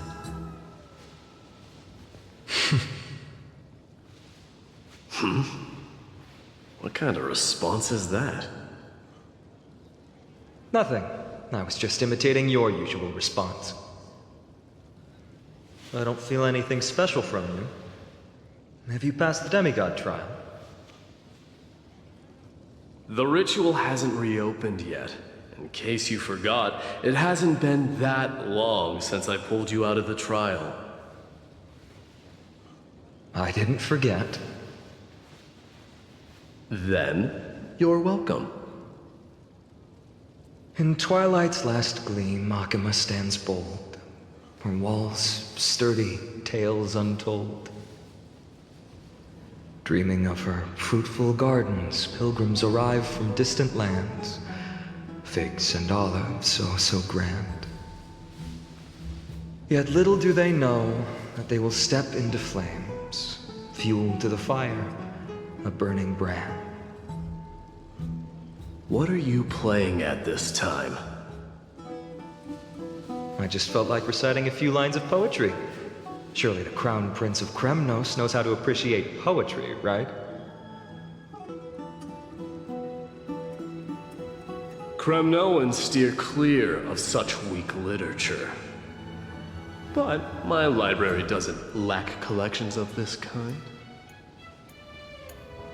These lines express the poet's yearning for their home, just as Akama is distant from many people's homes. I know how to interpret poetry, Haikis. There's no point in pretending to be profound, my friend. Thank you for helping me out when I was in a tight spot, but it seems to me that you aren't prepared for the trial either. Don't compare your situation with mine. My people are still relying on me. I can't ascend to godhood on my own without first resolving their issues.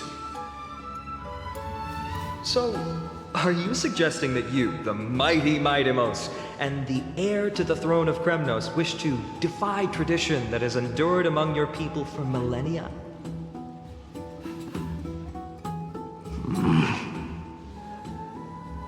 I'm still thinking about what I should do. Never mind. It's probably not my place to offer you counsel. An idea does strike me, though. Go ahead. Let's see what terrible ideas you've come up with this time. Maybe we both need to relieve some stress. Come, Mightimos, let's recommence our previous competition. This time, we'll see who can stay in the super hot bath for longer.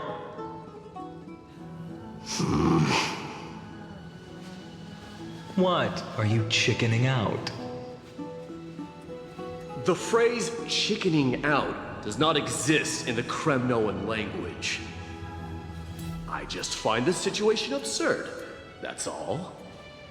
All-knowing historian, are you not aware that we Kremnoans use boiling water from sword forging for our baths? Looks like I'll have to teach you some royal etiquette today.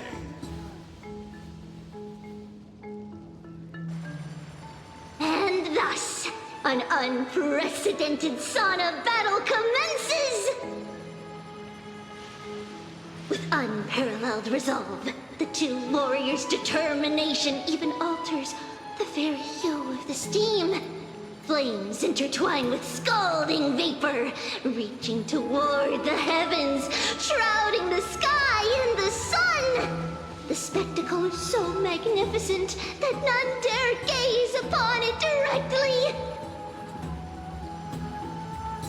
Since we can't see what's happening in the competition, why don't I regale you with a tale of kings to pass the time?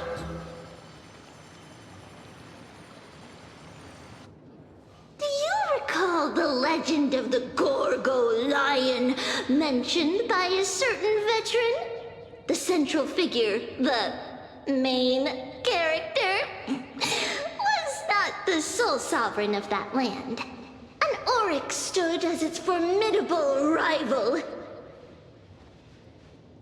Long before the dawn of Erechrysia, the two beasts started their timeless battle on the plains of Tritos. The lion regarded the oryx as its food, while the oryx perceived the lion as a scornful, oppressive, and challenging barrier that it swore to topple with its antlers.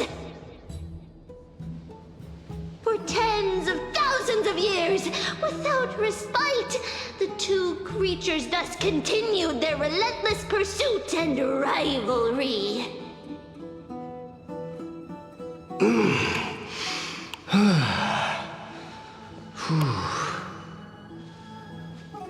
It fixated on its rival's fleeing form in the chase.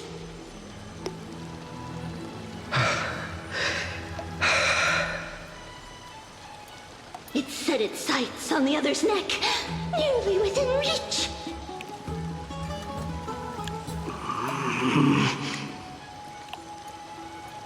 It was stuck in a corner.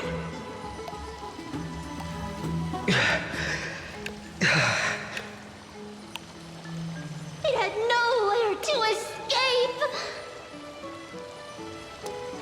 On the land of Amphorius, some lives meet their end at dusk, some at dawn, and yet others are fated to perish under the blistering sun at noon. And at last, the most scorching moment of the day descended upon them. The formidable hand of fate heeded their call and arrived!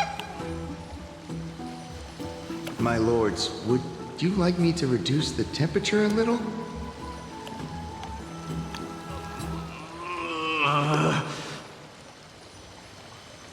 What? You're chickening out already? Get lost. Are you asking me to get lost, or Do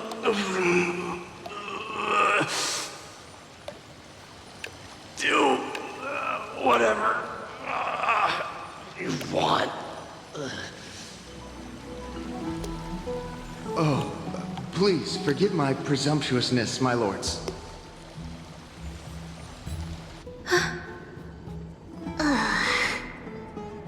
What a spectacle of folly. This is what you get for daring to challenge a Kremnoan without understanding your own place.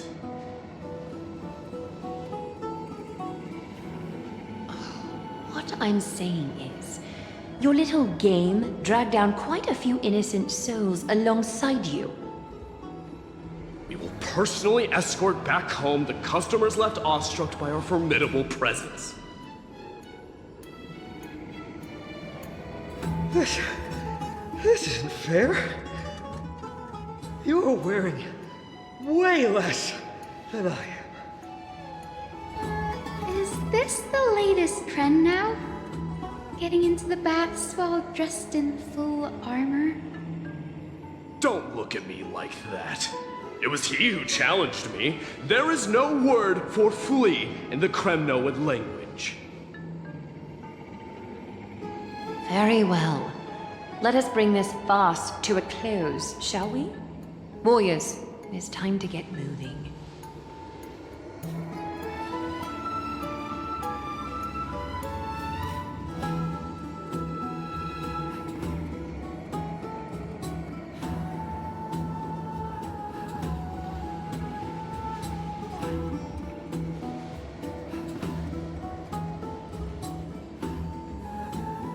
Alas, the flame chase journey is destined to be a lengthy one, replete with obstacles. But thanks to those two, all the gloom has vanished into thin air. Oh, we just had quite the commotion. It's not every day we find the Marmoreal Palace this serene. Shall we continue with our previous plans? Hyacinth, would you care to join us? Such an empty bath is indeed a rare sight. I was looking forward to unwinding after work. I'd be delighted to accept your invitation, Lady Treeby. How about we go to the biggest bath?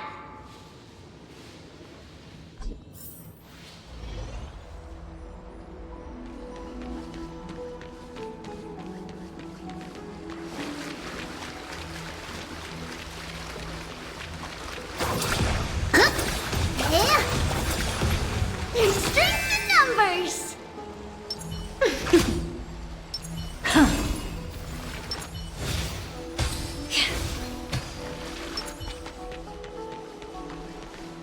Let me check.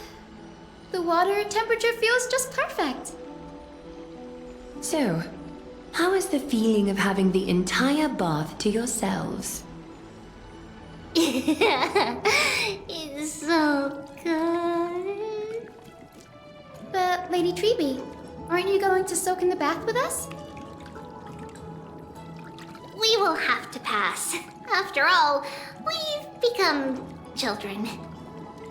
Please understand that she can no longer endure the heat of this pool due to the blessings of Yanis. Oh. Are you curious about us, Hyacinth? I am, but something tells me that it might be better to change the topic. Don't get all nervous. It's not something we can't discuss. The truth is, a long, long time ago, we were a mature adult just like Aggie. Then, because of reasons, we inherited Yanis's divinity and gained the power of passage. And in return, the price we had to pay was the splitting of our soul. Each opening of the Century Gate intensifies the strain on Treeby and the others. They are gradually regressing towards infancy, both in body and mind. We don't know what awaits us at the end either, but anyway, that's why we've turned into children.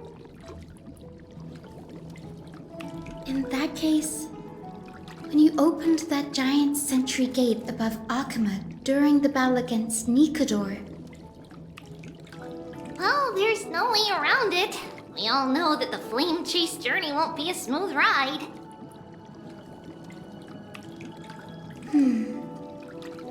Maybe we can find a way to fix it.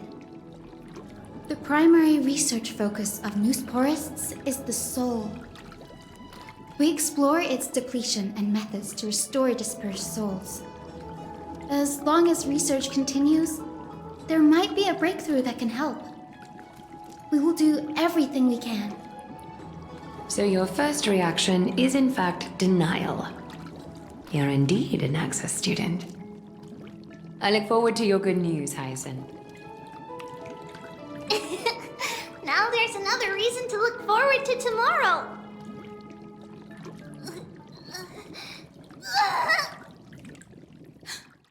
Lady Treeby, what's wrong? Something's off. It's that strong feeling again. Is it Trian? Wait, no. It's not Trian this time. It's Trinan. Trinan is in danger.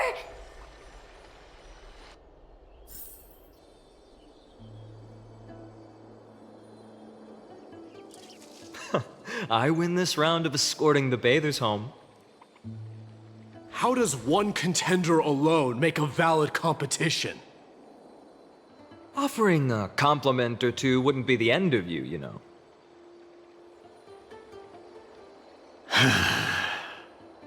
Haikas. What is that word? Is that your native tongue? It means hyena. I'm likening you to a weak hyena. By the way, you emphasized the completely wrong syllable.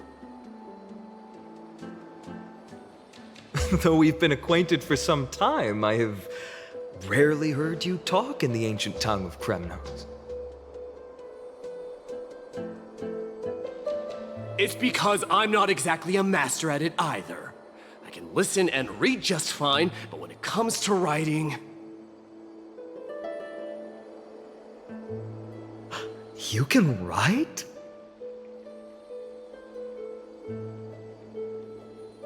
You speak as if you don't have a brain.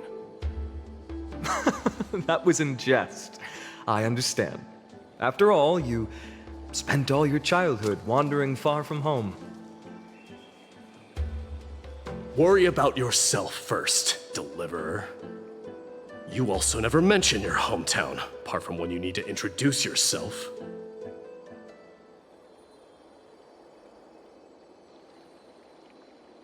Well, it's because there isn't much to say.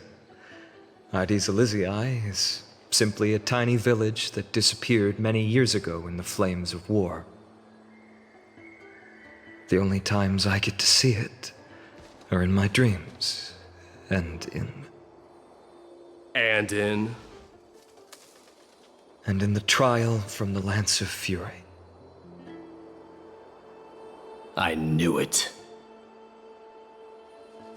Yes, I saw it all.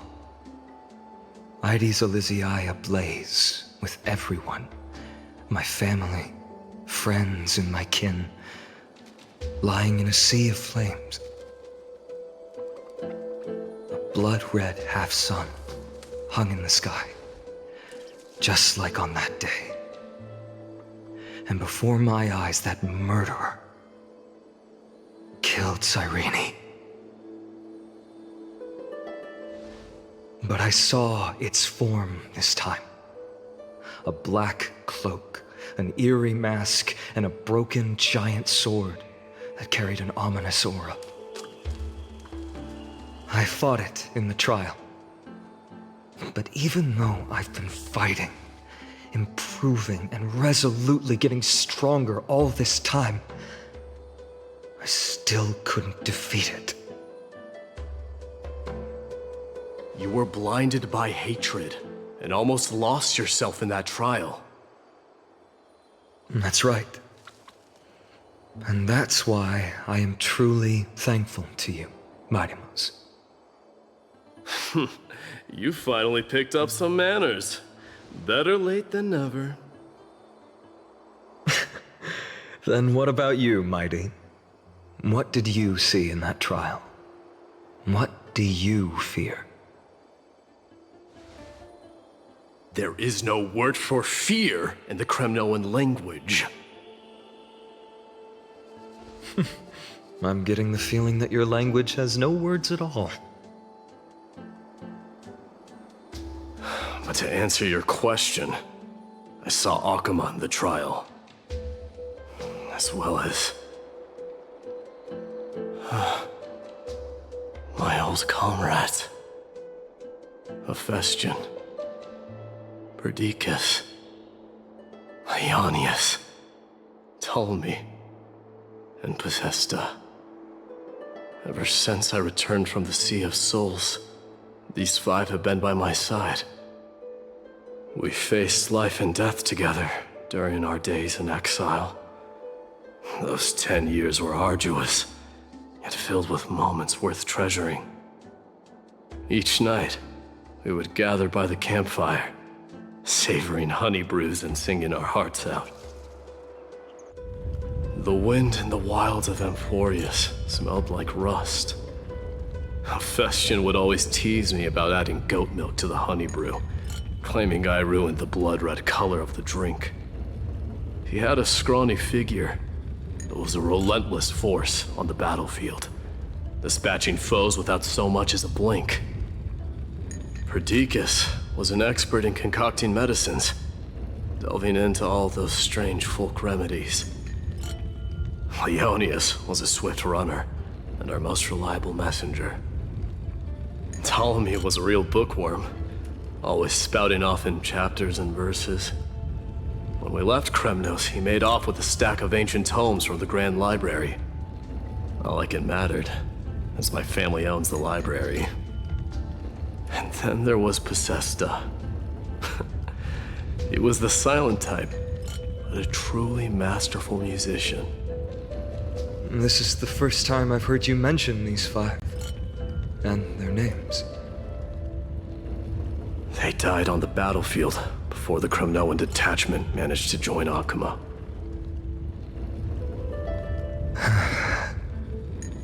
Perdiccas was the first to go.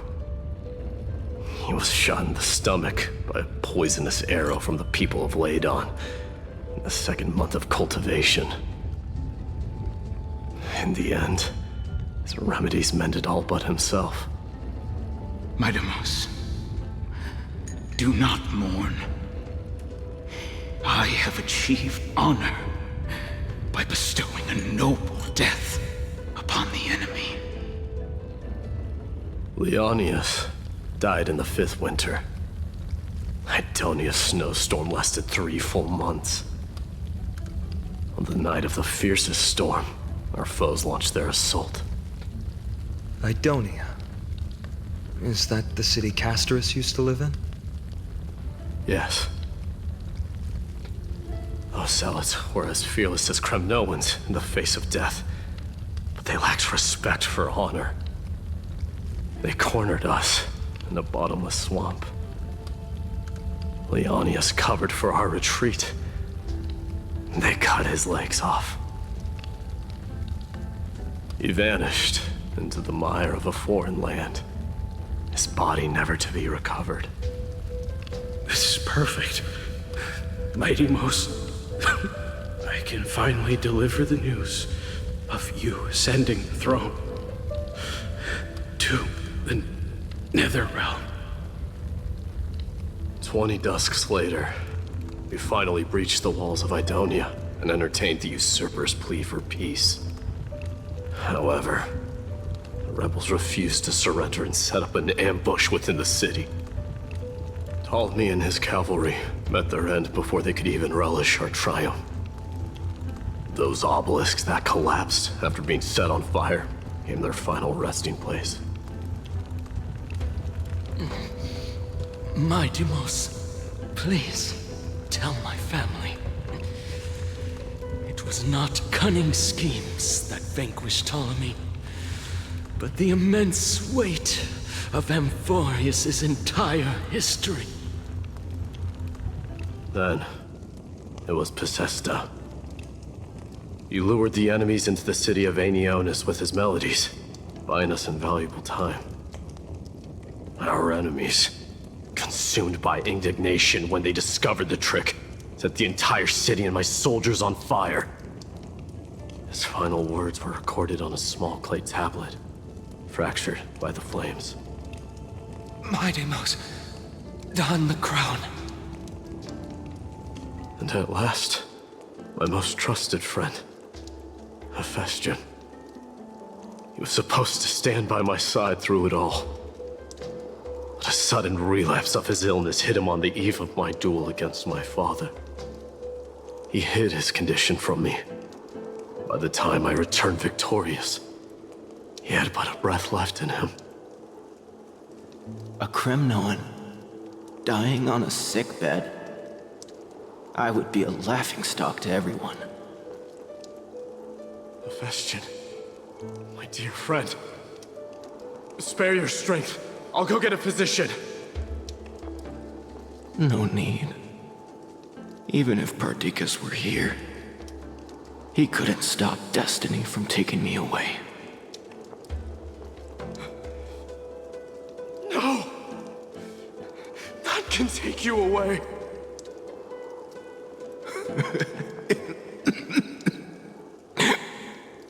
My Deimos, our king, do not shed tears for me. It's not befitting of your status. Farewell, my dear friend. You must lead us back home. What a grave trial indeed. Now I understand why you see immortality as a defect, or even a curse. My father threw me into the sea of souls to break the wheel of karma. But little did he realize it would grant me an immortal body and summon a fated revenge on his head. Following his demise, I considered leading my people back to our homeland. Kremnos had already turned it into a wasteland. Only darkness and insanity thrived there. Against the dissent of many, Krateros included, I made the Kremnoan detachment stay in Akama. But I know that their glory will never be doused out. The instant of strife shall inevitably arrive. If you take over Nikedor, then you must begin the journey back to your homeland. So, you hesitate because you think leaving your people in the Holy City is a better choice?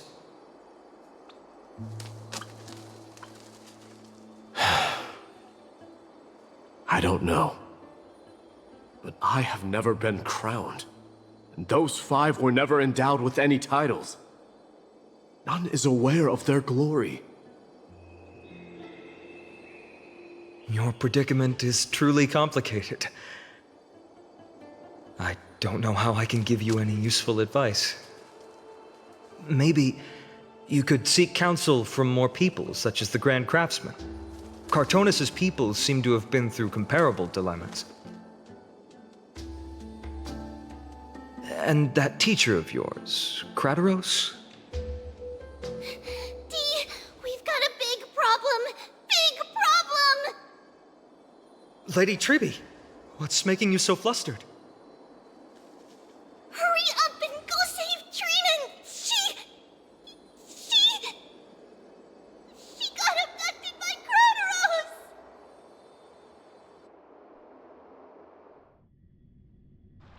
Krateros! What's going on? My Deimos.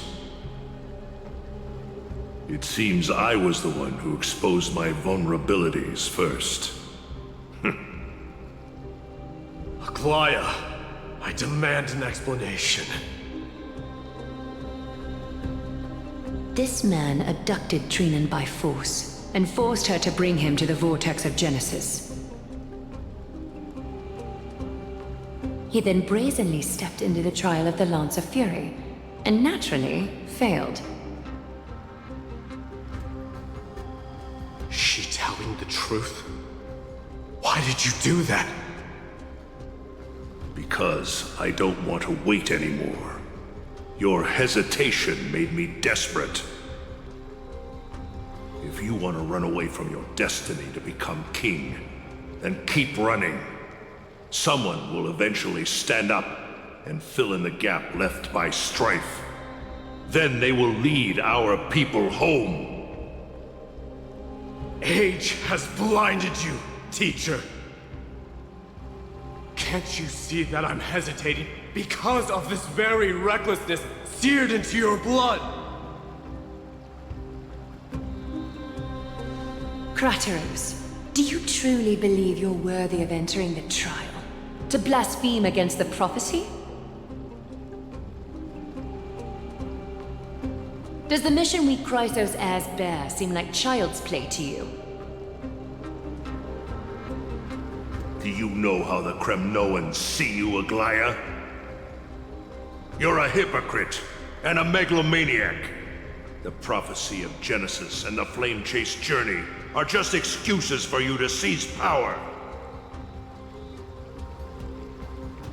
Silence, Kratos. Do you even know what you're saying? Are you defending this woman, Mighty Mos? How many wars did people start because of her and her so-called prophecy? How many cities fell in the past millennium, their people massacring each other? Even if this so-called Genesis really exists, will there be a place for the Kremnoans in that new world?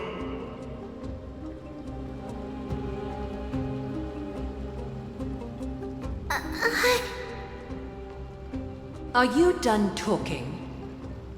By agreement between the Chrysos heirs and the Council of Elders, those who trespass upon the Vortex of Genesis need not be tried by the Council. I am allowed to pass judgment alone. Kratos, your actions are unforgivable. I hereby sentence you. Aggie, wait! We have a proposal!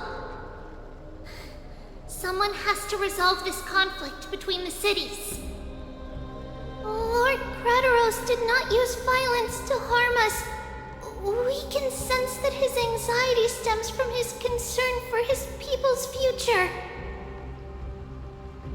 Please, Aglaya, hear us out first. I'm listening. I'm sorry, Lord Kratos. We were so preoccupied with deciphering the fragments of prophecy that we neglected those of you not favored by its message. Your accusations were harsh, but justified. We wish to earn your trust and those of the Kremnoans. I think the best way to do that is to take you to witness the source of the prophecy for yourself. How are you going to show me something that has no form? You've heard about that Outlander, right? He has somehow made a connection with Orynyx and can completely replicate scenes from the past. We will ask for his aid. Tomorrow, at the Abyss of Fate in the Temple of Yanisopolis, we will show you everything from that distant memory, Kratos. A fair proposal. I accept. Until then, you will be stripped of your freedom. That is my one condition, and I will brook no argument. It is not the first time I've been made someone else's prisoner. Do as you please, demigod. Teacher, why did you do this? Forgive me, young master. But I just cannot wait any longer. Ever since your father died, Our people and I have been waiting for a day to revive Kremnos. We placed all of our hopes in you, but never received an answer. This obsession for returning home has become a sickness for our people. Wise as you are, I refuse to believe that you can't see the truth. You have a clear head, which is why you're also incomparably alone. A smart person can only choose to tangle himself with the mundane of this world. If you're truly capable of leading our people beyond this blood-stained fate, then prove it to me once more, Mighty Mos. Just as you did back then.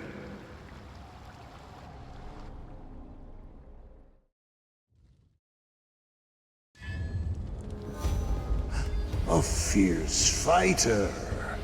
I did not expect such heroism from a feeble Akeman. Fulfill your duty as the victor, warrior, and tell me your name. I seek an honorable death from you. As if you have any honor! Listen closely. I am the leader of the Kremnoan detachment, Mighty Mos. I'm here to finish you, Father.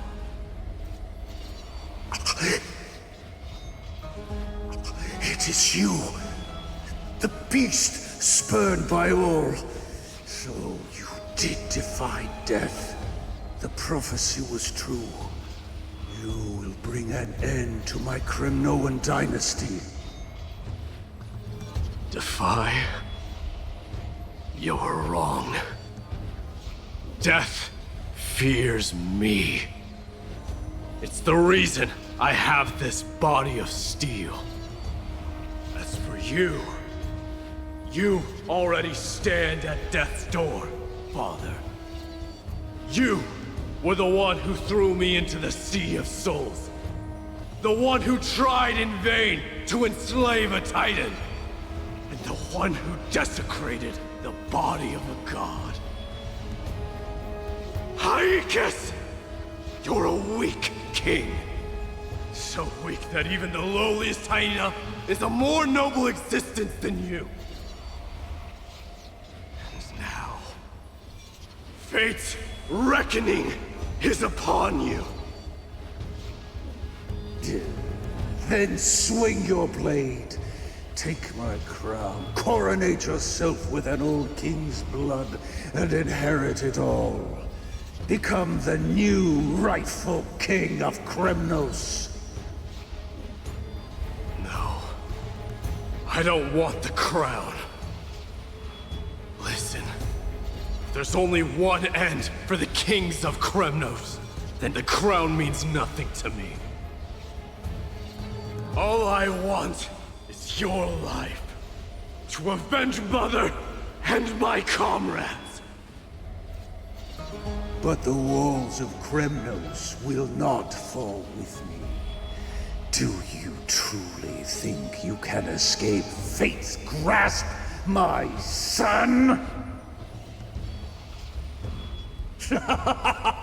You and I, we're both the same.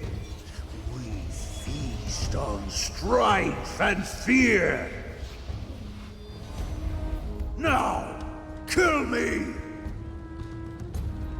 The son of Gorgo is destined to be crowned in blood!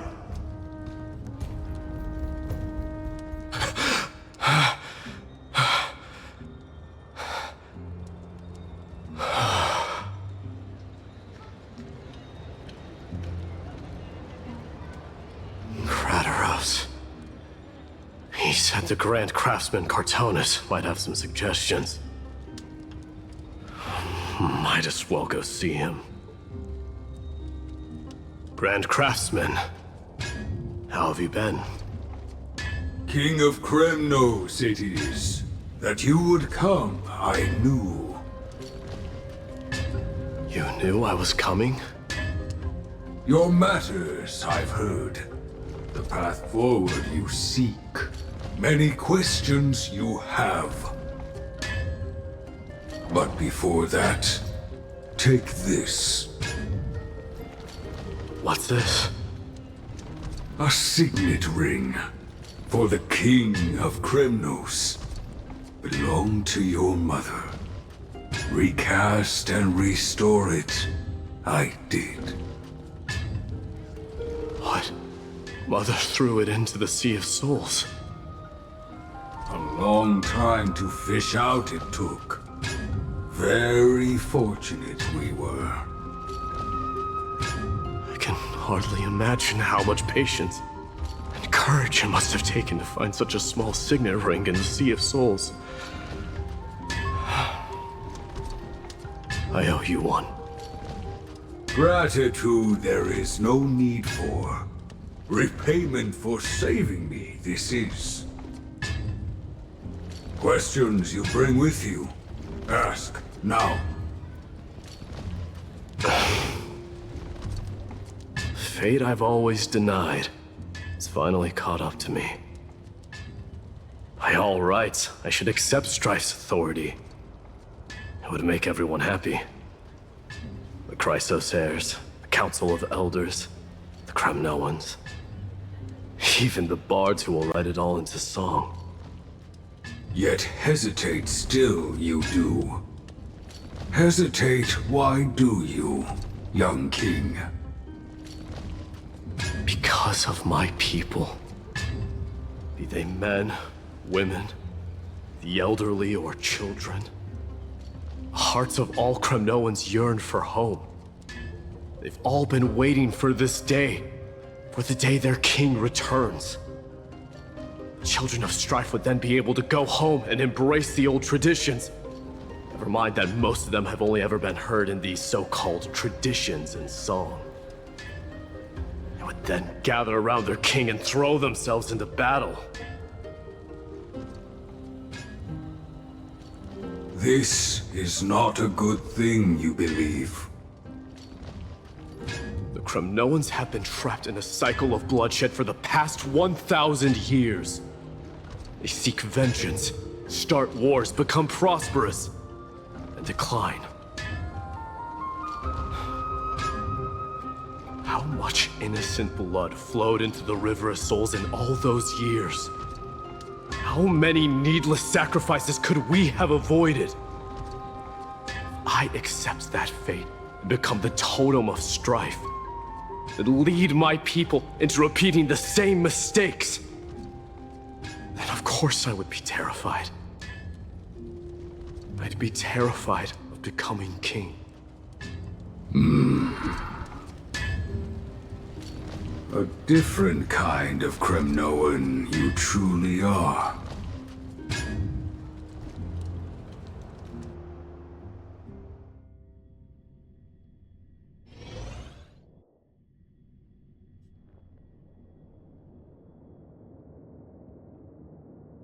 Mama, I had a dream last night. Oh. Now what did you dream about, my darling Treebios? I had a dream that I turned into many me's. Then we made the moon into a ship and made the stars into our sails. Then we floated on the ocean and let the wind blow us in any direction it wanted. Well, that sounds like a lovely dream. Yeah! The ocean and the sky were really, really dark. But there were so many of me that I wasn't scared at all, because we'd all sing together. The ocean wind blew us onto an island where the wind tasted like flowers. There were bleating sheep and chirping birds inviting us to be their guests. There were so many animals on the island, but none of them ever fought. Giannis's holy maidens can receive guidance from the god of passages. Perhaps what you saw in your dream is a divine land somewhere in Amphorius. You think so? What's wrong, Treebios? You look unhappy. because on that same island, I saw a dark mountain on the other side of the ocean. And it was very, very tall. The mountain looked alive, and it kept getting closer to the island. Then I realized it wasn't a mountain, but a very, very tall wave made of water. When the wave smashed against the island, it looked like it was going to eat the island up. The small animals tried to chase it away, but they couldn't stop it. Then there was a bang and I woke up. A dark wave. Mama, does something that scary exist in real life? Yes. Unfortunately, it does exist in Amphorius, but it's very far away from our temple. We call it the Black Tide, though it has nothing to do with water. It has no shape or form, but it can swallow up animals, humans, and even titans, turning them all into monsters. Oh, the Black Tide is a baddie. I don't want everyone to turn into its food. Can't we chase it away? Of course, my dear. You only need to behave well and listen to what the adults tell you. Study all the knowledge and etiquette you need, then grow up and become a proper holy maiden. The divine Yanis will then give you guidance and help you light the way for the people. Wow, I'm gonna eat a lot and study a lot and become a holy maiden. But Mama, you said the Black Tide can swallow up titans too. What do we do if even Yanis is eaten? If that happens, then the Holy Maiden will have to be the one to guide people on the right path. After all, we are the human avatars of the God of Passages, yeah? Yeah! But one person alone is not enough. Once you're older, you'll make a lot of friends. You must do your best to unite them, because that's also our duty as priests. Friends? Are they also like me and Mama with pretty red hair? They might not, but they'll certainly be just as smart and kind as you. Mama? Am I dreaming? Don't be silly, dear. Of course you're not dreaming. I've always been by your side. What? Now be a good girl and call your friends over too. Well, let's play hide and seek, just like we used to, okay? My Trebios is the smartest girl. I'm sure you remember where everyone is hiding. The voice sounds so far away. I don't remember. Who am I looking for? Your friends, who will chase the Black Tide away alongside you, of course. Is this from my childhood? I don't remember.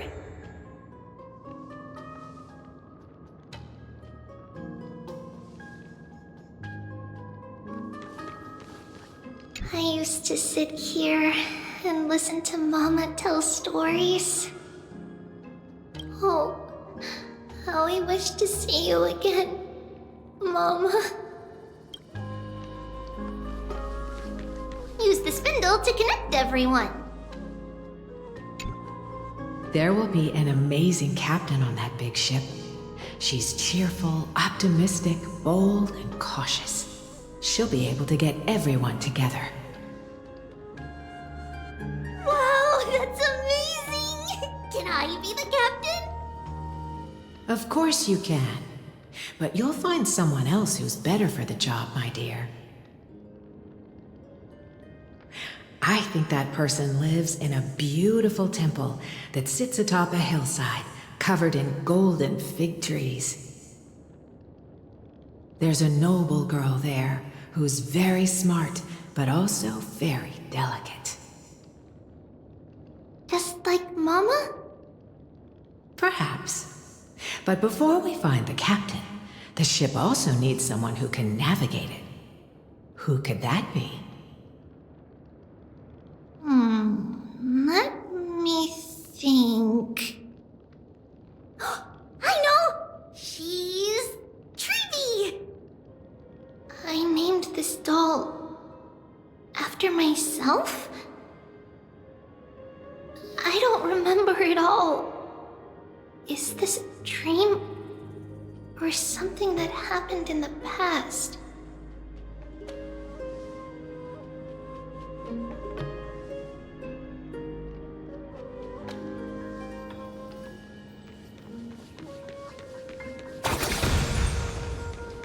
It's packed full. Mama must have left all of these for me. All the words are blurred out. Could it be that my memory is fading? Bad chest! You can't lock me away! Huh? Why is this doll inside a chest? It's holding a sword. Why? Many years later, many brave warriors will board this ship. They're skilled combatants who fear no danger. Ooh, I can learn how to fight too and protect everybody! Silly girl. You're Yanisopoulos' holy maiden. It's not your duty to fight. There will be many others to protect you. All right. Then where will they come from?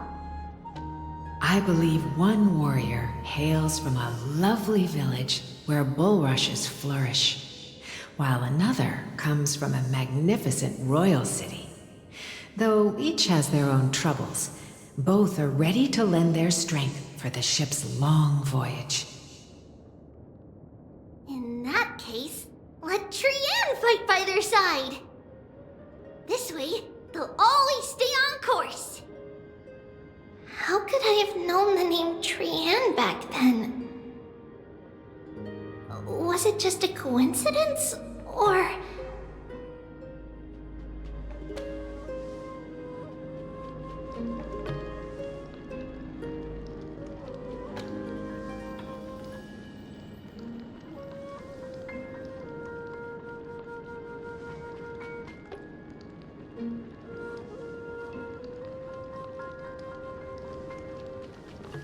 Learning can change your destiny!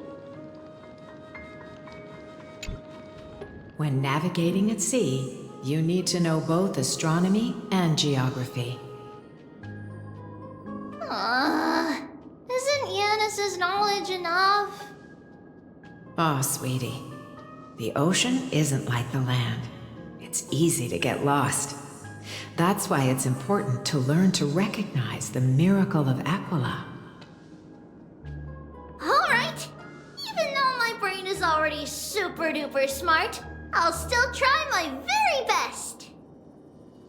Circe also favors children who try their best. They will send a wise scholar as everyone's teacher to help you reach your dreams. I want to be a teacher too! Oh, wait. I'm super duper smart. So I want to be the teacher's teacher! Why not? But if you're going to be a teacher, you might need to tone down that hyper energy of yours. Then Trinan can do it! She's well behaved and would make a great teacher! Mama and the others always said that I had a great memory. But now, I can't even tell if this is a memory or a dream. Come, let's line them up.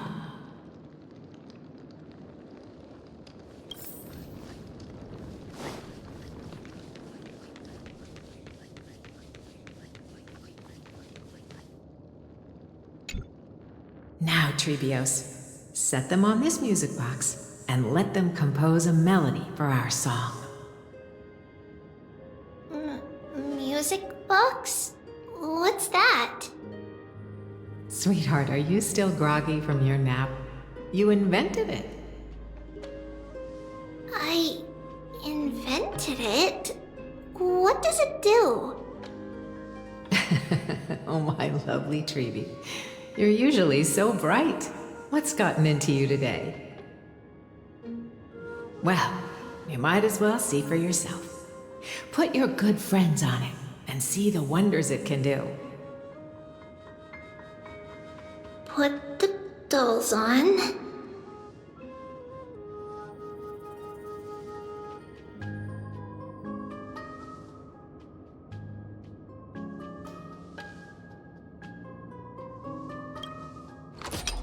It's rotating, and I can hear something. That's right. It's a music box. If you place the dolls in the right spots, it will start rotating and play beautiful music. Out of all your inventions, this one is my favorite. I don't remember. It's all right, my child. I'll sing along to the tune, and it will help jog your memories. Happiness abounded in this lush land by God's chosen. Giants raised their glasses in a toast, beheld by the 12 constellations. 3 carved the heavens and the earth. 3 wove the threads of fate. 3 molded life with their hands, and 3 guided calamity's gate. They declared the world too unstirring, hence wished endless laughter upon the living. Thus you and I were created, with words and song to weave, and love and intimacy to give. Thus creation was complete. Who then will bear the weight of humanity's souls, to lighten the steps of the living as a whole? O great Kephale, all-knowing Father of stature so tall, yet low does their gaze willingly fall. With light of dawn heavy upon their shoulders, golden blood spills unto the land, converging into a boiling river that flows to the heroic heirs of this world.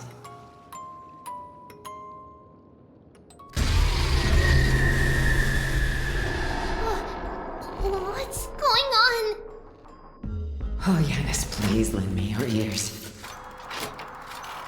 In the black mist, as death and fate draw close, on the bloodied earth, the living and dead, but ghosts. What is this world? It mirrors your maze-like fate. What is this world? A silent lament without a trace. What is the past? Wandering ghosts that linger. What is the future? Souls scattered by fate's finger. What is the start? A voyage born in solitude. What is the end? A spirit, lonely and subdued. Lonely and subdued.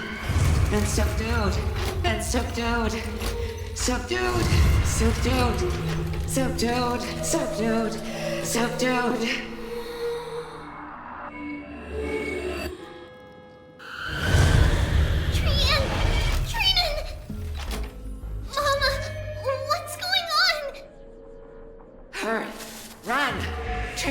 Run!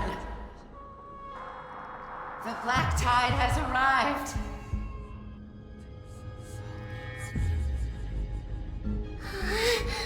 Where can I go?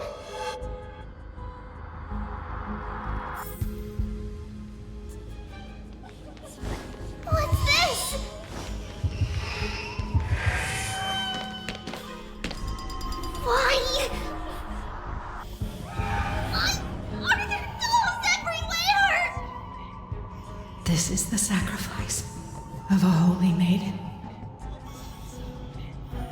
You won't make it to the end. Only one person can. I know! It's fine if we can't reach the end. Our minds are made up. Go. Bid your farewells, Trailblaze. Time is running out. Mama, are you going to leave me? My sweet girl. I will never leave you. But remember this, Trailblaze.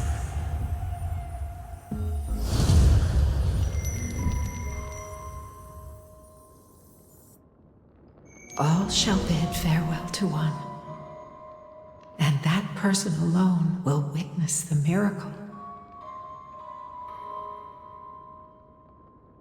Since your mind is made up, then traverse the black tide and dispel the fog for Amphorius. I shall see you tomorrow, my dearest Trailblaze.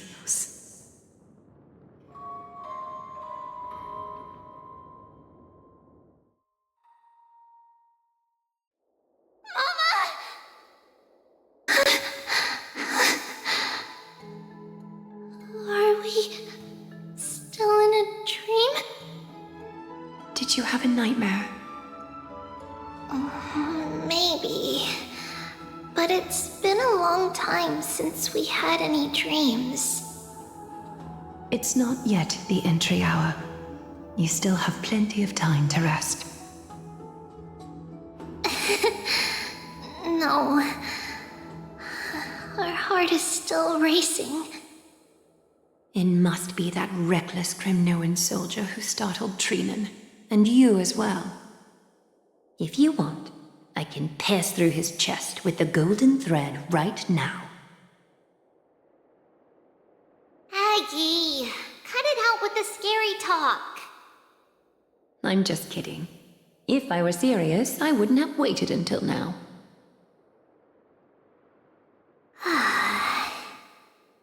Do you want to talk about the dream? Keeping it bottled up is not good for your health. We had a dream about Mama. The dream itself was nothing. It's just the timing that feels a bit unsettling. You mean... It's Trian. Even if we refrain from ever using the power of the Century Gate again, her soul continues to slowly drift away from her body. There isn't much time left. Perhaps it wouldn't be such a bad idea to let her relinquish her role as the gatekeeper and live out her days as a carefree child. You have a point, Aggie, but our decision has already been made on that matter. I believe there's still another way. Souls will be spent until they dissolve into dust. Such is our fate. Once we had a whole and connected body. If that body were a tree, then its trunk and branches would share the same fate, decaying at the same pace. Now, we are fragmented into numerous selves. Despite the absence of a trunk, we are offered another possibility. We can choose how our branches will perish in a way that is most beneficial to the flame chase journey.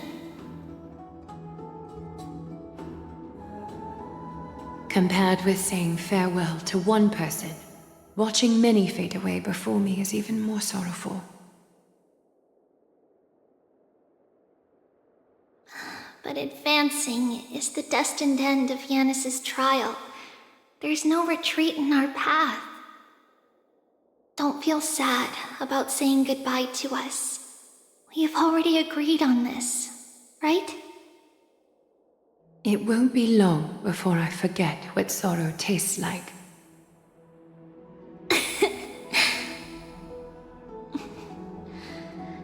So, what would you like for breakfast, Aggie?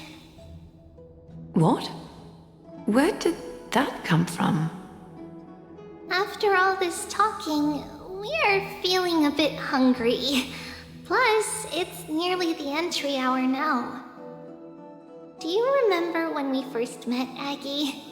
You were still a little one, and we caught you secretly eating oatmeal late at night.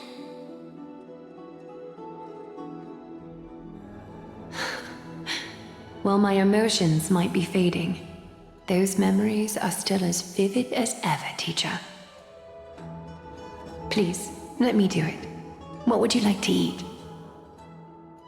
It's fine! Leave it to us. You should rest for now. It won't take long, and we'll call you when it's done. In that case, thank you. Then, see you tomorrow, Aggie.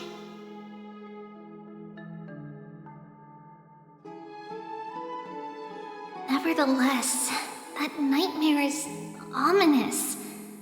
Memories are slipping away, even the image of Mama. Just as expected, another trip must be made into the abyss of fate. Hopefully Orynyx will be willing to help us.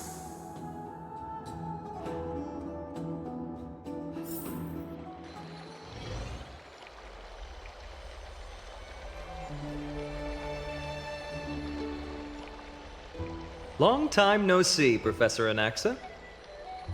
Who are you? It's been a while. I'm the one who once overthrew the entire classroom in that spiritual physics lecture. Oh, it's you. No way. Do you really still remember that, Professor? I remember that glib tongue of yours. What brings you here? Surely you're not here to reminisce. You could tell. Of course. You only beat around the bush when you have a hidden agenda. That's not true. I'm here to seek enlightenment, as always.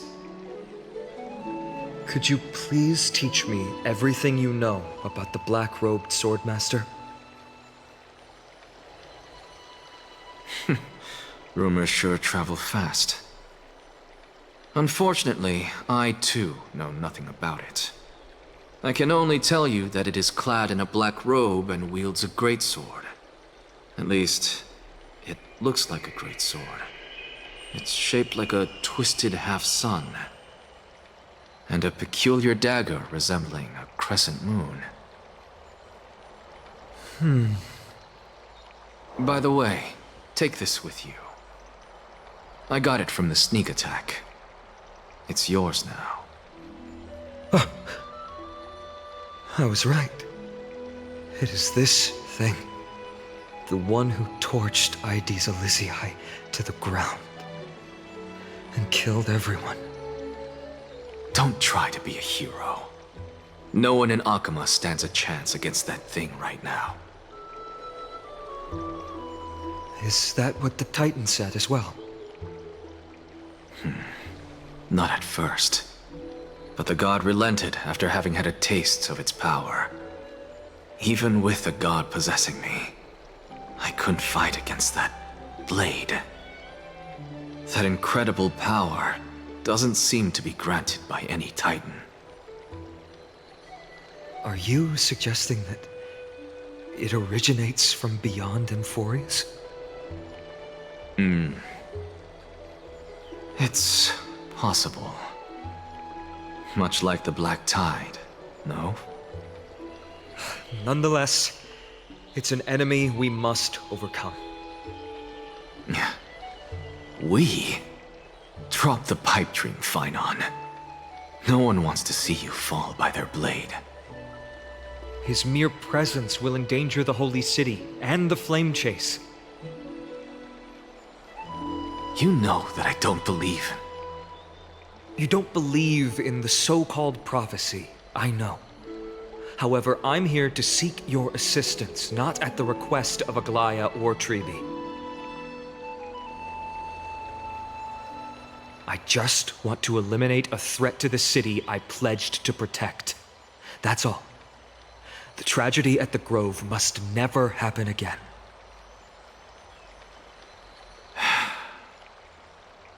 Take a seat. Since you are sincerely seeking enlightenment, I suppose I can tell you one more thing.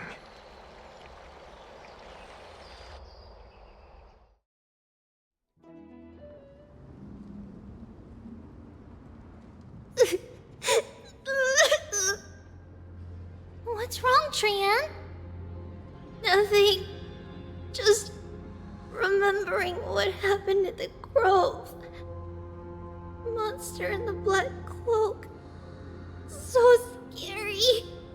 Everyone in danger. Nightmare. I can't forget. Don't be scared. There are no bad guys here. Didn't you save everyone with the Century Gate, Trian? Trian threw it away. Far, far away. It's never coming back.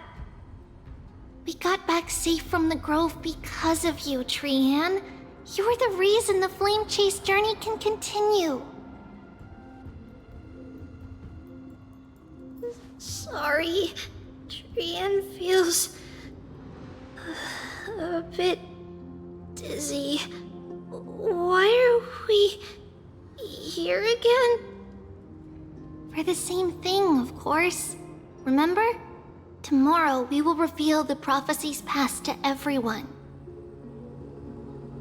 But first, we need to restore the memories that have been blurred by the fragmentation. We hope to present the full truth to everyone without hiding anything. Since Yanis caused the fragmentation, we can only turn to another Titan or an X for help. Also, remember to get breakfast ready for Aggie before the Lucid Hour tomorrow. Oh, yes! Trian remembers now. Oh, on that note, we had better prepare some saffron before we meet with the Titan. Saffron? Huh, it's an essential offering for rituals in the Temple of the Three Fates. You think we shouldn't go to Orynyx empty-handed? Yes, it's also a symbol of Yanisopolis. If we are to replicate memories, we need to use something that has experienced those days. And when we first met Aggie, we added that to the porridge we made for her, and she really loved it. I see! It's like killing 3 birds with 1 stone! But it all depends on whether Orynyx is willing to help us. This could be a problem. After all, it was us who took the core flame from Yanis, from Orynyx's kin. We will have to give it a try. If there's truly no other way... In our current state, we probably can't do anything to them. We'll cross that bridge when we get there. Leave it to Trian. Trian knows how to play cute. In any case, let's look for saffron first. I hope there's still some left in the temple, untouched by Mikador's soldiers. I remember that aged saffron is preserved in sealed jars. Let's be on the lookout as we go.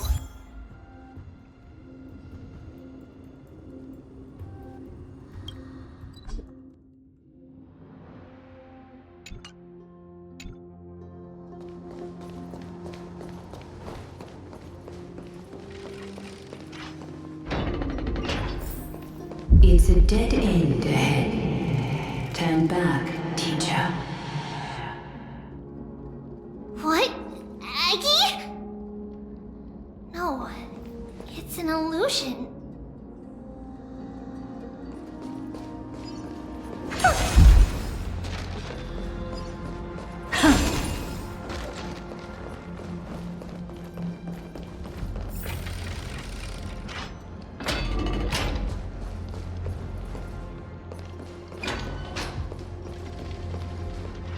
Wow, this room is huge.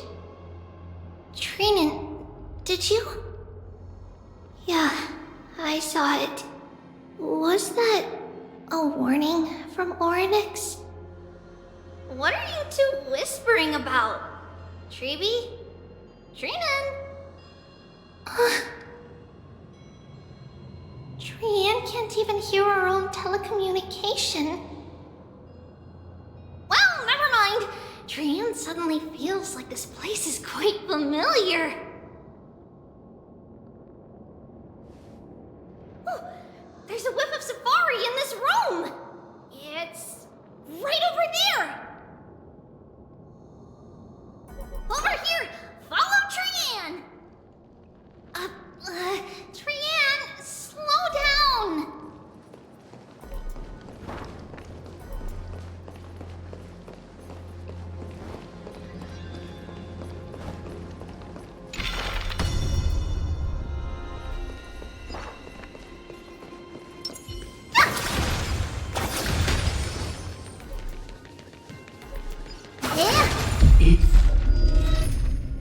Even if separation is our fate, a futile death is not the solution.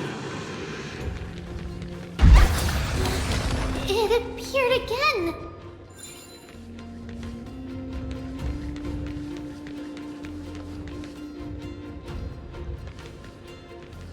Right here! I summon thee, Oryx! Stir up ripples of past reverie! Something's appeared! Wait, we should read it first.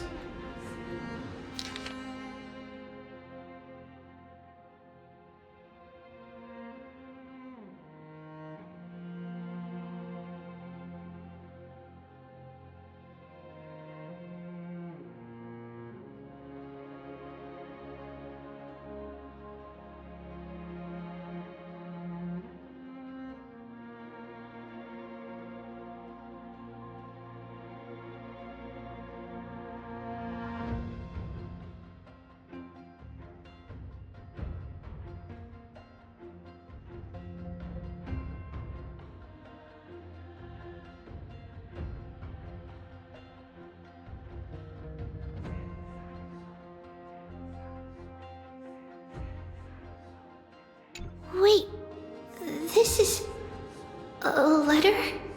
It mentions something about Saffron and Treebios? Isn't that name... Never mind that for now. Why is this letter here? And how did Trian sense it? Could it be our lost memories? Is it possible that we were already noticed by Oryx and entered their trial? But why haven't they said a word? Oryx has the whims of a child. Perhaps they're toying with us on purpose. Come on, this isn't the right time to be playing games.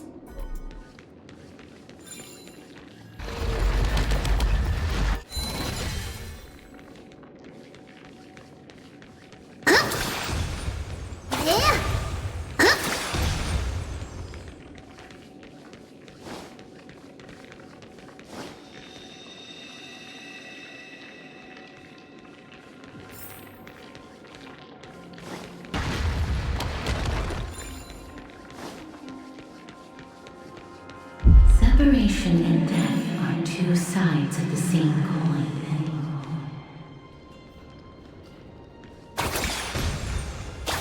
Like Reconciliation doesn't come easily for a mortal. Are these visions also fragments of the past?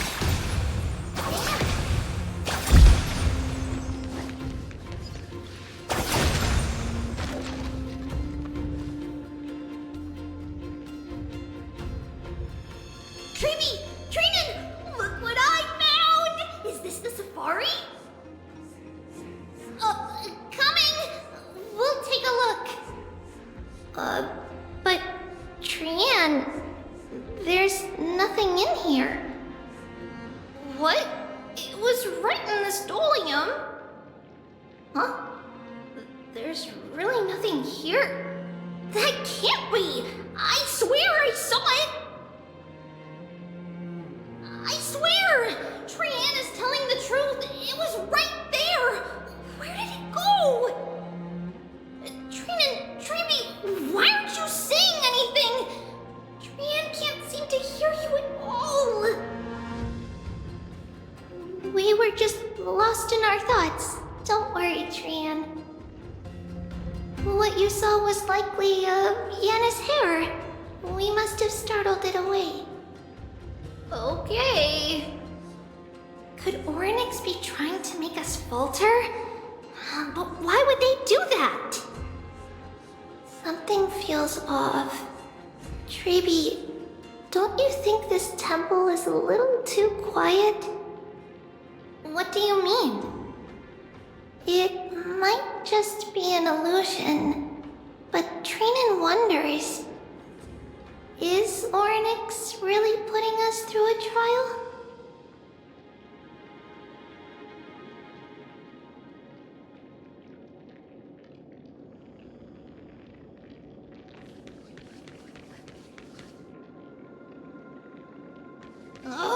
Still no luck finding any safari.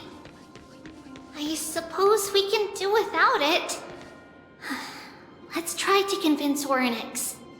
At least they didn't toss us out straight away.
Treeby, Trinan, look at this!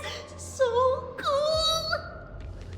There are so many of us now! Trian.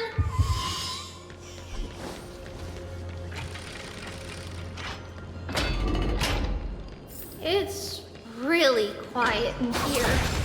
Do all Titans live in dark places like this?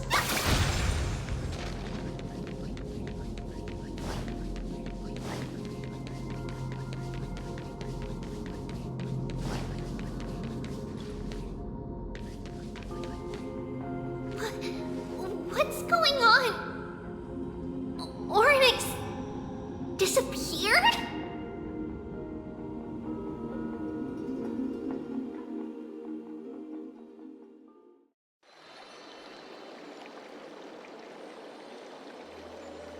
Are you saying that the black-robed swordmaster is not just tied to the black tide, but is also hunting for core flames everywhere?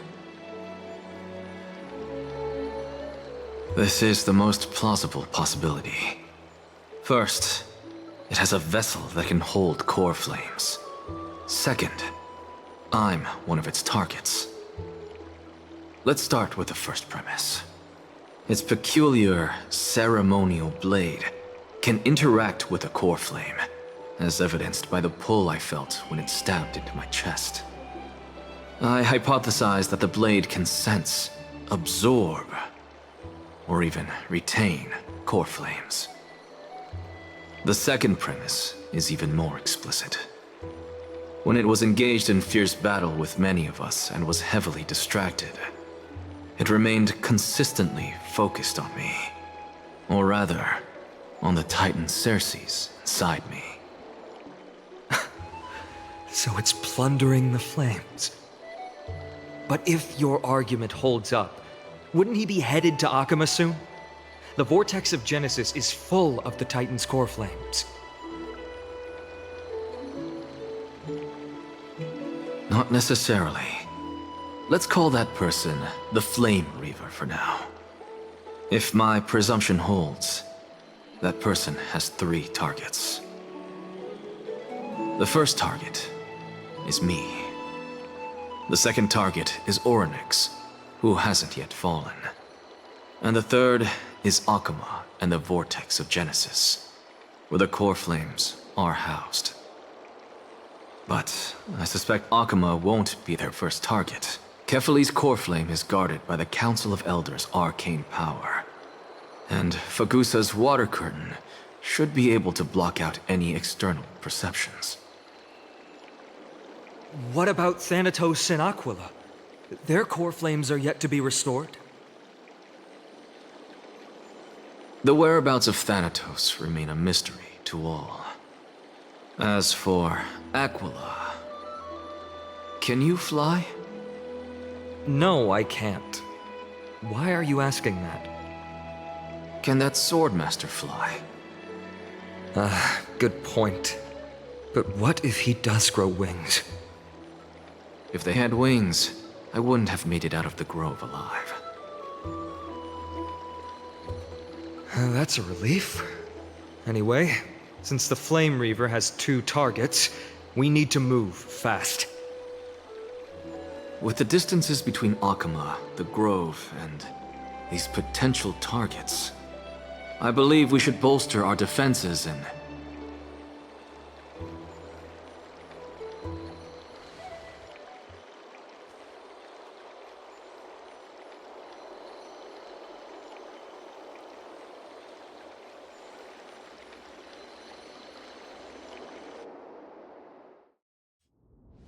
Orynyx!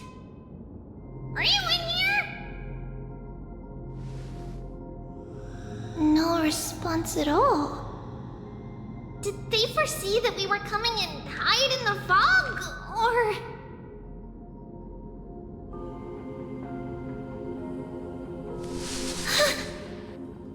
Treeby, we should leave.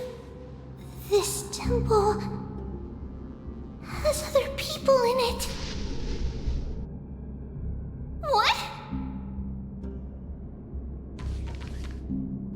Huh. Listen, footsteps. Fast ones. 3 or 4 people coming this way. Come on, we need to hide. Whoever they are, we can't let them see us. Treeby, Trainin, come check this out. What's this? Trian feels like it's so familiar.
Where am I? Little Gray? Snowy? And... Wait... Where's Trianne? Is she back?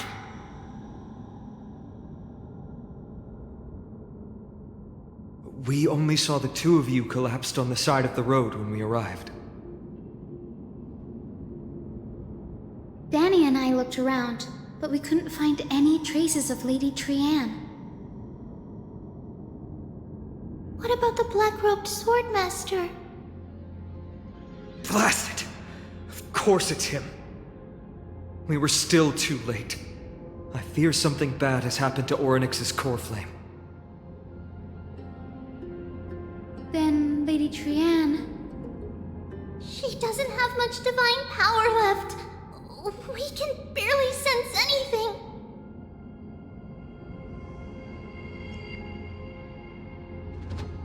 That you're both safe is already a blessing.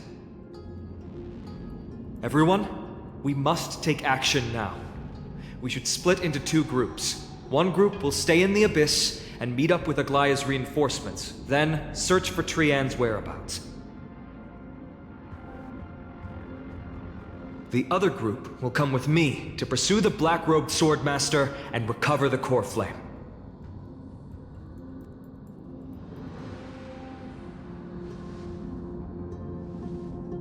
I didn't get to tell you this before, but Anaxa and I already have our misgivings about the Black Tide, so we've made preparations.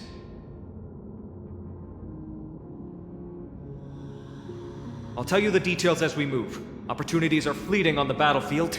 We should hurry.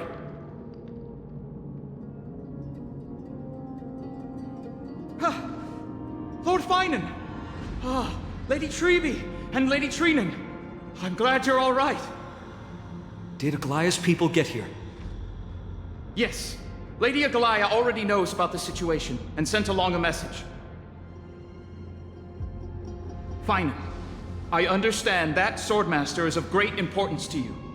But if you charge in without a plan, I fear that you won't be the only one who dies in vain. I understand. Hatred is a hero's deadliest poison. I have no intention of fighting alone. If that Swordmaster really is related to the Black Tide, the Chrysos heirs must not take them lightly. I have indeed planned to return to the Holy City and discuss the strategy with Aglaya. We'll need all the help we can get for this encirclement.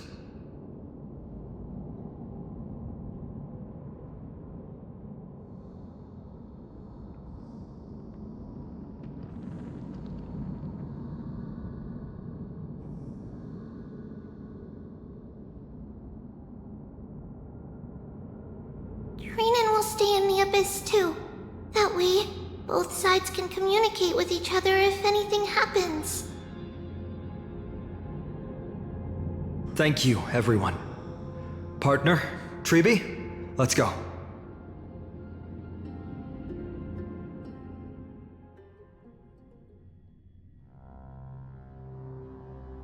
We're back, Aglaya. You should have come to me first, Finan. Aggie, there's no need to scold Snowy. Wakama is currently in grave danger. I know. It's beyond my imagination that the only two titans humankind can still rely on fell in such quick succession. I've never seen the golden thread pulled this taut, as if it could snap at any moment. Finan, tell us your plan. Time is of the essence.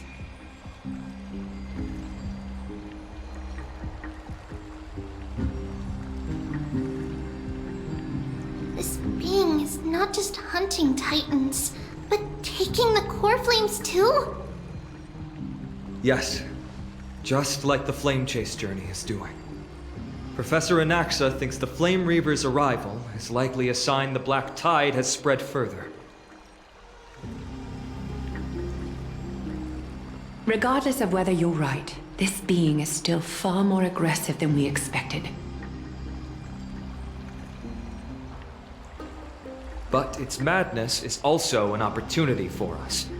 If its goal is the core flame, then that means us humans can lure it into a trap. Anaxa had already left the Holy City with Cersei's core flame while we were on our way to the Abyss, so he can make preparations for the battlefield.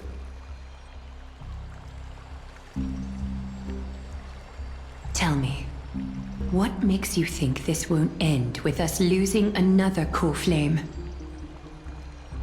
Because this time, the power from beyond the sky is also at our side.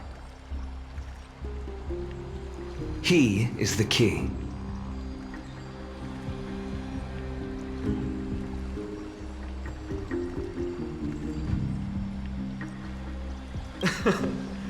We need your other companion, too. Ma'am, do you mean me? I see. Fine, and that battlefield you mentioned, is it Castrum Crimnos? Yes, I'm sure everyone remembers the astonishing miracle our partner here performed with his companion during the battle with Nigador, and how they awakened Castrum Kremnos' past. That will be the key to our victory. We will use Orynyx's power to once again open a passage to the past and lure our enemy inside. Then, we'll seal the Flame Reaver in the maze of time. Impressive. Orynyx has fallen, and Yanis's divine power already belongs to Akima. Once we take back the core flame, the Swordmaster will have no means of escape. It's very clever, using the element of surprise instead of brute strength. Can you do it, little one?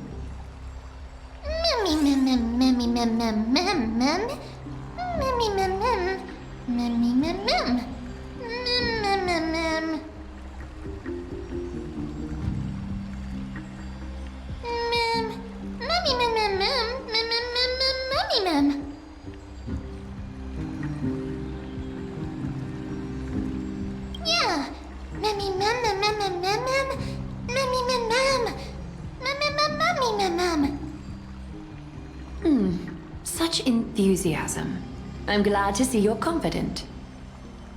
By the way, the Council of Elders declared a state of emergency when Treeby went missing. Kainos and her following have heard tell of the incident at the Grove, and are galvanizing support in secret. I fear she'll make her move before the next assembly of the citizens. What are they plotting? That short-sighted politician likely believes the Chrysos heirs have outlived their usefulness, and is making preparations for her next step. That ugly side of humanity is something we'll have to deal with eventually. But that's a problem for another day. I've sent Castorus ahead to the council with a message. She should be able to keep the situation under control for the time being. Finan, it is my hope that we can come to an understanding on this. We must take down the Flame Reaver in one go, and retrieve the core flame, and in doing so, grant ourselves an advantage against the Council of Elders. Of course. You may count on me to lead the charge. I apologize for tasking you to spearhead the plan once again, but Akima is currently beset by enemies from within and without.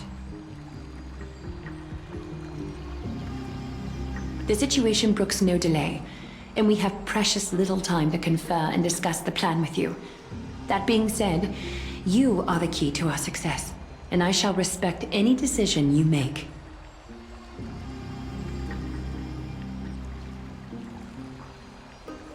I may not be as masterful as Trian when it comes to the Century Gate, but even I can open a nice big gate if I have enough time. As for whether we can take back the core flame, that will be up to Anaxa's capabilities. Based on what I know of him, he can do it.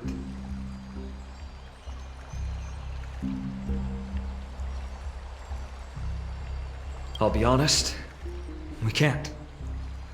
But the Flame Reaver will have to step over my dead body if they wish to do you harm.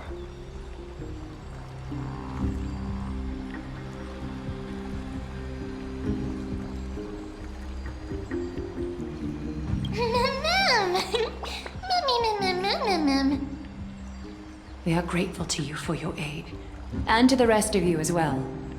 Now, let us be off to begin the hunt. May Kethely sharpen our gaze and grant us victory over the enemy.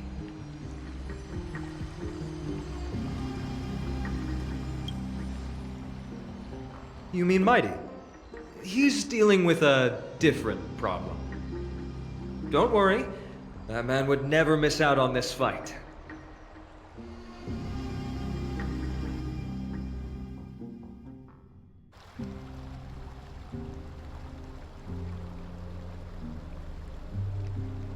Farewell, my dear friend.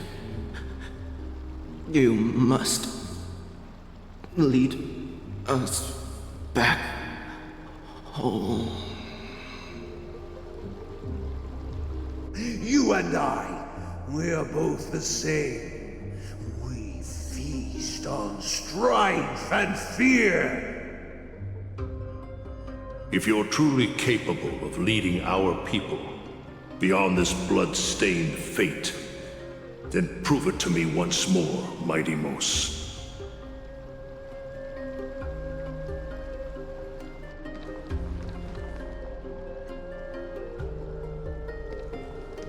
I knew you'd be here.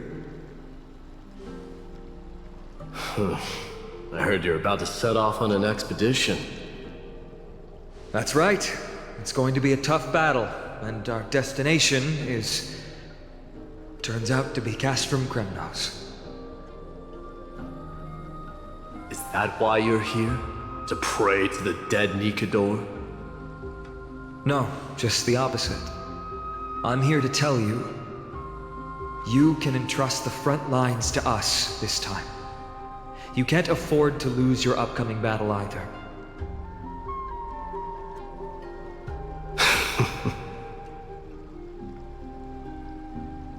Have you heard the story of Geocles the Mountain Breaker? Sounds like you've spoken with Cartonas. That's the name of the legendary mountain dweller, right?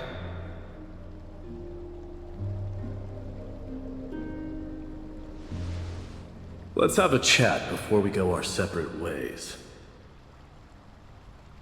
Cartonas told me that back in ancient times, the mountain dwellers lived in seclusion. They spent their days quarrying and gathering, living a simple and peaceful life away from strife. But Geocles was different. He resisted their traditional way of life, yearning for the world beyond the mountain. They're safe, but humdrum culture was like fetters around him.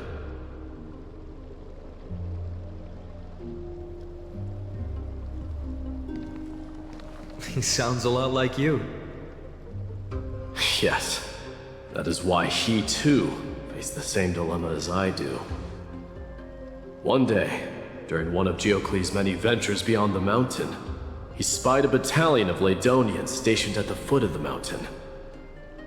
The Laedonians were at war with their archenemies, the Companions, and they used the mountain as a base to carry out guerrilla warfare operations. When Geocles, who had taught himself the common tongue, approached a soldier, he learned a shocking piece of news. Laedonians were planning to plant mines and explosives all over the mountain, and then lure their enemies within. With danger lurking with every step, the mountain dwellers' homes were no longer safe. Geocles quickly returned to his village to bring the news to his people. But let me guess. They refused change and chose to put up with the situation instead. That's right. The mountain dwellers were fearful of even the smallest change to their lifestyle, let alone leaving their home. Despite the imminent war, the elders would rather negotiate for peace instead of leaving the mountains. This made Geocles both angry and sad. but he didn't give up. If you were in his shoes, what would you have done? Lead my people on a resistance, perhaps. I'm not sure. I can't think of a solution that would make everyone happy. A solution that would make everyone happy, huh? That's how naive we are. Well, let me tell you what Geocles did. He took the Mountain Dweller's store of gemstones and traded them with the Ladonians for a massive amount of gunpowder. But he didn't do this to fight the Companions. Under the cover of night, he set ablaze the forest surrounding the settlement, forcing his people to flee the mountain. That great fire marks the beginning of Mountain Dweller history. Since then, their people became part of civilization, and giants became a common sight in the Holy City. Meanwhile, that mountain they once lived in has turned into little more than foam inside the black tide. But leaving their homeland also brought many Mountain Dwellers misfortune. They were hunted by Kremnoans or enslaved. Indeed, that is undeniably also part of their history. But that is Geocles for you. The merits of his actions, or lack thereof, have been scrutinized by many, but historians nevertheless hail him as the Mountain Breaker. Why do you think that is? It's simply because he took action and enacted change with his own hands. He didn't try to make everyone understand him, nor did he even waste time trying to make everyone happy. He started a great fire and burned the shackles of tradition to ashes, and then forced everyone to march toward the coming of a new era. You've made up your mind, haven't you?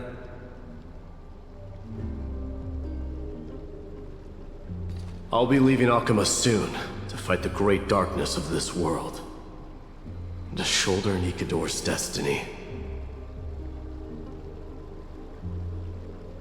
So, listen well. If there comes a day when we meet again on the battlefield, that I stand opposed to the flame chase, remember to stab your sword into my back through my 10th thoracic vertebra. That's my weak spot, and the only way to kill me.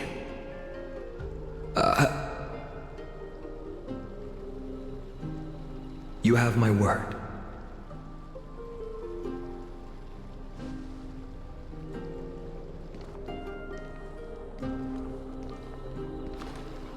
Go now. The battlefield calls. Send that flame-thieving hyena to their death. But if you find yourselves with no other recourse, pray to that blade in the sky. And loudly call out the name of the new god.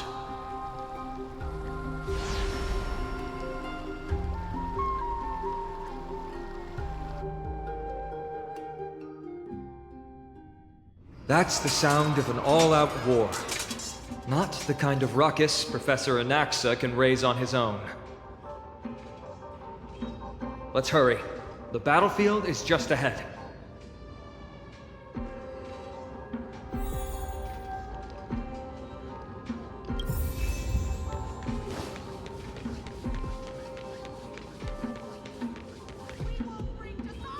No way. A Kremnoan?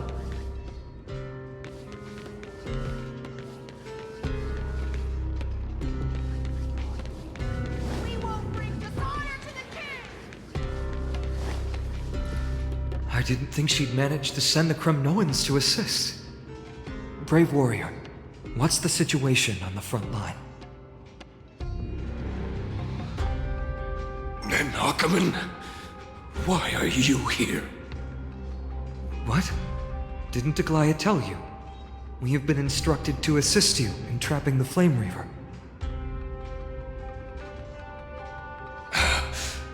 Aglaya, that vile usurper. I spit on her name. Our king will be back soon. He'll be able to deal with you and that black robe.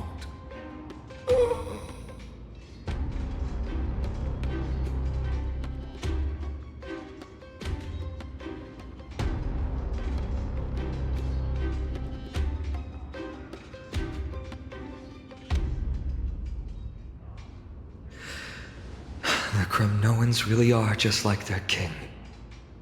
Rest in peace. May your glory last forever. Did they come to fight on their own accord? Or...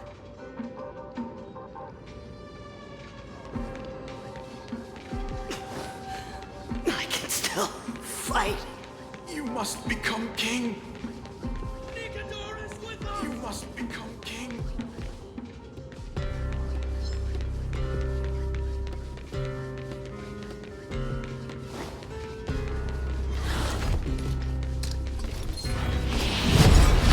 Strength in numbers!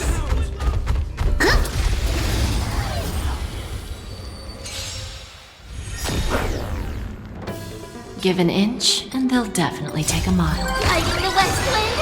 Away we go! I always deliver. Be of your body and mind. Everything in this world is bleeding. Expand your thinking.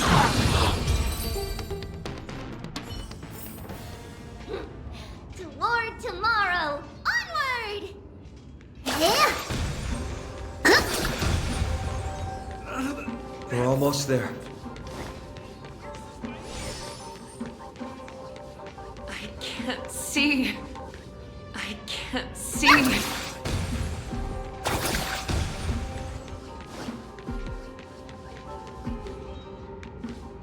Once we take back the core flame, Yanis's passage will open. When that happens, you must evacuate immediately. Don't stay behind. The rest will be up to how well we work together. But remember what Mighty said before? Cast aside all distractions once you're on the battlefield. Let's go, partner. Today, destiny shall stand with us!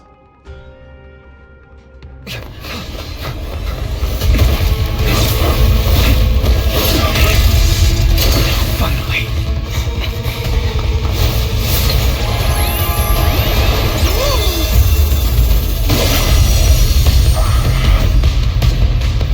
Pent in the memories of the dead! Executioner! You sure know how to keep a man waiting. VIP. Any later, and I fear the Titan would have sacrificed me. Frail child of humanity, 'tis more effort keeping you hale and whole against that blade than it is in seeking the truth of the world. My middle name. Don't let me down. Time to cleanse the filth. Get it together. I don't have time for games.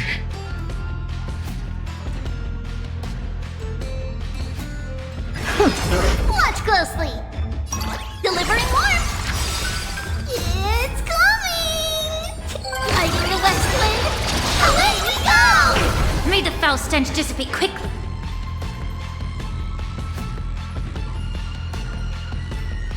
Be of your body and mind. Lose some, win some. All will one day to return to the great tree. Never seen perfection before. Open sesame. Allow me to purge the root of the problem. Underestimating us will cost you. Return to the great tree. Stubborn one. The truth burns clear. Everything in this world is bleeding. Curiosity. Endless riddles. Nothing but a void. Time for a lesson. We? There's no backing out now. For me or you. Is it coming? Like the West Wind? Away we go! They're trying to overwhelm us with numbers. Split up and take them out! Oh, what a spirited display, Deliverer. You're a stubborn one.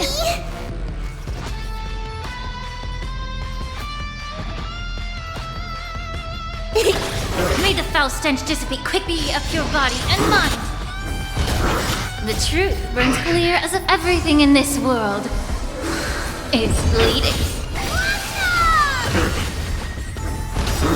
This world returned to the Great Dream.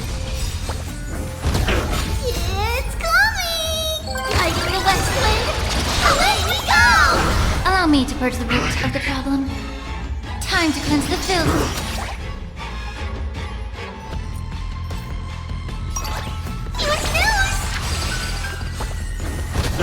Return to the Great Dream. The smoke is gone. The fire is out. Blast. It's coming! Like the West Wind? Away we go! All will one day return to the Great Dream. Return to the Great Dream. Smash the idols. Tomorrow.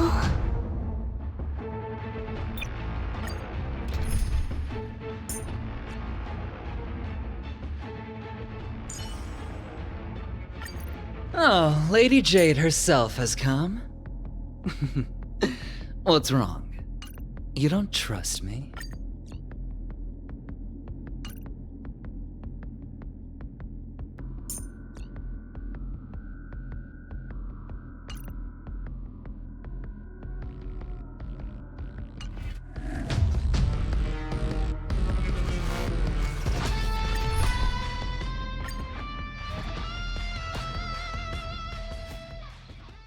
You sure know how to keep a man waiting. A VIP. Any later, and I fear the Titan would have sacrificed me.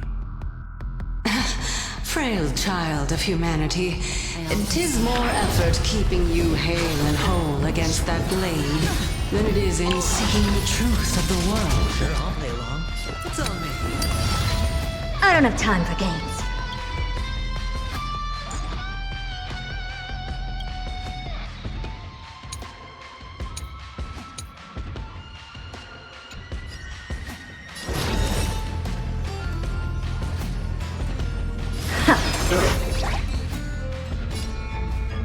Delivering warmth! It's coming! Like the West Wind? Away we go!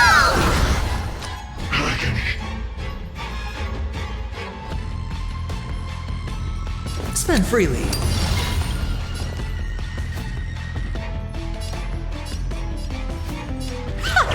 This world return to the Great Dream. The dice have been cast. Bust. Or maybe I'll take it all! Watch your head! Bending the rules. Hedge your bets. We have a deal. There's no backing out now. For me or you.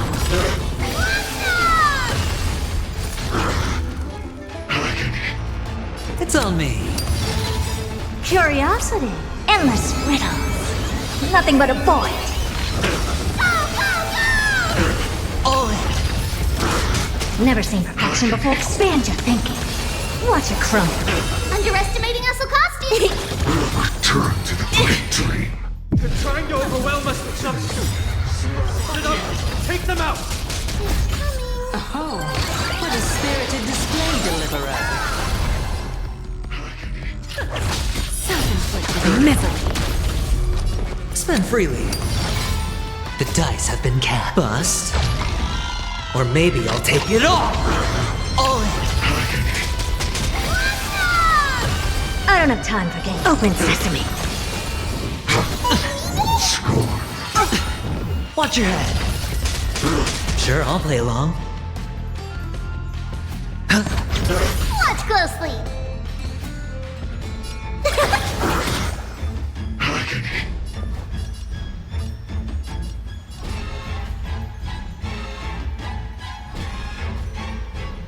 Don't let me down. It's on me. Curiosity. Endless riddles. Nothing but a void.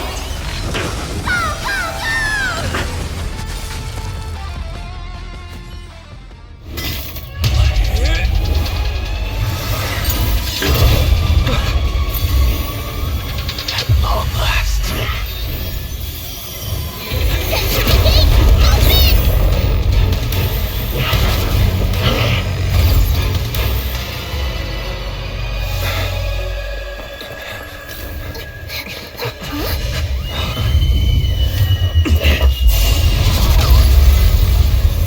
How embarrassing. You didn't come down from the sky? This city is mine anyway. So why shouldn't I go through the front door?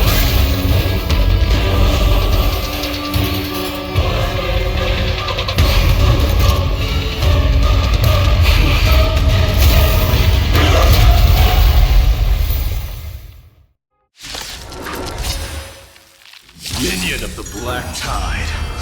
I, King of the Kremnoan Legion, will be your opponent today. Long time no see, Nikador.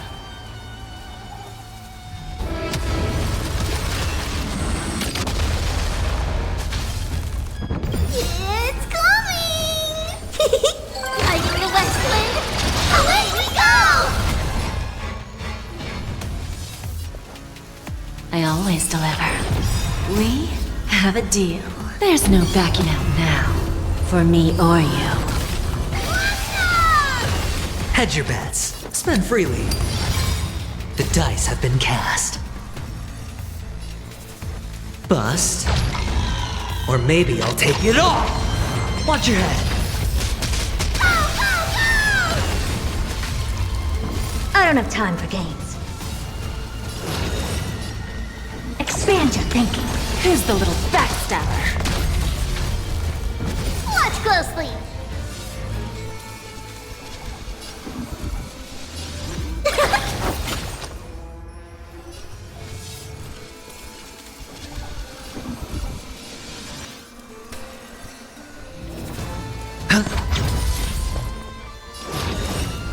Open sesame.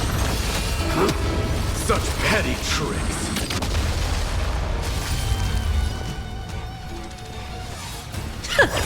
Curiosity. Endless riddles. Nothing but a void. Self-inflicted misery.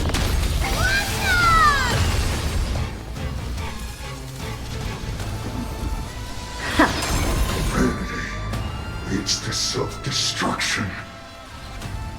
I let something that does to its end.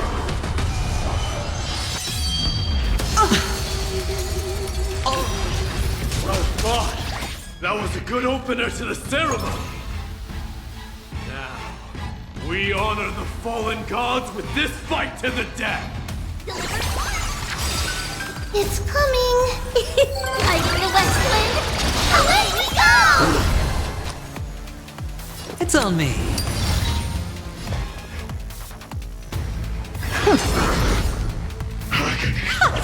Score. Watch your head. All will one day die. Sure, I'll play along. Spend freely. Underestimating us will cost you!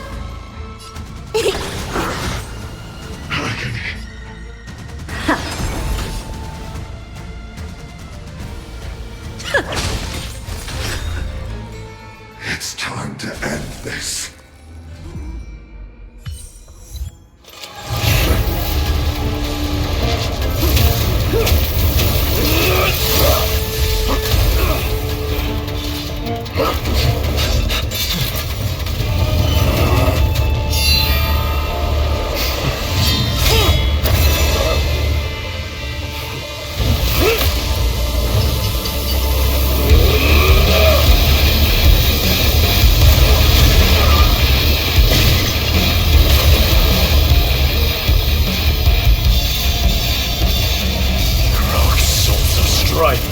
Heed my call. I The Lance of Fury. The agony this world needs!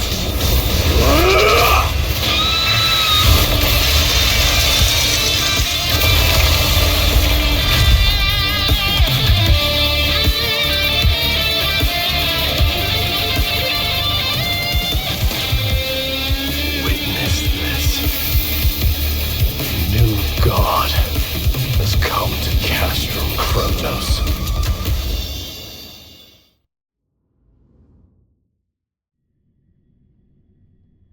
Look! The warriors have returned! What? Are the rumors true? Has Oryx fallen? It's as the Council of Elders said. We face a dangerous threat. Yet the Chrysos heirs are only inciting more chaos. They don't care about the people's safety. They really gave the core flame of strife to a Kremnoan at the end. What a noisy crowd. This, doesn't feel right. It's probably because Oryx is gone. Oryx was a generous titan in the eyes of the people. They graced us with miracles, allowing humanity to reap many a convenience from the past. What they don't know is that the Titan didn't do all of that of its own volition.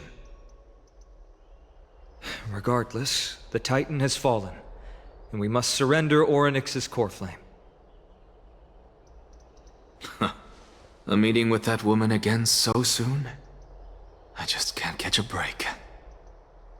Professor Anaxa, why don't you find someplace to rest first? Matters that require Aglaya's attention are piling up.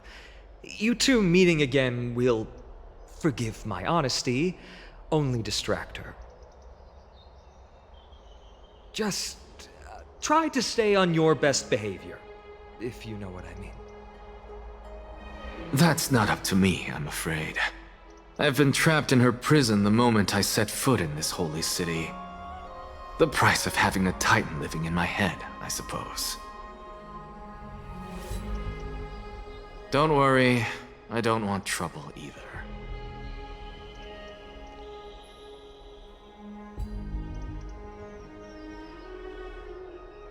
They have differences in ideology.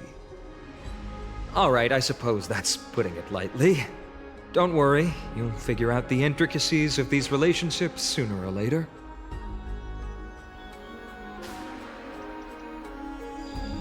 I'm sure you don't need my help handling Oryx's core flame. So I'll be off. I have some personal matters to attend to. It somehow feels like D has closed himself off even more after he completed his trial. Yeah, a lot has happened in the past few days. You've been lost in thought for a while now too, Treeby.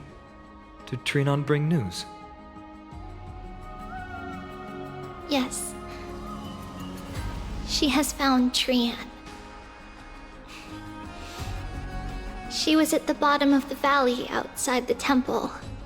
But that's where the good news ends. I'm sorry. It's alright. They also found someone else besides Trian. He was no better than a corpse when Trinan and Hyacinth arrived. He had suffered more cuts than could be counted and leaped off a cliff from a great height, all to free Trian's body from the clutches of the black-robed swordmaster. What a brave soul. Do we know who he is? Yes. It's Krateros.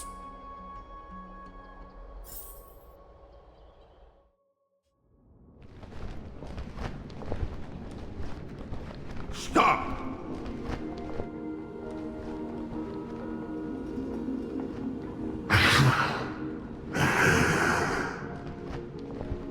If you want this girl dead, you'll have to kill me first. How ludicrous. Your body made of blood as it is will not survive more than a single strike from me. Better to die in battle than return even in glory. As a Kremnoan, I know not the fear of death. She's lost her divinity. I have no interest in an empty shell. But answer me this, child of strife. Why do you raise your shield for her? As the leader of the God Shield Brigade's elite, I protected the king against the Black Tide with this very shield. And I've done this over and over, hundreds and thousands of times. A pathetic killer like you could never understand the weight it bears. Pity. And crumble like rusted iron. Good. Supreme glory shall be mine, as I indulge in the libations and incense offered by my descendants. Come, let us fight! For Kremnos! For my king! For Amphorius!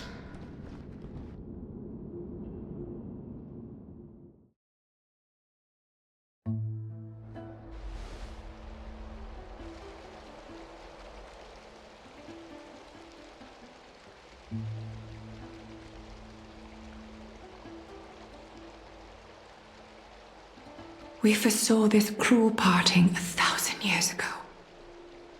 Today is but a reminder of that bitter taste. But Lady Aglaya, I don't understand. It wasn't life itself that Lady Trian lost. Why does she look like she really turned into a doll? I don't understand. Don't be sad, Hyacinth. Trian has used up her borrowed time from Yanis, that's all. Her spirit is now riding the west wind, flying ahead to a world free of sorrow. If a world like that truly exists, does that mean everyone from the Grove is there too? It exists, Hyacinth. Do you not remember? The prophecy that guides the Chrysos heirs is the voice of Kefili before it fell silent. It loves all of its creations dearly and would never bear to lead us astray with lies.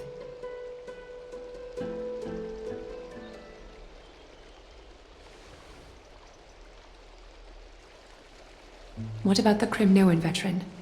How is he doing? The Twilight Courtyard has done all we can. Even so, we've only managed to keep him from breathing his last. I had to use the Sky Priest's techniques to help him to walk again. But if light ever disappears from Akama for good... No. Let's hope that never happens.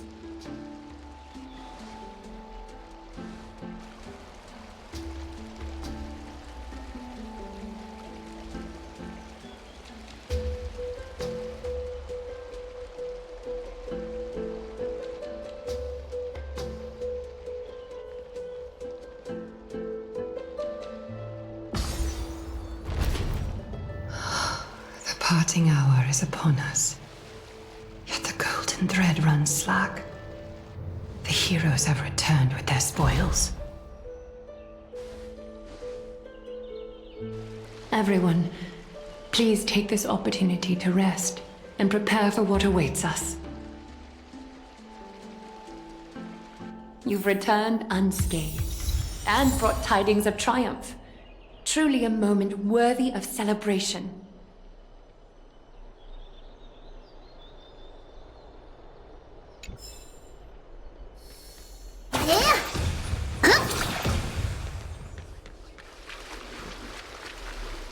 It's incredible incredible to think that we returned Nikador's core flame not so long ago. It wouldn't be an exaggeration to say that you and your friend's arrival has melted the glaciers of history.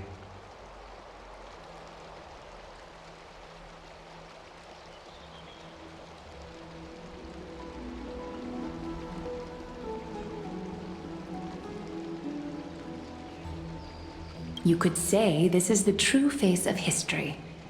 It slumbered for 1,000 years, only to awaken for this one moment. Alas, now is not the time for a study of history. I do not see a Naxa around. Was this under your instructions, Finan? Yes, it just seems much more efficient than letting you two go at it endlessly. A rash decision. After all, he still bears a core flame with him. I do concur with your assessment of efficiency, though. Now, let us table the issue concerning him for the moment. The more urgent matter is the core flame of Orynyx.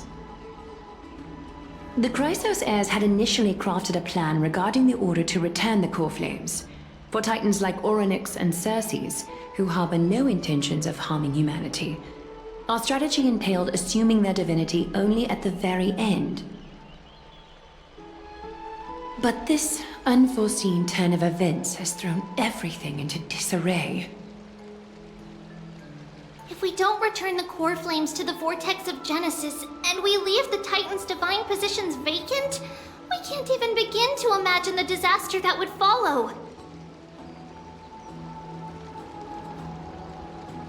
But the most pressing issue at hand is that we haven't found the Chrysos heir capable of bearing Orynyx's divinity.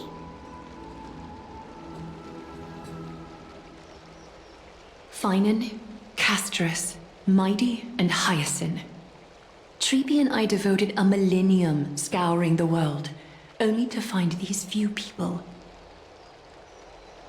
Only a chosen few possess the capacity to assume divinity. The elite among the Chrysos heirs. We would never hastily extend our invitation without first verifying their potential to bear such power.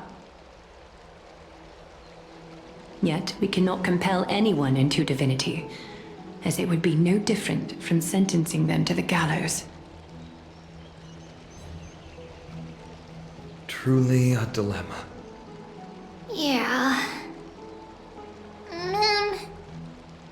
How about letting him give it a try?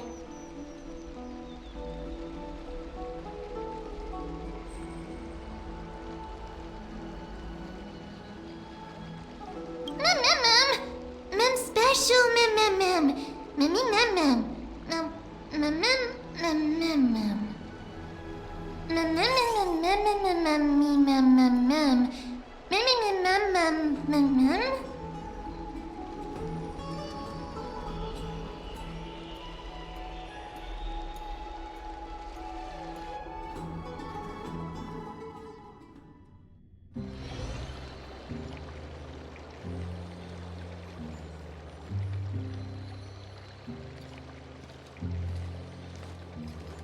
I see the Reaper has forsaken you too, teacher. It simply put my life in the hands of the Twilight Courtyard. That priest girl's medical talents are truly exceptional. She might be far from the ordinary girl we envisioned. But this isn't about me, Mighty Mos. I saw it. You finally decided to embrace your own fate. Power of strife is stirring a tempest within me as we speak. My bones have turned into steel, and my blood is seething in a blaze. Past rulers of Kremnos could only aspire to this might, yet I have merged with it. I've made history, and henceforth divinity and kingship shall coexist as one. Indeed, you've realized the aspirations of every former king of Kremnos.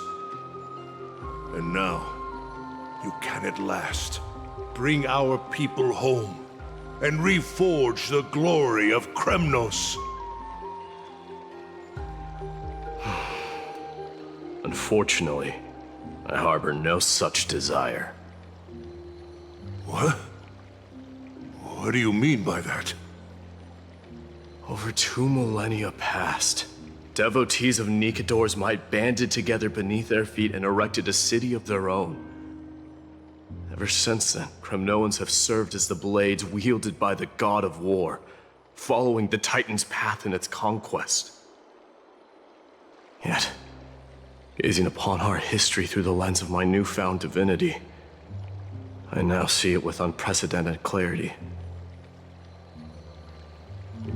This history is sheer absurdity and inferiority.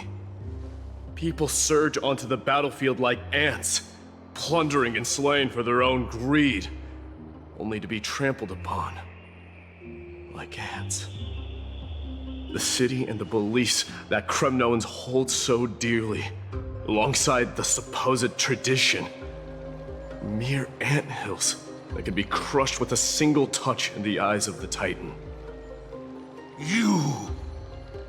Are you trying to strip Kremnoans of the pride we've amassed over thousands of years with mere words?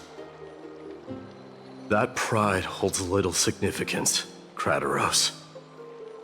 Now that I've assumed the divinity of strife, my next step will be to renounce the title of king.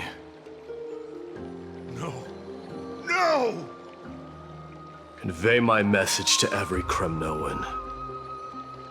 This is an order. Do not do this, Mighty Mos. I beg you. Our history commenced in the year 2506 of the Light Calendar, and concluded in the year 4931. I, Mighty Mos, last king of Castrum Kremnos, son of Gorgo, do hereby proclaim the Kremnoan dynasty comes to an official close today. You have killed us. You have killed us all. No. I am granting you a new beginning. What is this? My mother's signet ring. It served as a symbol of kingship, and I now imbue it with a fresh significance. Take it, and rally those who have lost their identities. Convey the words of Mighty Mos, now ascended to divinity. You no longer need to chase fleeting honors or face death on the battlefield as if it were your sole destination. However, you must adapt to fit into the city you once observed with indifferent eyes. A cruel fate awaits Amphorius. No matter how illustrious a dynasty may seem, it crumbles to rubble and gravel before formidable foes. Yet, you shall tread the only path out, one that leads to a brand new world at its end.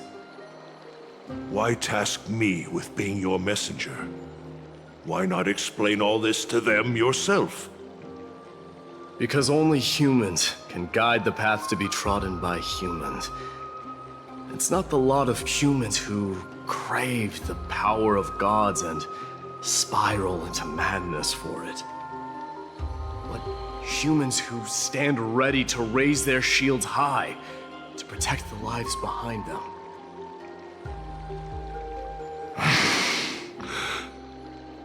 I failed to save that child. That is irrelevant. As demigods, they have long been prepared for it. What truly matters is that you showed up there and shielded her. The one who persuaded Aglaya to set me free that night. Was that you, Mighty Mos? Yes. She's not one to easily make a concession. What did you offer her? takes my mother's name to guarantee the integrity of your soul to her. And I promised her that I would dedicate all I have to the Flame Chase journey. And what is next, Mighty Moose? Where will you be headed now? To the place where I belong, to fulfill my promise. The madness that has plagued Nikador and the darkness that has consumed Amphorius. It's now my turn to fight against it. There are some people to meet with before I leave. Let's go.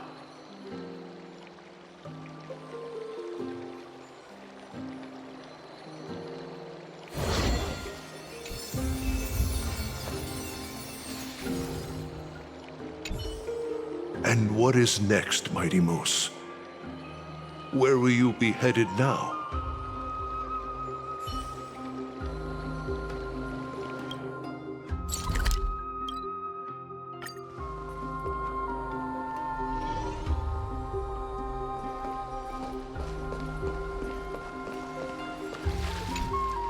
You're here, my Demos.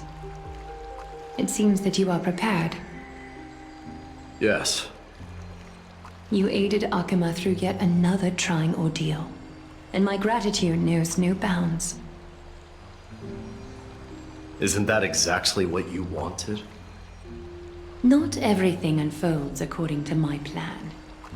In the current state of the world, I can only proceed one step at a time. Furthermore, you are ready to dedicate all that you have, regardless of the promise you made to me, aren't you?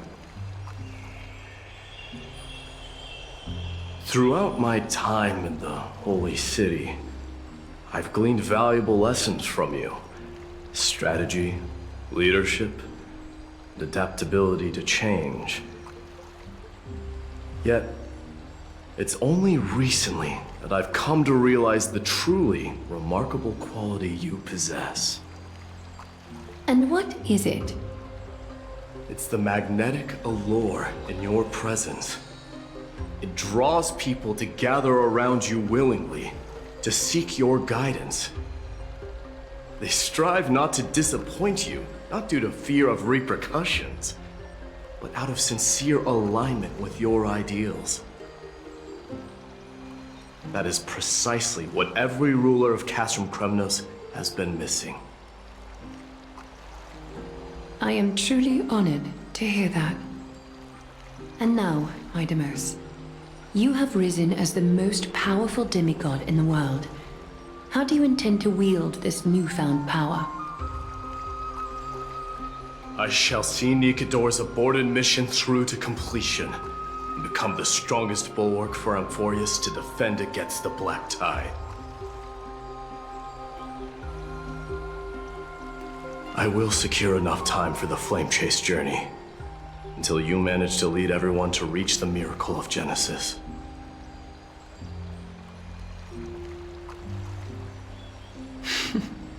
Midemos, a new chapter awaits Amphorius. Yet, the one who guides the people to the destination need not be you and I. Huh. What did you see after assuming Nestia's divinity? Despite the passage of 1,000 years, every word of that prophecy remains as vivid as ever.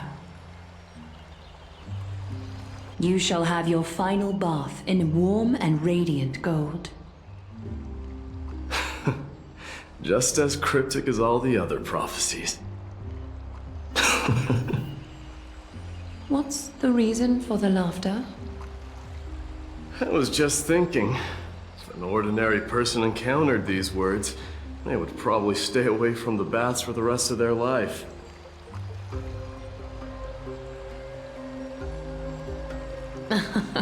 But I cannot forgo the delightful experience a bath offers. So, I assume you also glimpsed yours, Midemos? One day, you shall die with a wound in your back. Well, Well, that is a rather straightforward scenario. If I were to be terrified by drivel with no basis, I would not have attracted your gaze and joined the flame chase journey in the first place.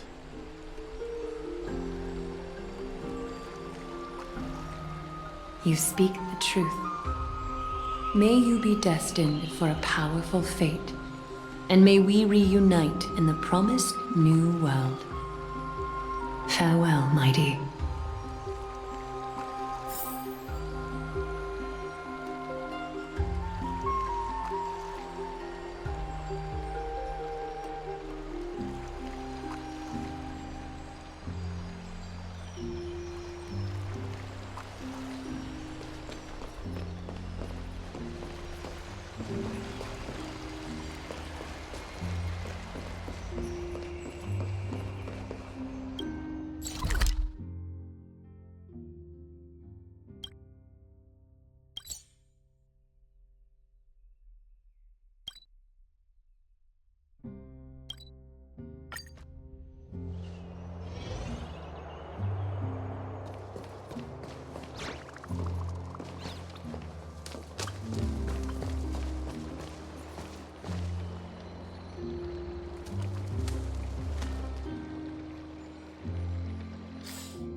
Outlanders?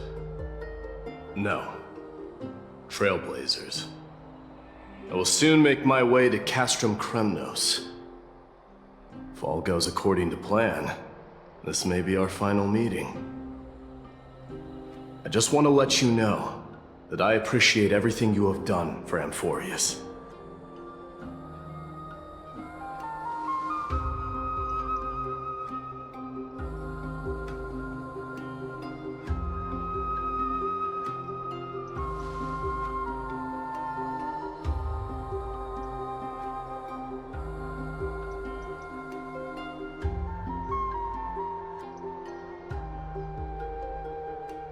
That means a lot to me. May success accompany your trailblazing wherever it leads. How about you let me guess what's on your mind? Are you thinking about saying something inspiring?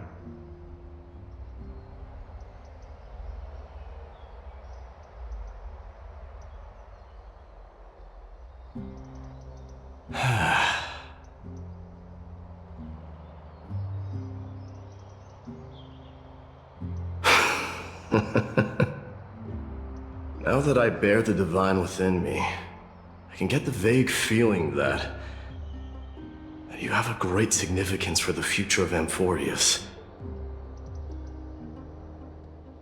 With this departure, I fear that I will never again return.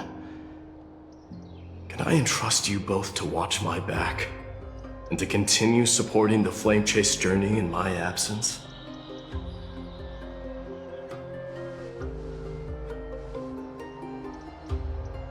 You have my gratitude. Then, farewell. Yes?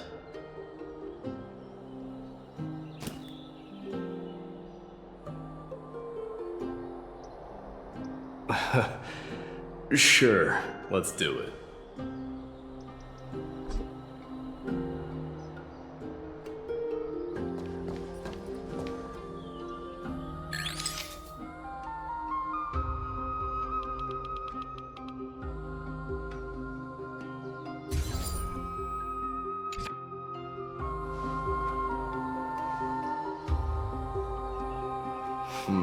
Well, feels peculiar, I suppose. I'm not talking about your photographic skills. It's just that I rarely take photos. But this one, it's pretty good.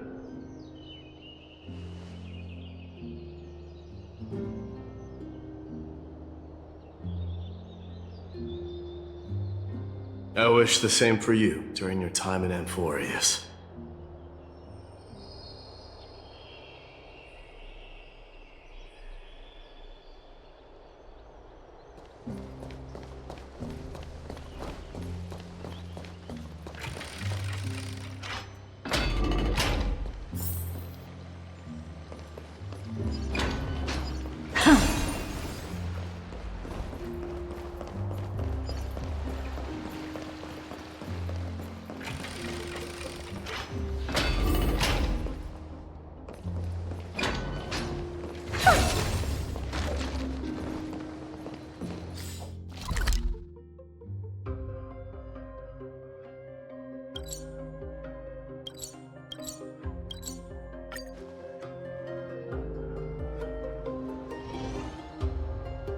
The prince is here! Run!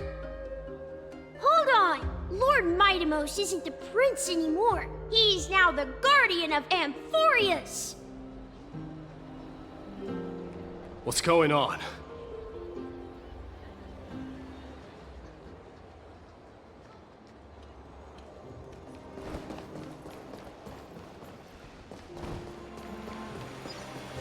We salute the guardian of Amphorius!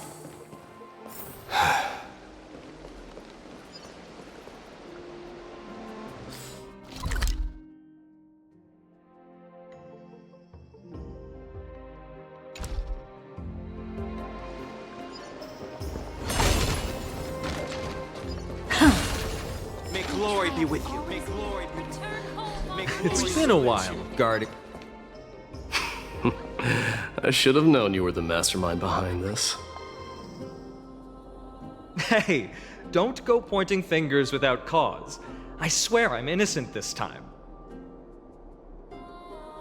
See those kids over there? They're the ones who brought everyone together.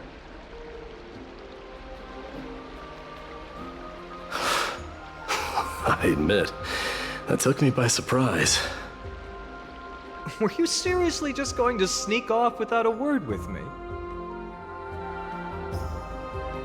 Well, I was actually on my way to bid farewell to you, but ended up running into this. Oh, that's quite an honor, I suppose. We better not leave them waiting too long, don't you think? The road to Castrum Kremnos from here is long. Perhaps it wouldn't be a bad idea to take a moment and etch their faces in my memory one last time.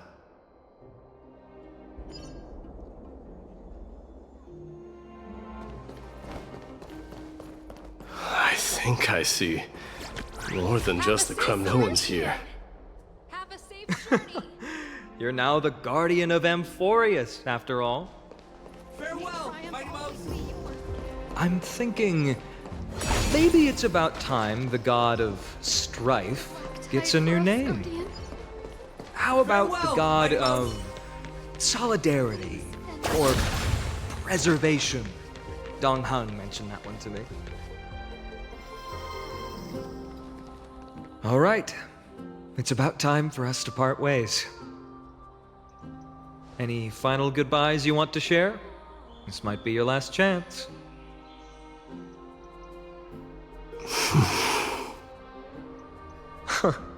Why so quiet? I thought divinity would wash away some of your sentiments. Do you truly feel as carefree as you seem? Or is this just a facade you wear? You know what? You sound just like Aglaia at this moment. But you're not off the mark. I just thought that putting on a nonchalant front for this occasion might help us preserve some dignity. I can see through your deception, even without the power of mind reading.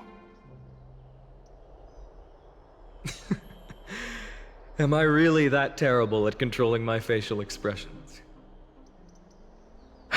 Well, with that said, thank you for aiding me in defeating my archenemy, Mightimos. No need to thank me. This triumph brings no delight, nor does it signify closure. You understand that more than me. Indeed. In the end, I still haven't unraveled the mystery behind that black-robed swordmaster. And I can't even ascertain their demise. Maybe I've never managed to cut off my destiny. But that matters not. Pain may be cured, but scars remain. And this should not be effaced. Even with the divine might of Ornyx, you cannot stop the past from leaving its marks in our blind spots. Can you genuinely let go of everything as soon as that Swordmaster is dead? That's impossible. Revenge is merely an obligation that must be carried out, and no one can find mental fulfillment through it. You're right. Look forward. Chew up and swallow your past. And make sure emptiness and bitterness are not the only flavors you know.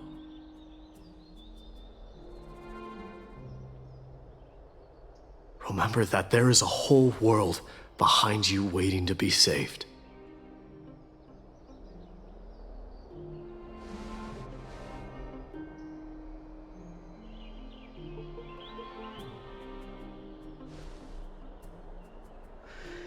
I will keep that in mind.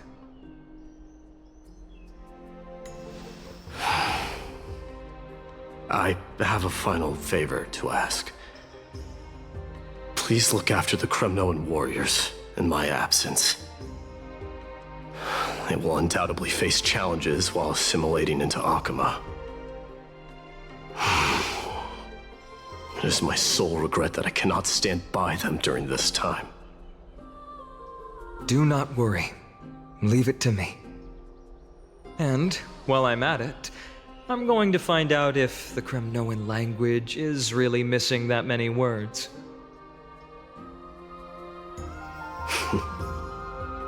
The Kremnoan philosophy can never be encapsulated in a mere dictionary. But if there's a chance in the next life, you should come visit my library.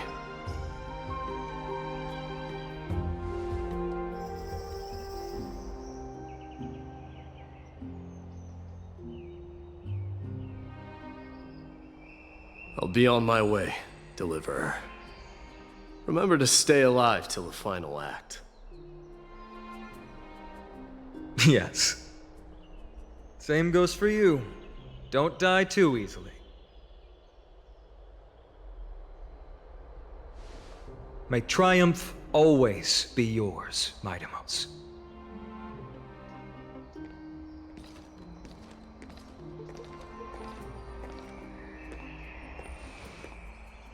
Oh, right. One last question. Go ahead. You better not leave any regrets behind. Are you the one who told Cartonis about the signet ring? Well...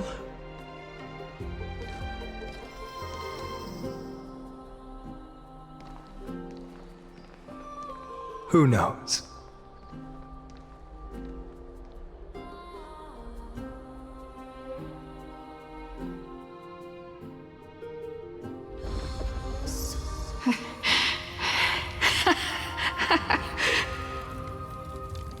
Get up, my son.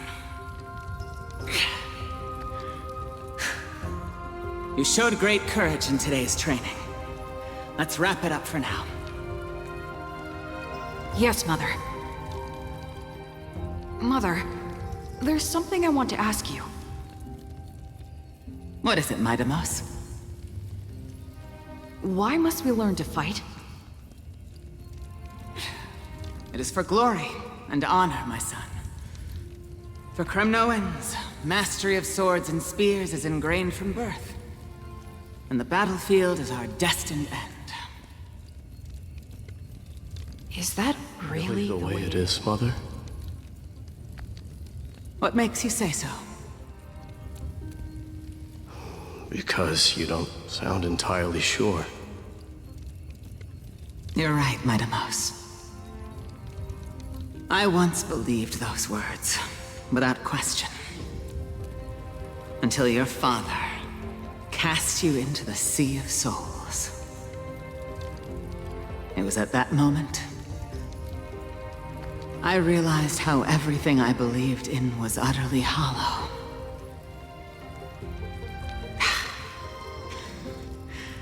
Perhaps the spirit of Kremnos had once existed. But as greed bloomed in the hearts of humanity over the years, such spirit had long faded alongside our glory. I no longer put my faith in any oath or doctrine. Now I have just one role. That of your mother, Midamos. Your guardian.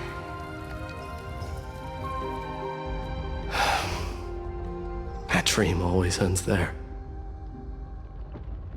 The journey back to Castrum Kremnos is proving to be longer than expected. Kratoros said that shortly after my fall into the sea, my mother challenged my father to a duel. She died through father's treachery, and I never saw her face. Yet each night she would show up, waiting by the flickering firelight. I always anticipated the sequel to that dream, believing she had more words of wisdom or guidance to offer. But now, I think I finally come to understand. That is all she wished to tell me. And now, I too am left with but one role.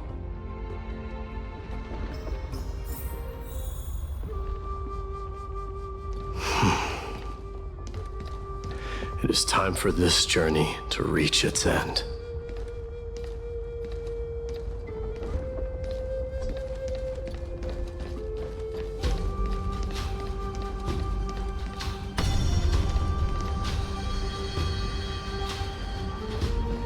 Look! Midamos is back!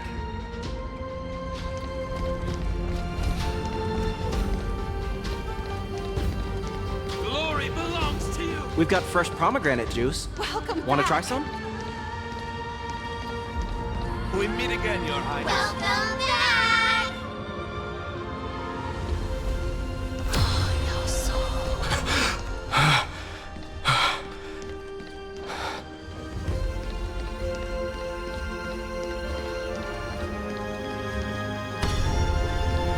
How was your training? Say, come and check out what I just wrote.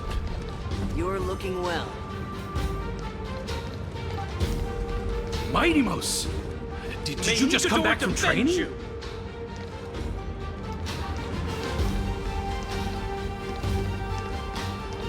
It's been a while. I'm gonna beat you at the festival.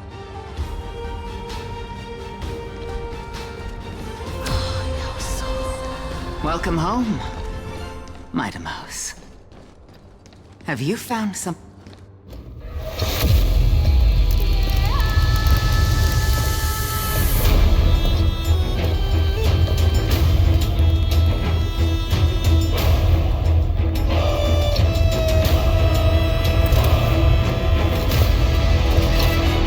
The son of Gorgo will be drowned in blood!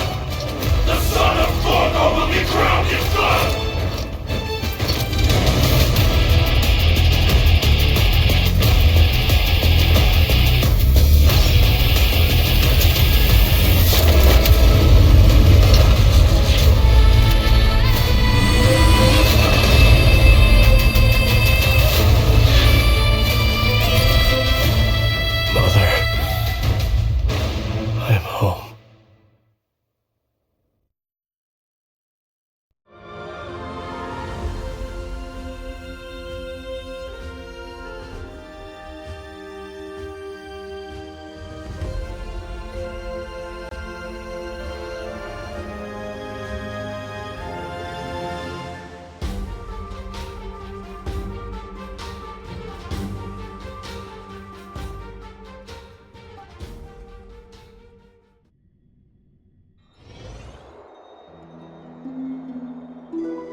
We smell sunlight and the wind of Akama.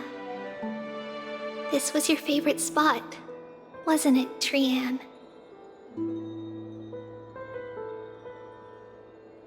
Lady Trian, why did it have to end up like this?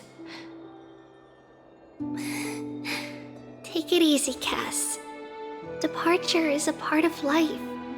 It's just that ours isn't as tumultuous as it is for ordinary folks. When we started our journey, Yanis had already provided their prophecy. Just like how that Titan divided themselves to create the countless passages in the world. It's only natural for us to follow the same path since we inherited their destiny.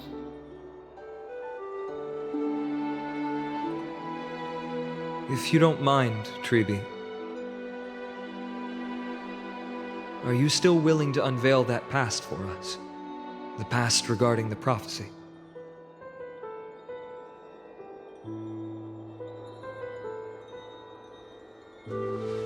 What do you seek to learn, Snowy?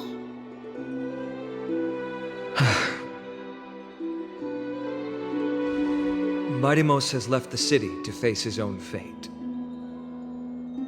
That is, the fate of every demigod. We will all eventually let go of our past to follow the same path as his. So, what I want to know is, as Amphorius' first demigod, what compelled you to take the first step on this journey? And what has sustained you to make it this far without looking back? Despite the fracturing of your body and the numerous departures you have endured.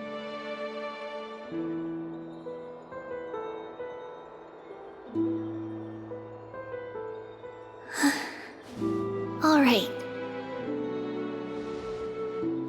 Teacher, are you sure about this? Dee is already doing what he has to do. What reason do we have to keep it from them?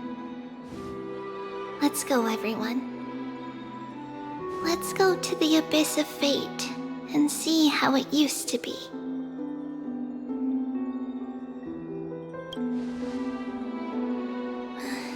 Then we will leave it to you. Trinan, would you mind? Treeby, are you not coming with us? I want to stay here with Trian for a bit longer. I see. We'll be off then. Take care. Since you have made your decision, then let's proceed as you wish. See you later, teacher. Cass, are you not going with them? No. I'd prefer to remain here to accompany Lady Trian. She hated being alone. What's this? A little gift that I had hoped to deliver to her personally, though fate had other plans. Oh. So you saw us arguing that day? Yes. I figured Lady Trian would like it a lot, so I bought it. I see. Cass, you know, I recognized it immediately that day. It truly is an authentic piece from Yanisopolis. Then why? It's just that Trian had forgotten far more things than I. For example, she forgot that this glass object meant something unfortunate according to the traditions of our homeland.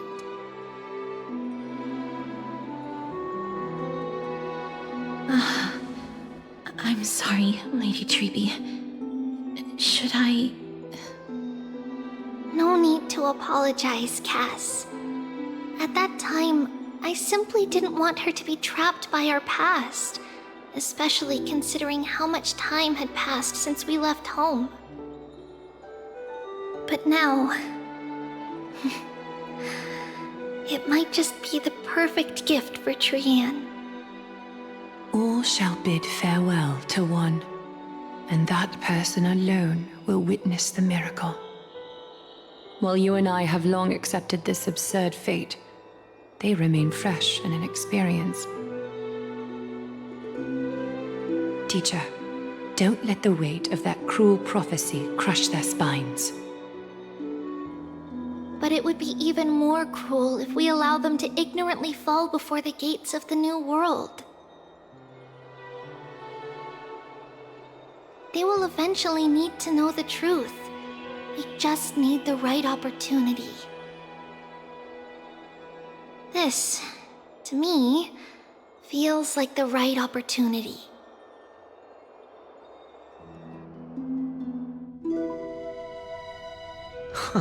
So, this is how the Temple of the Three Fates looked back in the day.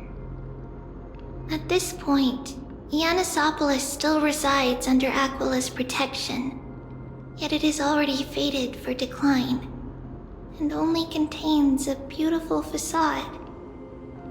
Is it because Amphorius has entered Arabellica? Yes, strife remains distant from this part of Amphorius right now. But in 5 years' time, at the same entry hour, this temple will become the source of another war. Then, where are you at this time? Right over there. Why does she look somewhat different? It's because we don't quite recall how we used to look. Oh, my apologies. Please don't. We should be the ones apologizing. Come, everyone. It's time to witness our last conversation with Orynyx.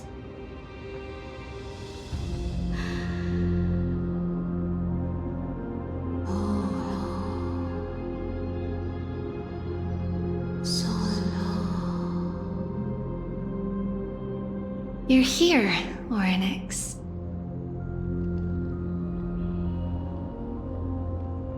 This is our memory, so your senses are also aligned with the Trebios of that moment.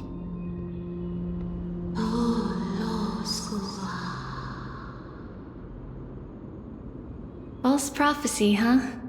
So you still think that way?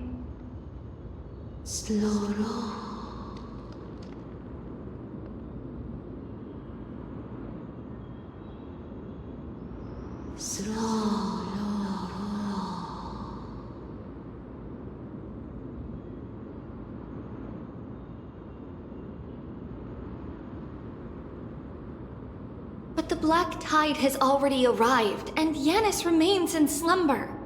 If even the God of Passages, known for guiding mortals, cannot resist this catastrophe, then what can we do against the incoming destruction?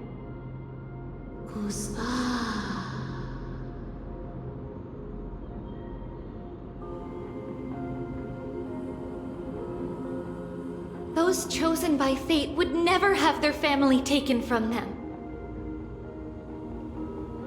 And how can I alone remain safe and secure while watching the entire world crumble before my eyes?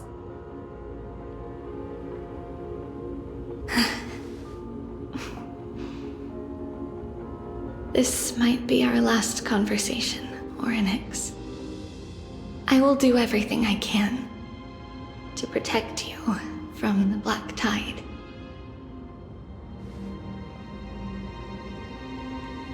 The family she just mentioned. It's our mother. She fell from the spot into the valley a long time ago. It was during a grand ceremony held to seek Yanis's guidance. But things took an unexpected turn. It was Kefali who responded instead. Did something go wrong with the ceremony? Yes, but those those two occurrences were in fact unrelated. Kefali's response was simply a coincidence. On that frosty night with treachery abound, as the Holy Maiden of Yanisopolis met her demise, the world-bearing Titan also fell in another corner of the world. Let's keep up with her. This story... she should be the one to tell it. That thing ahead. It's the altar of Talantin. But that's not our destination.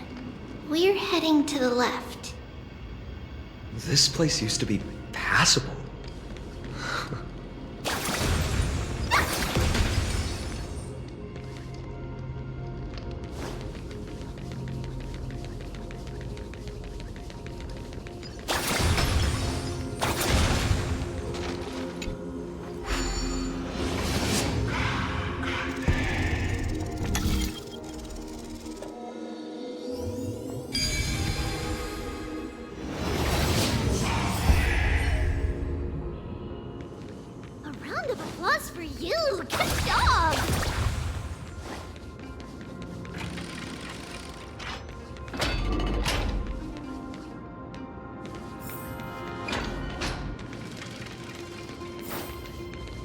I never thought there would be such a hidden space in the Abyss. This is the Archive of Prophecies, an important ceremonial site back then.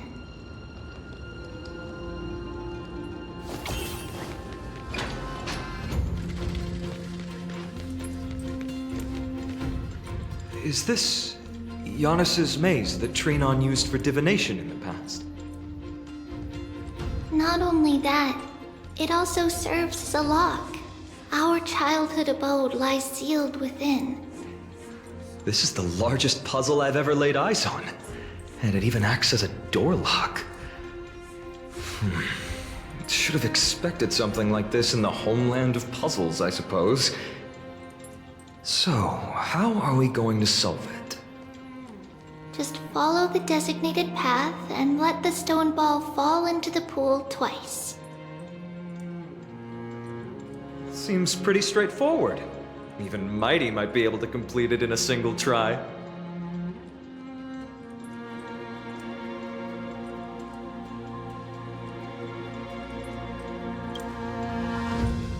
You still don't know him well enough, then. He might not even need a first try. He just punched the door open.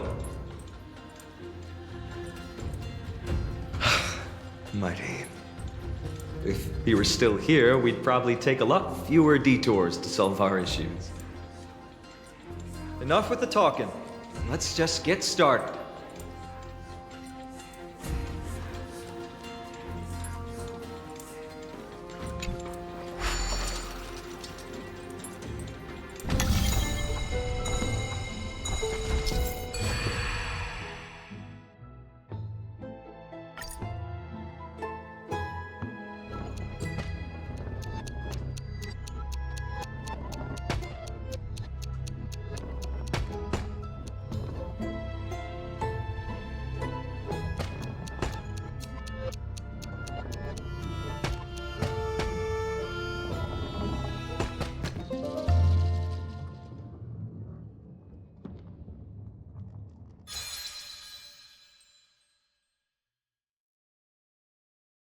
Impressive. You too have the makings of a high priest now.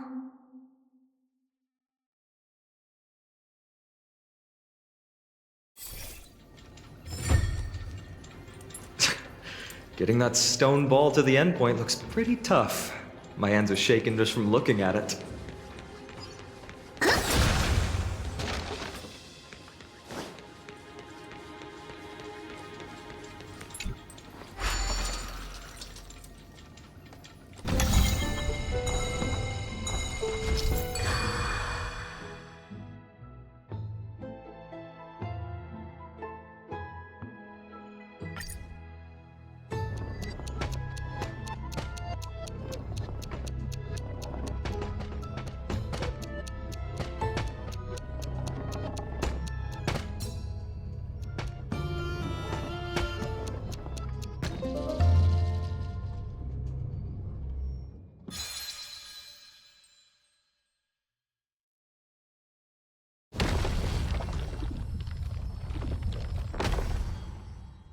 The secret door is open.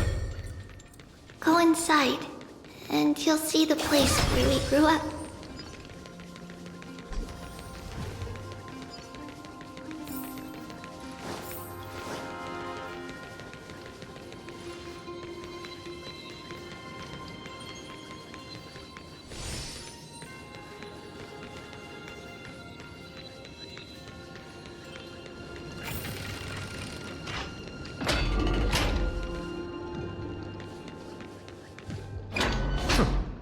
You grew up in a place like this. By the time we were born, the role of the Holy Maiden had already diminished to a mere title. Those in tune with the Titan's guidance are bound to become messengers for others. To maintain appearances, those in authority added some embellishments. And with Mother around, our childhood wasn't entirely without joy. Even so, I still find it hard to imagine. 20 years can go by in no time. Trinon, for most people, 20 years is a long period of time. Right. Becoming a demigod sure changes how one lives through time. It's hard to believe it's been so long. Your power is exceptional, Little Gray. This place looks exactly as before. Let's explore the room a bit.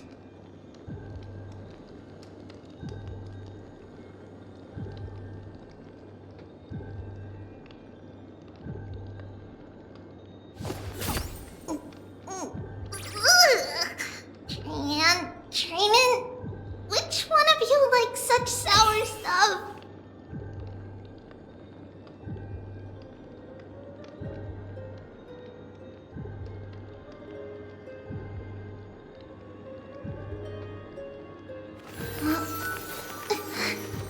It's a blessing to the patch. We'll pass it on as fast as we can. Let's go.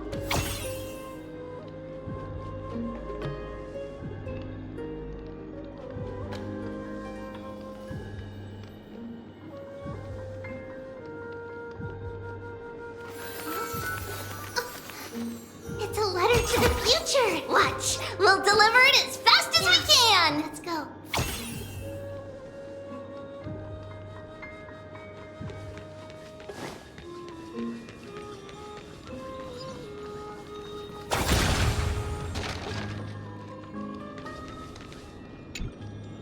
There's so many boxes here. These should be our belongings. Huh? What's this? A red glass fragment?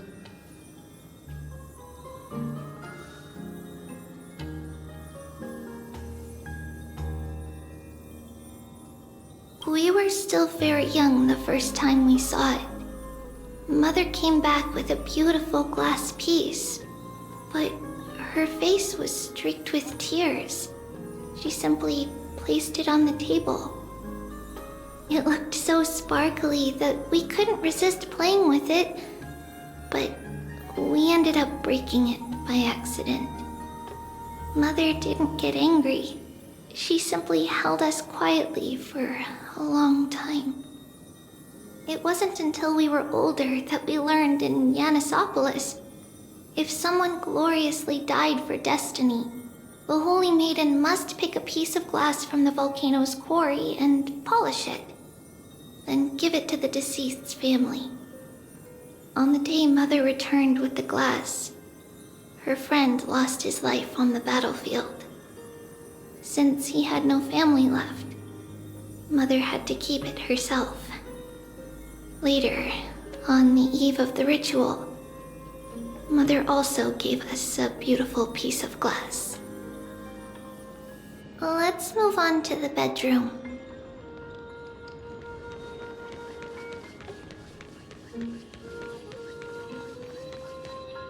It's Trebio's.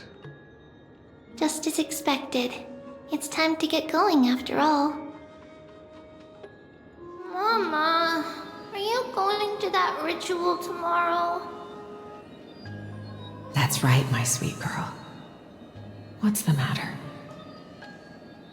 I wish I could go too. I have something to ask Yanis. Oh. What do you want to ask?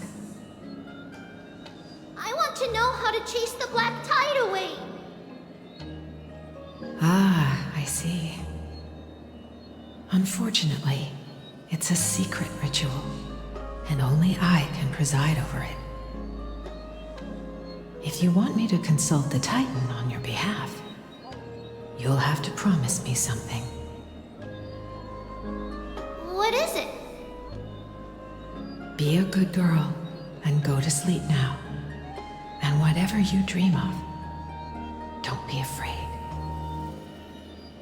Just sleep through the night until morning comes. Until the next time Aquila opens their eyes. Can you do that for me, sweetie? That's it? Of course I can! Trevios is the most amazing holy maiden of Yanis! Well, little holy maiden. But why, Mama? Because this ritual might take a long time. How long? Tomorrow, my sweet child. I'll be back tomorrow. If not tomorrow, then the next tomorrow. If not, the tomorrow after that. But if I still haven't returned for a very long time, that means the ritual has succeeded. It means I found a way to chase away the black tide and reach the new world on the other side. But for various reasons, I can't return to bring my sweet girl with me. But I'll be waiting for you there. As long as you stay brave and kind, we'll meet again in that new world. It's the end of the West Wind, the black tide's other shore. A radiant sea of flowers, blessed and protected by the gods. In the rosy horizon, you'll see a silver-white shoal. It marks the end of your voyage. A haven, free from storms, cold, and heavy rains. No sorrow can linger there. That is where I'll be, waiting for you. Wow, that sounds just like the island from my dream. Oh, I know. I'll turn the moon into a ship and the stars into sails to go find Mama. Pinky promise? Pinky promise. As long as you sail toward tomorrow. As long as the sun will rise for the next day. Our wishes will come true together. If the final murmurs of the Titan are true, if such a place really exists on the shore beyond the black tide at the end of Genesis, then our promise still stands. Please, wait for me, Mother.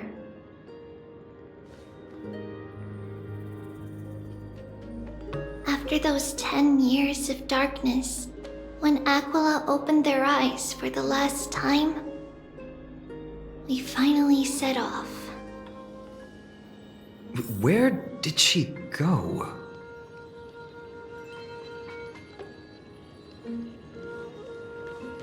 There's strength in numbers!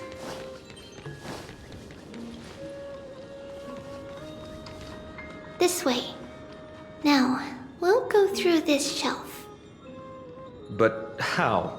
With Yanis's power?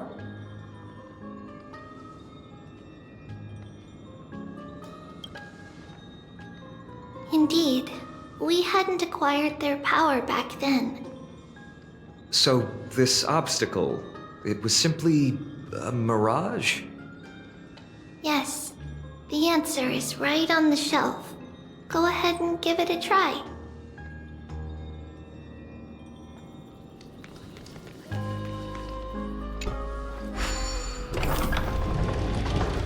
It's a secret passage. It was a secret passage prepared by the Holy Maiden's supporters for Mother and me as a precaution. And now, it has turned into our passage to escape, just as anticipated.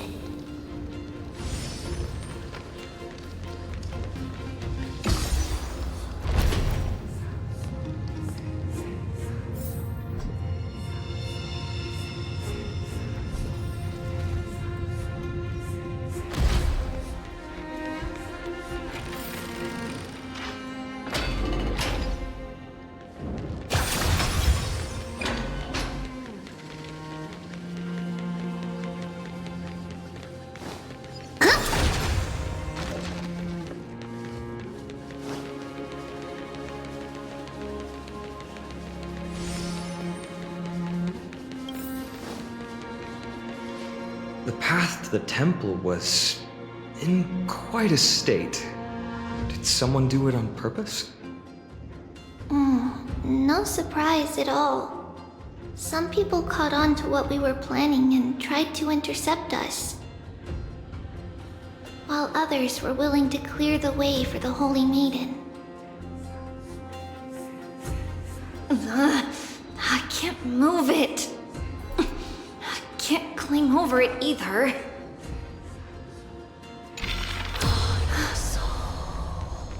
Time Titan? Is that you?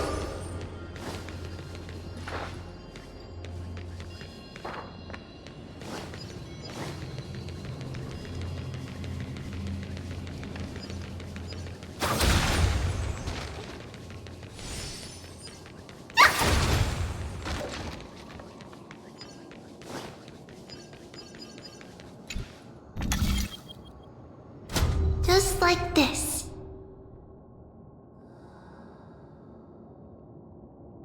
Regardless of our actions, the past will remain unchanged. It was someone else who helped Trebios in the actual events of history. We don't remember the details. As for why memory recreated the past to be like this, it must be because it's closer to the answer within our heart. The passage is now cleared.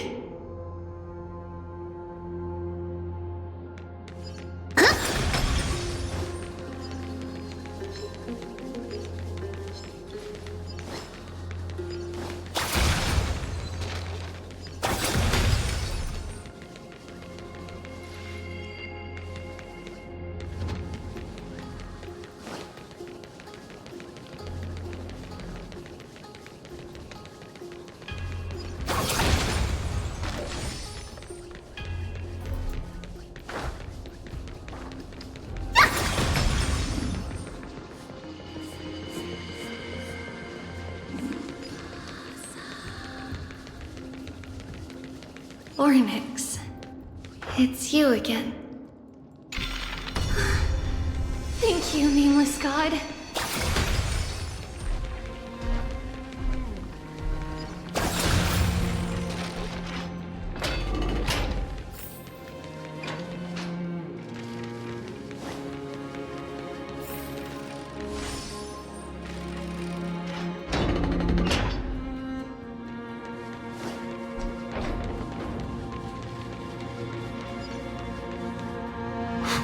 Whoa! It looked truly magnificent back then. Relax. Take it easy. All these people, they're just civilians, not enemies, correct? Mostly, but it might not be the case later on.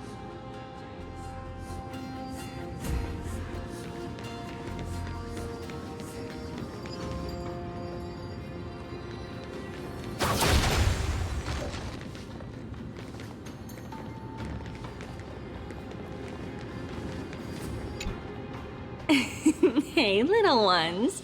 How did you sneak in here? Shh!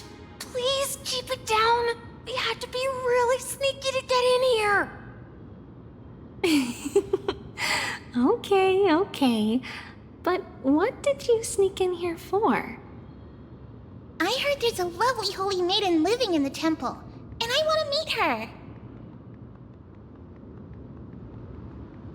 I couldn't stop her, so I had to think of a way to sneak her in. Oh, really? I was here to meet the Holy Maiden as well, but the guard said she had to go somewhere far away today. Huh? What a bummer.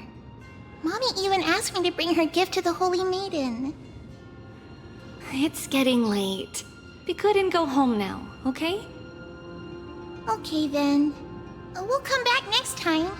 Thank you. By the way they are dressed, the siblings look like civilians living outside the temple.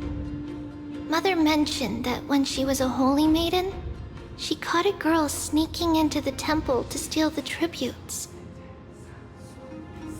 Stealing from the temple was punishable by death, but that poor girl had no family and just wanted something to eat. So Mother took her outside and even gave her some food. Perhaps these two children are the descendants of that girl from back then.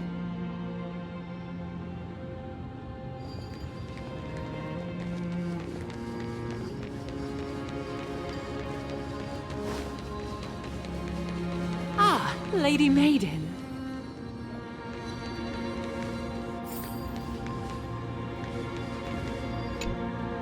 Lady Maiden, you need to dress warmer. It's pretty cold out. Let me get you a blanket. No need to trouble yourself. I'm just going for a quick walk. All right, but please take care of yourself. Your mother made us promise to look after you before she left. It's been a while since I last saw you. I just realized you've grown into such a beauty, just like your mother. Oh, here, have some of my sweet pastries. She used to enjoy them, so maybe you'll like them too.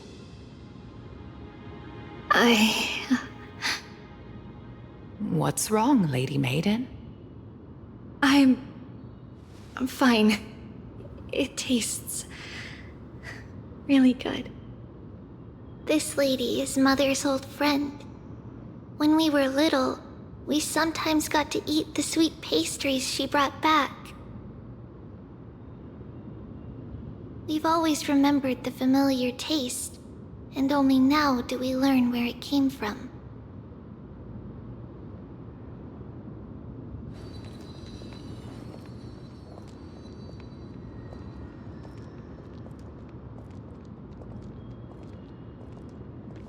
Oh, fate tidings.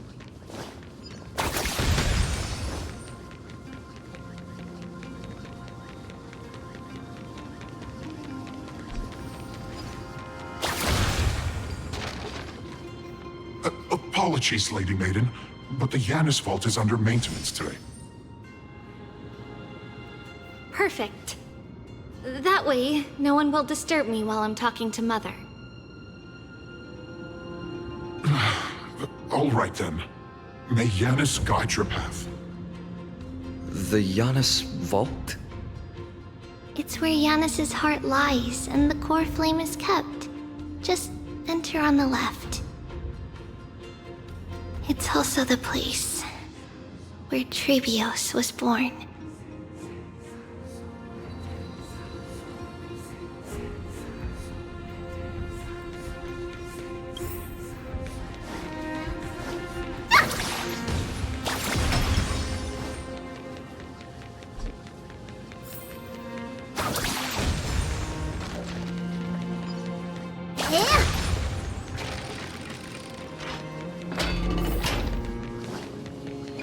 Trailblaze.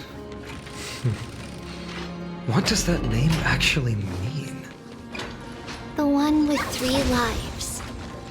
Mother believed our birth was blessed by the 3 titans of fate. She named us thus to express her gratitude. Looking at how things have unfolded, fate might have had a role in it.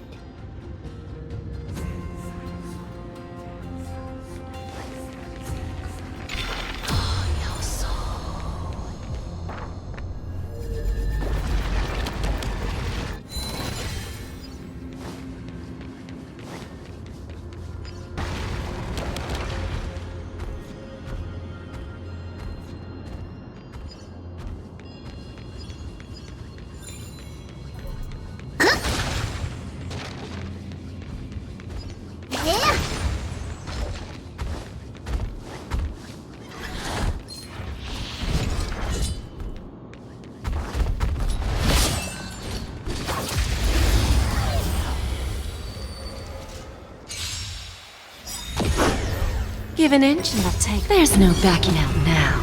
For me or you. Time to cleanse the filth. Endless riddles. Nothing but a void.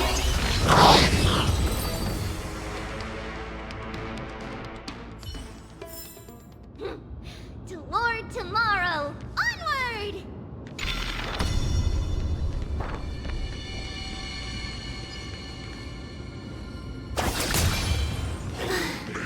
Finally, the Yanis Vault is right ahead.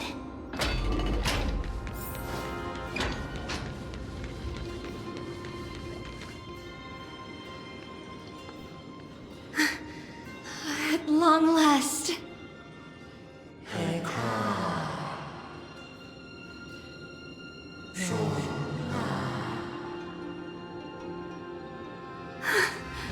I knew there was some sanity left in you, Yanis. Just as I thought, you too have been confined.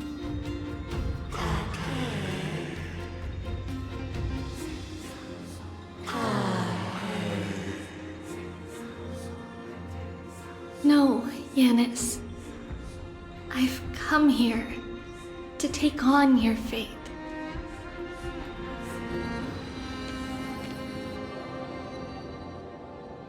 By the blood of the Lamb and the strength of my blade-wielding right hand, I am Trebios, the listener, the announcer, and the witness of the prophecy. I, the Holy Maiden of Yanisopolis, the Walker of the Infinite Paths, have come forth to assume your duty.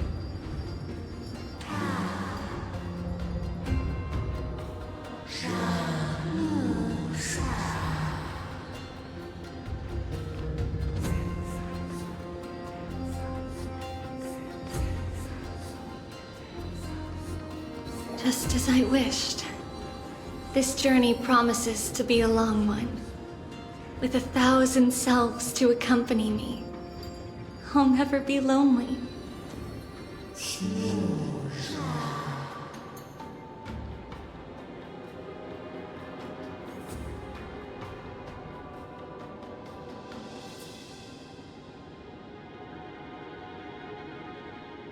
No matter. My hands are not made for bearing arms. But my feet are destined to embark on a journey for the benefit of all.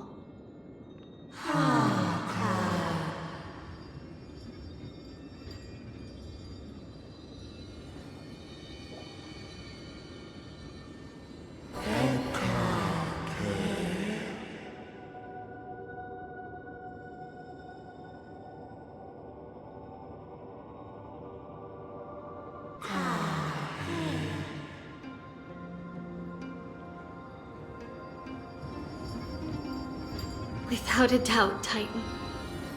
Let the prophecy shatter me, so that I may open a myriad of paths for this imperiled world.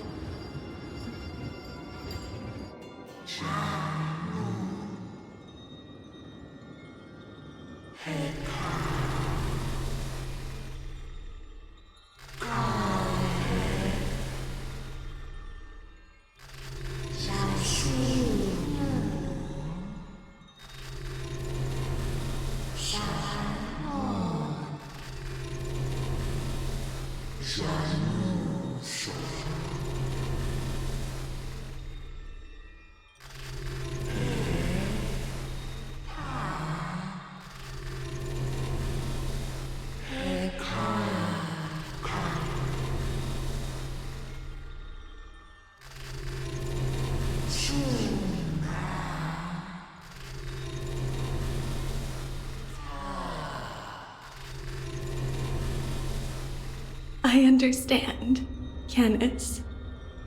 Thank you. Now, may you rest well.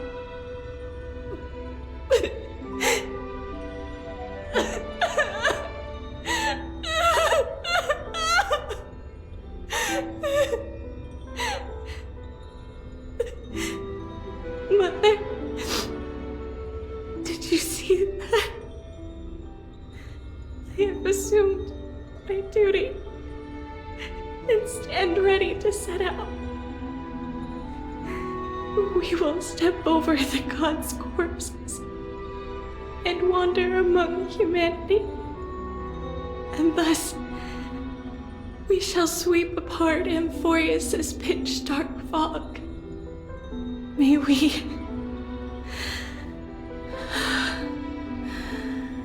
the world follow the myriad paths trodden and reunite at the end of the west wind, where flowers bloom in spring. Mother, I shall see you tomorrow. Who dares lay hands on the core flame? Drop your weapon and surrender at once! I knew this would come. It's opening up! Move aside and get ready! The Holy Maiden?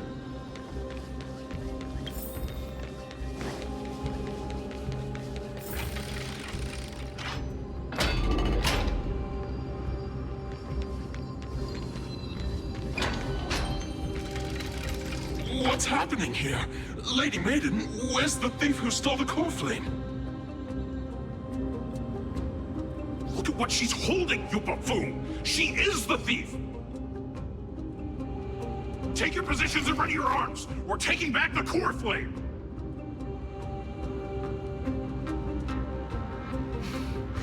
Bring it on! What? Come forth, loyal guards. At least do it properly. Pierce me in the chest. What are you scheming? This is your last chance. If anyone wants to earn a promotion and rise through the ranks, I'm right here. You all know who I am. Go ahead. However, if there's still any loyalty within you, step aside for the Holy Maiden. Otherwise, by the decree of the Holy City's Codex, anyone who dares to harm the Holy Maiden shall face execution! Captain, what should we do?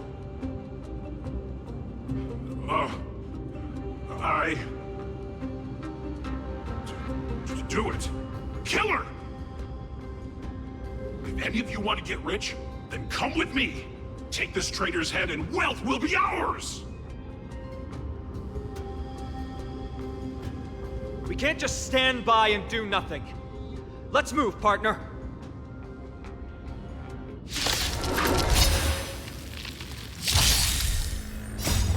Fighting the West Wind, away we go! Don't let me down. Time to cleanse the filth. Expand your thinking. Just a graze. Everything in this world is bleeding.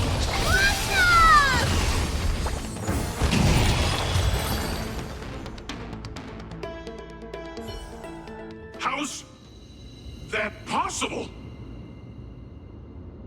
Could the Titan actually be on her side? That woman is the traitor!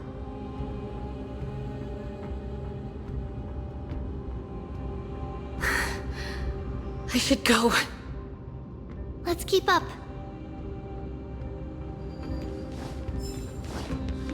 Yeah!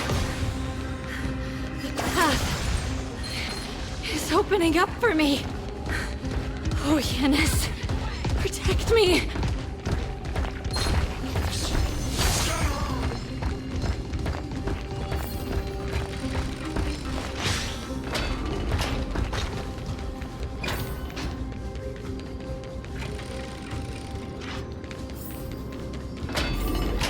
The main path is likely well guarded.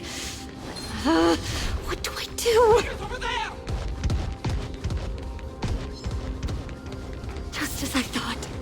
Inside!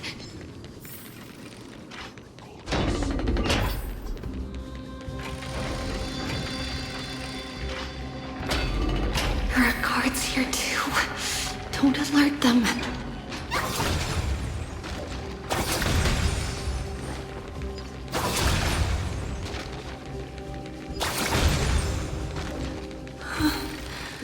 Long last.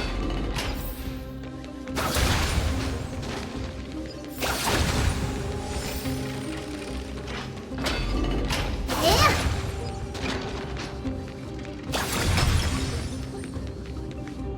A creature of the Holy City Guards, but I'm already so close! This should be the last fight. We have to help her get through. But I don't get it. This has been puzzling me for a while now.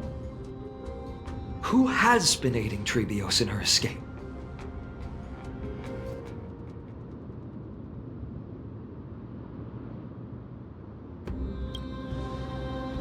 While history might be blurred by memories, seeing how the whole city is hunting her down, she clearly had no allies.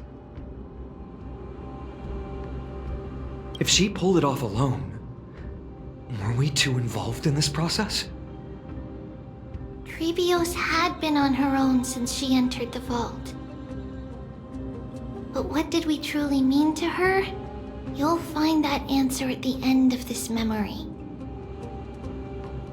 In that case, let's focus on the mission at hand now. Let's do this, everyone!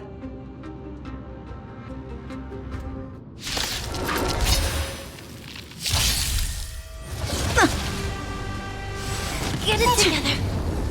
Lighting the west wind, away we go! Endless riddles. Nothing but a void. Go, go, go! Expand your thinking. Glimpse the unknown. Don't let me down. Time to cleanse the filth. Delivering warmth!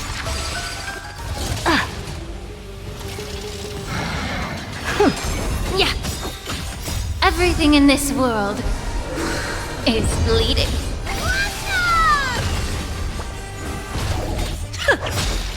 There's no backing out now. For me or you.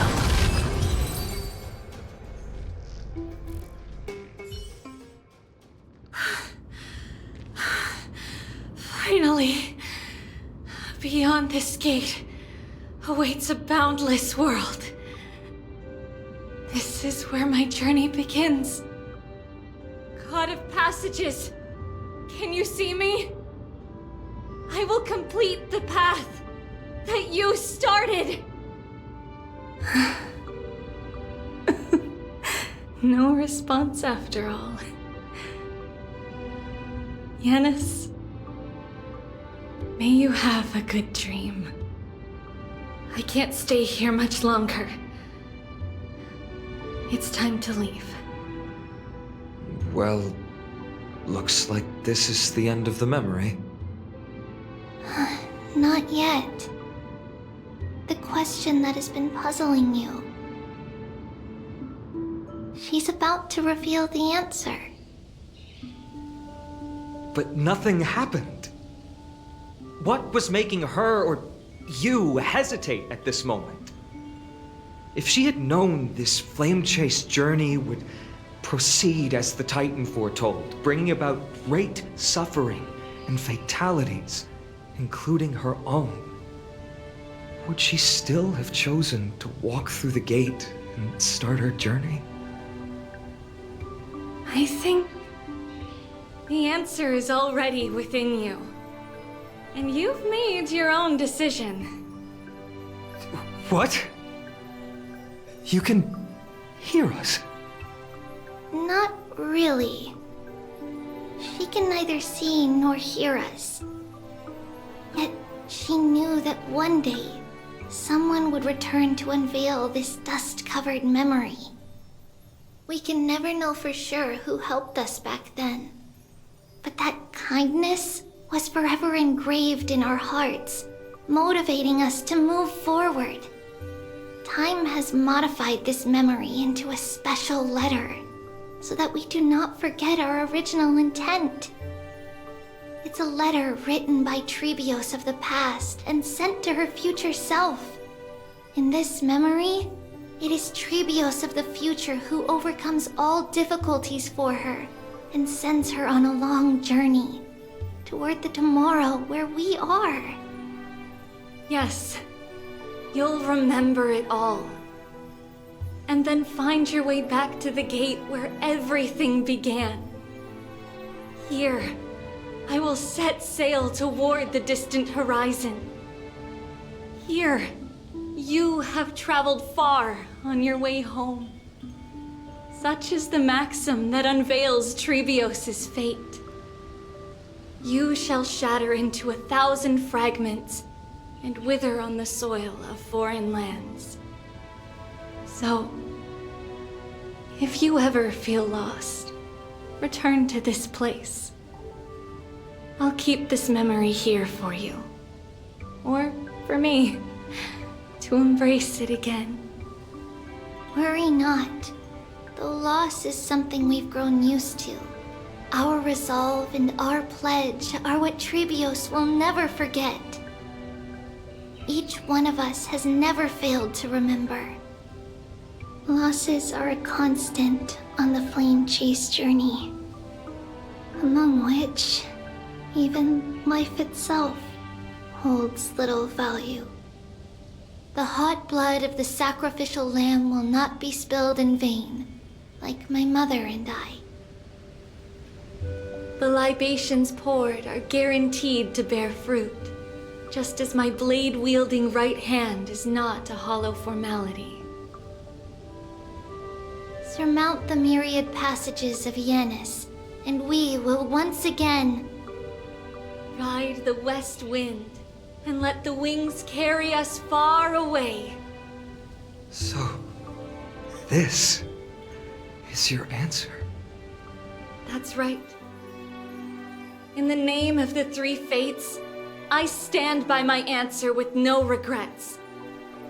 Now, with or without the god's blessing, I run towards the world's agony. If I can truly pierce through the utter darkness, we will meet again at the end of the west wind, where flowers bloom in spring.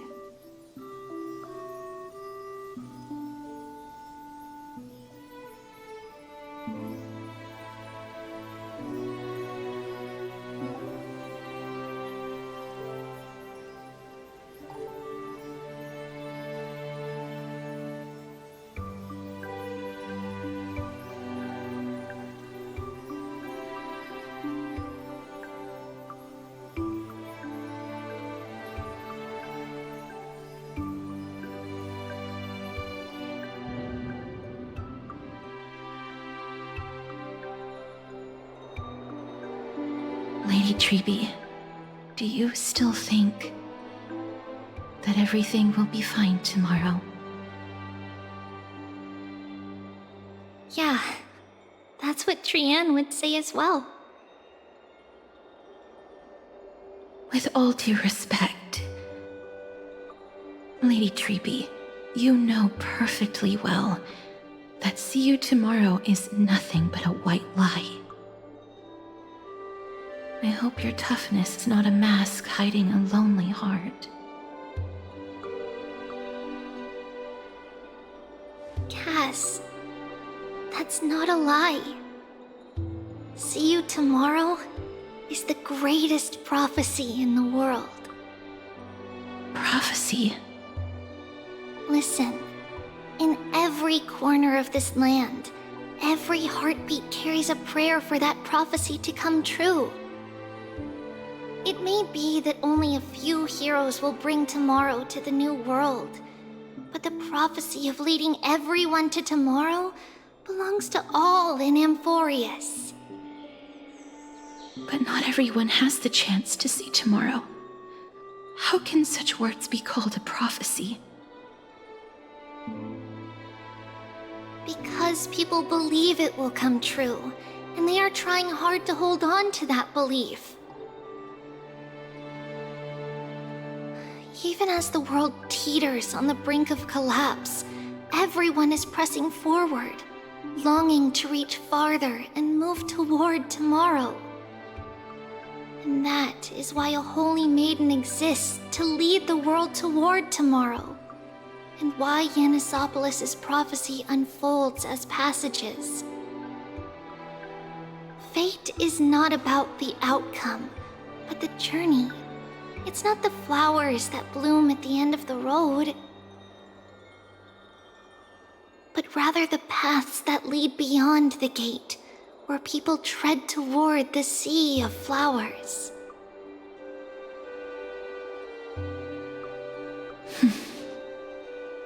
So, Cass, if anything is troubling you, just set it aside for tomorrow. There's no difference between demigods and mortals. The troubles we encounter can only be resolved by our future selves. Reflect through the long night.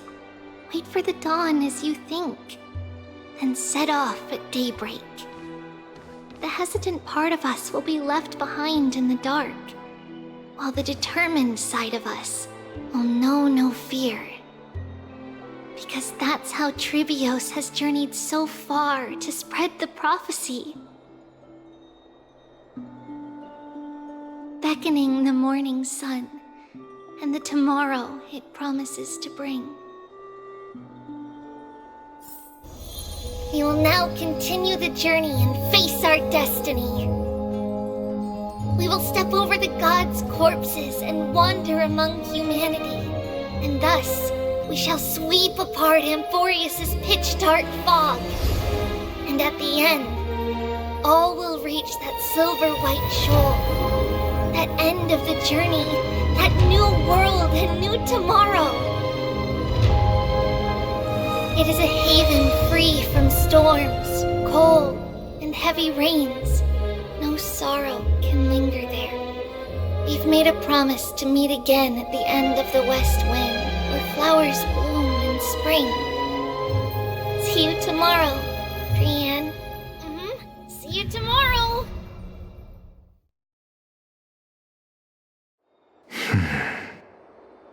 Child of humanity, surely you are not waiting for the arrival of night. Nights do not fall upon Akama. That's why it's futile for you to wait here. Honestly, I didn't expect the renowned Reason Titan to behave like this. And that's all thanks to you. If your soul weren't as prickly as a hedgehog, I wouldn't have to act this way.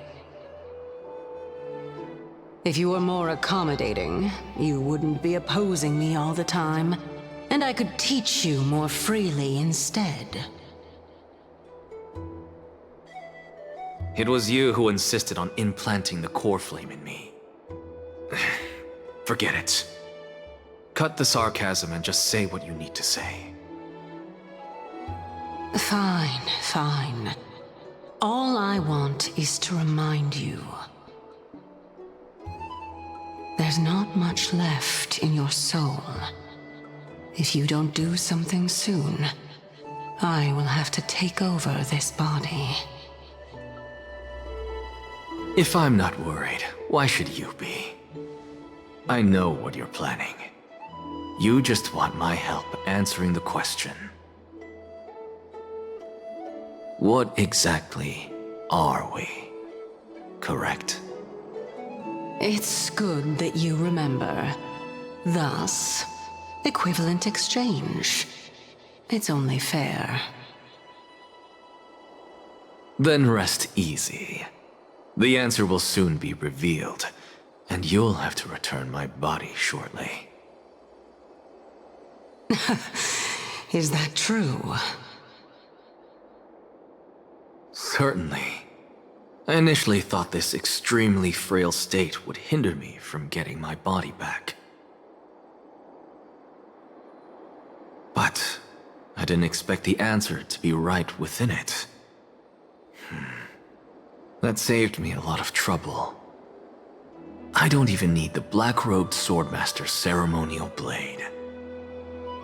That's certainly worth celebrating. Regrettably, I can't carry out the upcoming experiment alone. The girl who's walking with death, is she fully prepared? Be patient, Titan. If we're always so guarded, how can death reach us easily? Unfortunately, on behalf of Okima, I must ask you to slow your pace. I forgot about you. My apologies. A child's words are always carefree. I'll just dismiss these words as nonsense from a cheeky child.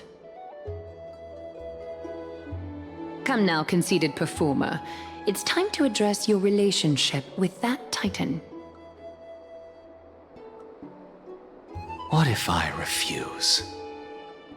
Provocation will only tip Talantan's scales further toward your demise. There's no need to go to such lengths. Oh, monster neither human nor divine. Don't forget that you won't dare kill me. If you snuff out the core flame of reason, what else can you use to stand against the Council? Do you two mind if I cut in? I warned you. Do not interrupt me. I just have been meaning to ask. Does death really matter to you? What do you mean? What I mean is, before I implanted the core flame into your heart, you were already a silent, cold corpse.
And so, this long day passed for Akama.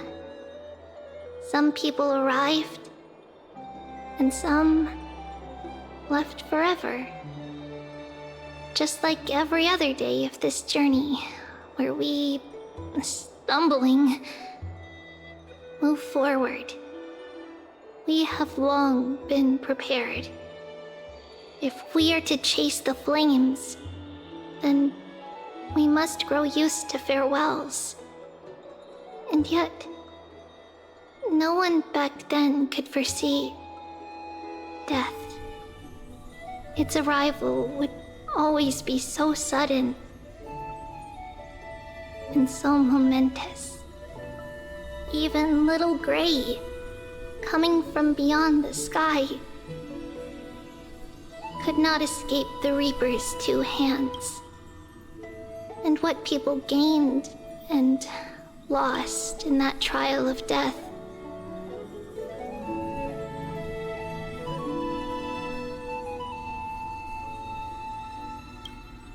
was far heavier than life itself. Just like the destiny that the prophecy revealed for Cass. At the end of the Sea of Flowers, the souls of the living shall warm thy fingertips. And after an embrace, there shall be eternal separation.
Training? Which one of you likes such sour stuff?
Mem.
His years of drifting made him detest water's waves.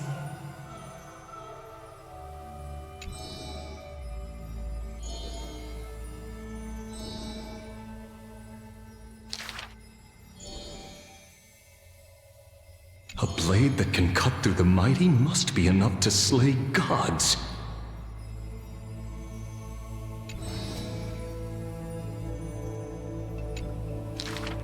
Apart from Kremnos' traditions, what do you have left?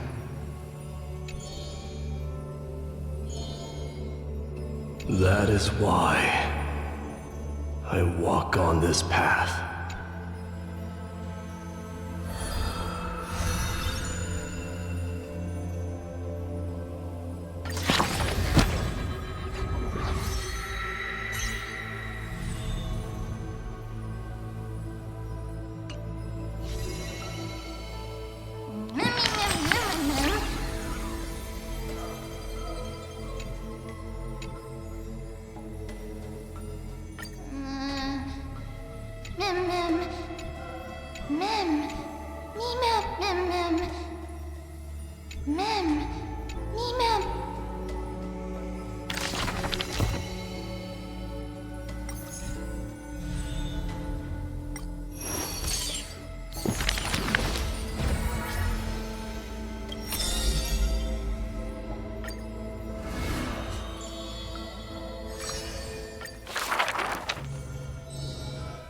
This person's name was... Keep your...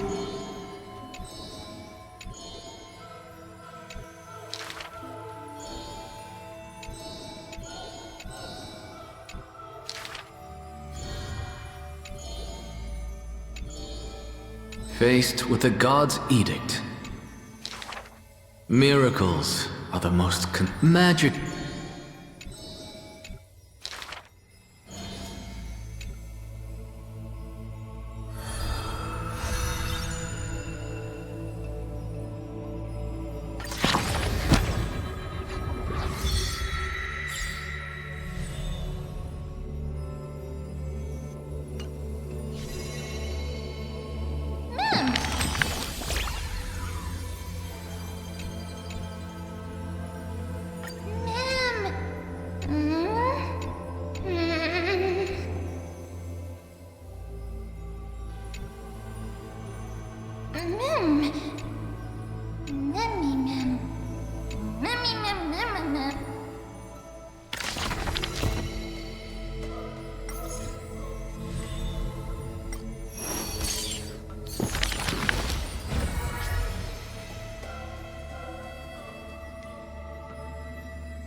We have heard of a Christ. There will always... We remember a group of... Zoe Lack! We miss us. We will run towards the...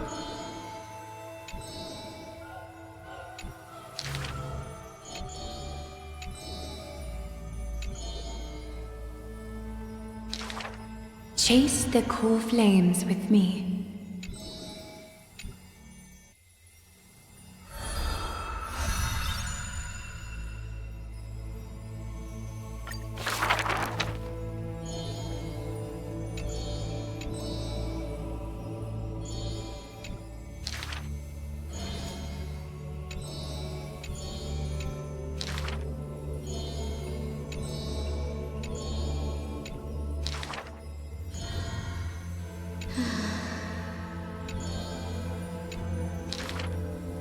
All shall bid farewell to one, and that person alone.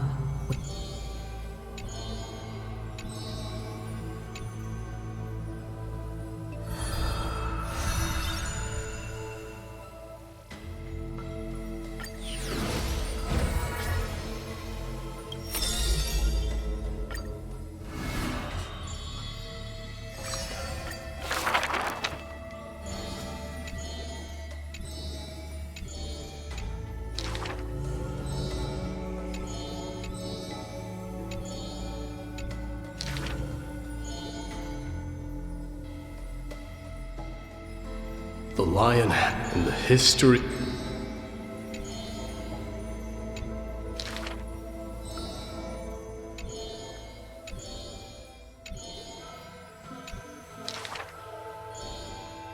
Even insects consume each other.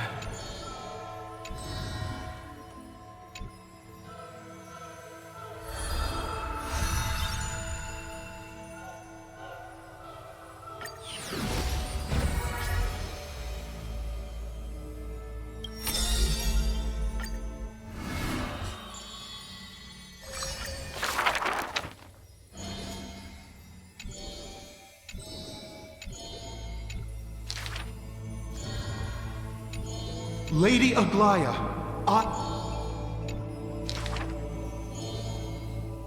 the creation of... If you wish to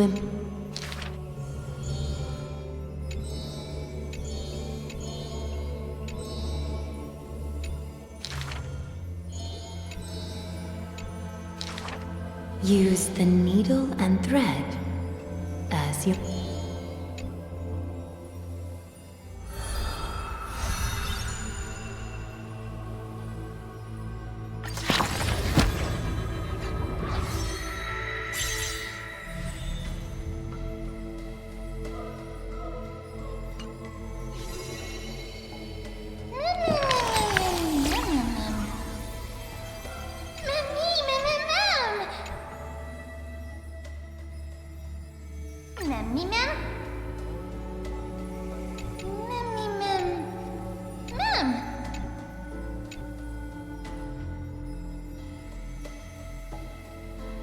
Hmm?